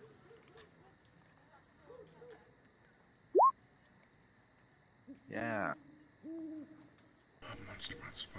Monster. Defend. Defend. Intrusion. Defend. Outsiders. From outside. Where was outside? Outside, I was warned. Protect the grove. Protect the grove. Outsiders. They would come. Told by who? He starts looking through his wing notes, flipping through his book. Who? I don't know. By Vodder. By Varda? By Varda? Does book say Varda? Where's book? Where's book? There's book. Book is in your wing. I take out a scrap of paper and I write down what he said it was out loud, roughly the same size as the cutout, and I hand it to him so he can put it in his book. He takes the strip of paper, and he looks at it, and then he looks back up to you. He's like, "This is true. That's what you said. I said this. I said this. He saw it in your head.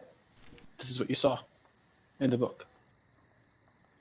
We cut it with scissors. All right. You see that he takes this strip of paper, and he kind of tucks it into his wing. What's your passive perception? My passive perception is only 16. Mine's 17. I don't have expertise in it just yet. Cool. Oh no! Good to know. It's a nat 20 though. But yeah, Nomad kind of strides over to Oncorio. Is his name Oncorio? I think. Archery. Acodio. Or Acodio. And like he gently just takes the corners of his like sleeves and gesturing at his robes, right? And he says, "Intruders wore this." Yes. Yes. Some. Yes. Some intrusion. Yes. And you defended from intruders. Someone warned you. No. No. But dead body. Did I fail? I think I failed. I think I failed. What does book say? Where's book? His You book. did not fail. You were overwhelmingly successful. I think. Why am I here? You are not feeling well. You need to be taken care of. Who are you? We are friends. He starts looking through his notes through his wings.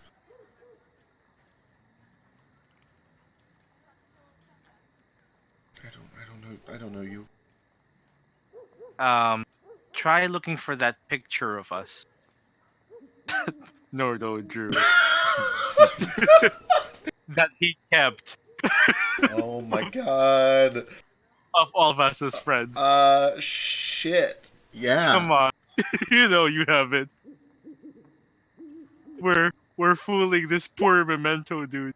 It's like, Dude, you mementoed the fuck out of this dude. Yeah, he kind of like keeps digging around until eventually he finds this rolled up crayon drawing. It's not a crayon drawing, it's actually a very good drawing. a very Very good of one. all of you guys and him. And you just see this just like immediate sigh of relief. Like, oh, okay, Prince. Yes, I know you. I know you. I know you. You're... And he looks down at the paper, starts looking for a name, and doesn't find one. You want to put names on it? Here. Yeah, your friends have names. No. Nomad puts Nomad on his. Sure. Just over his self with the quill. God, I still have the fucking ambience from Salt Bowl, and it's driving me crazy. There's this dog. We have that's Enchanted barking. Forest music, and it's very fitting It for this is entire perfect. thing. I do not write my name on that paper. I probably write just some random name, just the Yeah. first name of some orc I can think of, but I do not write my name on there. Yeah, Okay. you can put a fake name. Sure. All right. I'll write my real name on it, and on the off chance that this leads to anything while I'm next to him, I Right. pop a divine sense. Just in case. Just in case. Just in case. I have so many, why not burn them? No, you don't get anything weird from him. Okay. Or from anyone unexpected.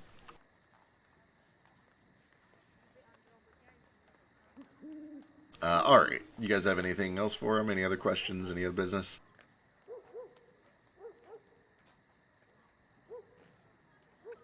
I believe that settles that. We know where your stone went. We know who took it.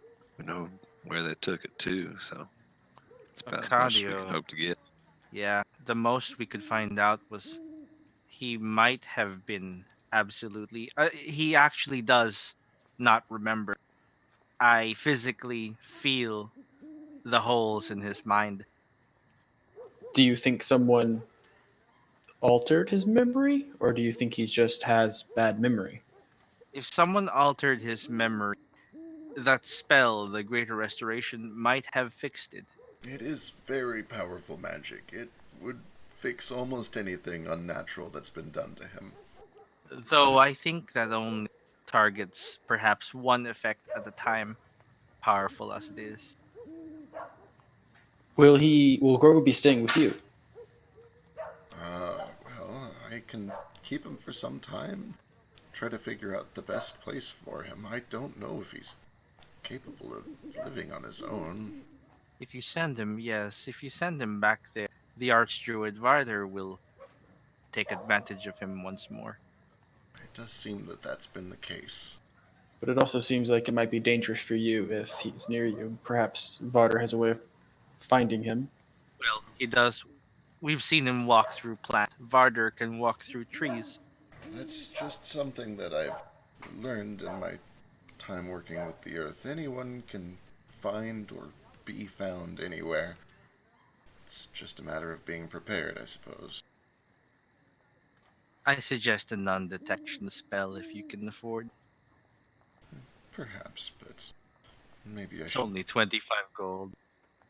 do some good one last hurrah before I retire and let the flock take over. You're so insistent in getting yourself killed. I It's just don't an orc thing. wish to get myself killed, but I do wish to serve some final purpose. Whatever this Varder is up to, he seems nefarious.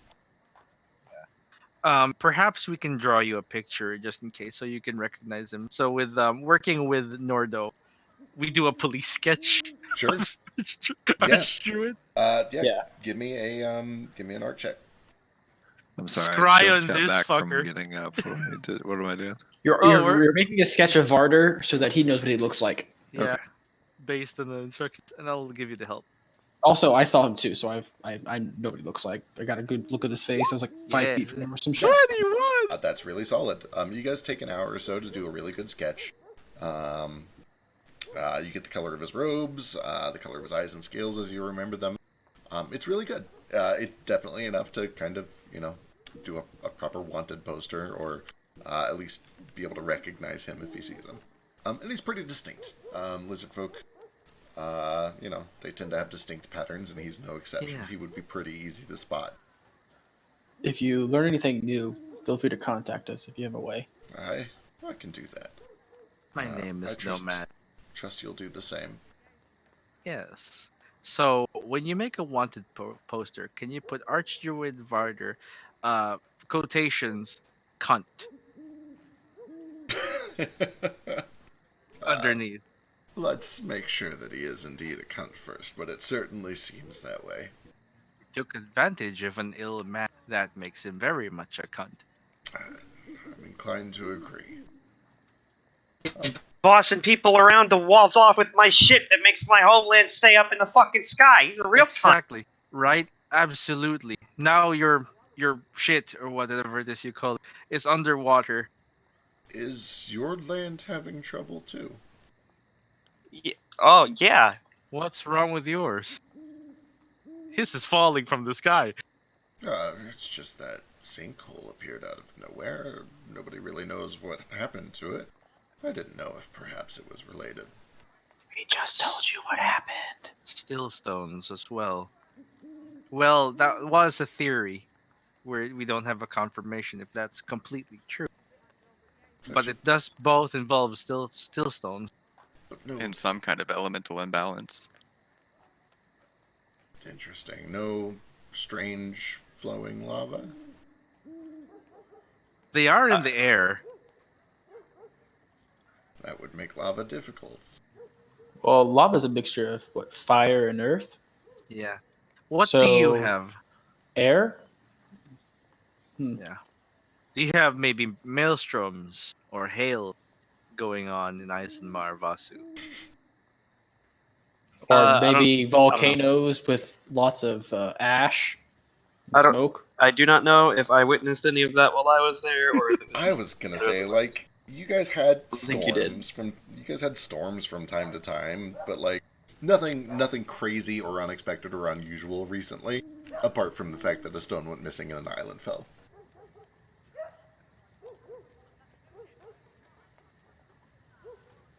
The mystery grows. Alright, I have to jump back to Ace Salt. takes lots of notes and just writes down all the information somewhere in his little detective notebook. Yeah. While Ace is taking notes, Nomad picks him up from behind and starts preening his head feathers with his tentacles. Oh. This is very soothing for Ace. It helps him think. Vasu is also taking notes and writing like 2 letters at the same time. Perfect. Excellent. I'm not going to actually write out the letter, but I'm basically just going to write another letter to Orinar and update him on the new stuff we've learned, and then also say, yeah, we're still on our way back, though. Okay, cool. Also, I like to imagine that like Ace was just standing still writing, and then Nomad just walks up behind, picks him up, and just starts carrying him to the ship as he's like intently writing. He's Just busy. like this. It's like his feathers need grooming. I will help. Yeah. His feathers are standing here, and I will preen him like he showed me how to preen him. He needs to be carried to the ship. He is busy writing. Alright, awesome. We'll jump back to the future and pick up there next week. We'll say for the sake of not having the party split, Flick and Nordo have kind of come from Crosswinds Bar, and they come around the corner right as this scrap is starting to go down. Ace and the Nomad, if you guys want to just say, oh, we got bored on the ship and came looking at exactly the right time, I'm okay with that. But if you... With no one guarding the ship? We just fly this. Nomad decides we should just fly the ship over there. It'll be fine. How hard could it be? Crashes to every building on the way. Sorry. We crashed the ship. Oh well. I can offer a non-meta reason, which is that we have a magical telescope that can see up to 2 miles away, find details up to a stop sign. So you could probably see Joker's workshop in great detail. Yeah, you're probably just watching the entire time, and I'm just I can imagine Ace is like watching, and Nomad's like, "Is Gale starting shit?" Wait, no. Well, he's running. Well, hold on. He's getting beat up. Why? By the kobold. Oh, he's going back. Well, he's on the ground. He's crying. I think he's got this. Wait, nope. Yeah, we should go. Okay. All right. Shit has begun. Let us go. Notably, you guys are docked at the tower here, and they have security. It's not like they just let people onto other people's ships. There's a reason that you're paying a docking he can alarm it, can't he? It's like what, a mile radius or something that we can get signaled by. Something like that. With that said, I don't know if this map is to scale. No, it's not. But that's probably... It's only like 50 feet. That's fine. That's probably within a... Yeah, it's probably within a mile. I have all my social spells set. Hooray! Detect thoughts. Just convince them to Suggestion. be nice. Oh, I could, but they're already fighting, you see. It would have been nice. I only prepped my social axe. You have like what? I'm like, oh, we're going to a city? Let me prep my social skills. Here, forgetting that every time we've been in the city, we've started a fight. Yeah. Whoops. I even tried to warn you. I don't think I've started any fights. No. I think it was mostly Vasu and I Gale. assume that Wait, there's- what? I'm pretty sure Vasu and Gale are the ones who started the most fights here. No. Pretty sure Nah. that Vasu ended a fight by flying around yelling about how the Falcones did this. So I assume there's going to Yep. be some beef here. Well, I just want to remind you. Grandma locked the front door. That's just what I want to remind you guys about. That was really good. That too. I also think that doesn't count as ending a fight because he arguably started a bigger fight, i.e. a gang war. Also, what's with No. Salt Bowl and us splitting the party here? I feel like every time we're in Salt Bowl, we go like 3 different directions. You guys 'cause could there's have so gone much to to do. Crosswinds together and then gone to Jack. Which Yeah, but we didn't. I know. wasn't there. I was busy playing cards with Nomad. Yeah, we're here being brothers and He just cheated, he won. watching people. All He I'm just read saying my mind and knew my cards. is this is a foolproof pan that we're all going to be on board for. Why are 90% of your cards aces? No matter. It's like all aces and just that one queen card. And it's just like, do you have any aces? Actually, no. If you get the queen card, you win. That's just how it Oh, works. that's it. If you draw the queen card. All right. So are we done for the night? Is that what you said, Fact? We'll wrap up here. We'll pick up with initiative first thing next session. I was like, oh, I wanted to buy something and maybe get money. But here we are, moneyless. I have the wrench set up so that we can just steal the printing press whenever we're ready. Perfect. Excellent. I mean, acquire it. We're not going to steal it. We're just going to I acquire it. assume we'll make a pretty good chunk of change from scrapping and selling this old airship. I mean, we need like the Oh, for rope sure. and the canvas and stuff, but we'll have a lot of parts. To Yeah, sell I until mean, sundown. Got to make sure we take the oven with us, though. I mean, How all the much is this engines for airship? starters. How much is this airship without like Sundown or Rex? Let me go check. That's a great question that I believe I've answered. And Okay. without the oven, because we're Yeah, taking for the sure oven with taking us. the oven out of it. Since- Absolutely. taking Since the oven. since we're wrapped up and planning stuff for next week, I would roll initiative now just because I'm excited, but I don't know if I'll be around next week. I don't know my schedule for it yet. Okay. Gotcha. And also, I'm gonna dip out because I gotta go shower and go to bed because I gotta be up at work at 7. Because I'm Sick. plating up lunch for 600 people tomorrow. Ooh, have fun. Woo! Yeah, it's gonna be fucking. Sounds like a blast. Great. Just handle your Nordo, your inner Nordo. I'm gonna get like 2 monsters in the morning, and Do bangs, Just they're better. I'm just gonna Bangs survive. Bangs are way better. I haven't tried those. It's I a know they- hot mess, but it's a good time. I know they come in like 18 different fucking flavors. They do. They're really good. Which one would you There were recommend? more nuts. Oh god, I can't remember the flavor. It's blue. I know that much. Unicorn. For a blue one. Okay. Unicorn is really good. When I go to the gas station tomorrow, I will try the blue one or the unicorn one. Yeah, it's like a pre-workout, so brace yourself. Like your heart's gonna be racing. Oh god. You're gonna move so fast. You're gonna be. It's like, a cooking great so time. much. I mean, used to it work super early. Always worked for me. is going to be an 8-hour shift of just running around in circles and lifting and plating shit. So it'll be You're good. gonna get so jacked. Oh my gosh. I'm gonna get so swole. I'm gonna lift so many plates. I'm gonna be tossing so many salads. My veins are just gonna be popping out of my arms. Isn't tossing ready. salad It's gonna be real means gross. puking? No, Isn't It's tossing tossing your cookies. salad? I thought tossing your salad was. Is that not a thing? Tossing your is- salad. It is a thing, Cunnilingus. but It's a whole different Ew. thing altogether. see, I always thought tossing salad was just like a sloppy hand job. No. I thought, yeah, tossing chunks is when you vomit. Gross. I've heard tossing cookies for vomiting. Tossing cookies, yeah, I've heard that too. According Mostly- to Urban Dictionary, tossing salad is giving anal sex with your tongue. So rimming. Maybe Analingus. Yeah. for this Yeah, that's what I've always heard. new young people, it used to be cunnilingus. What? Who did? Why is that a salad? Just any oral? Yeah, just any lingus, you know. Interesting. You damned kids with your obsession on eating ass these days. Right. Back in my day, we rimmed the fagoober and we liked it, damn it. Alright, I'm gonna go shower. I'll catch you guys later. Good Night. The Alright, Bagoober. Love you. I'm gonna head out too, guys. Same. Here. I'm gonna Night. play a Pokemon knockoff and see how bad it is. The Oh, I've Temtem? heard good things. Answering the viewership question, I don't know.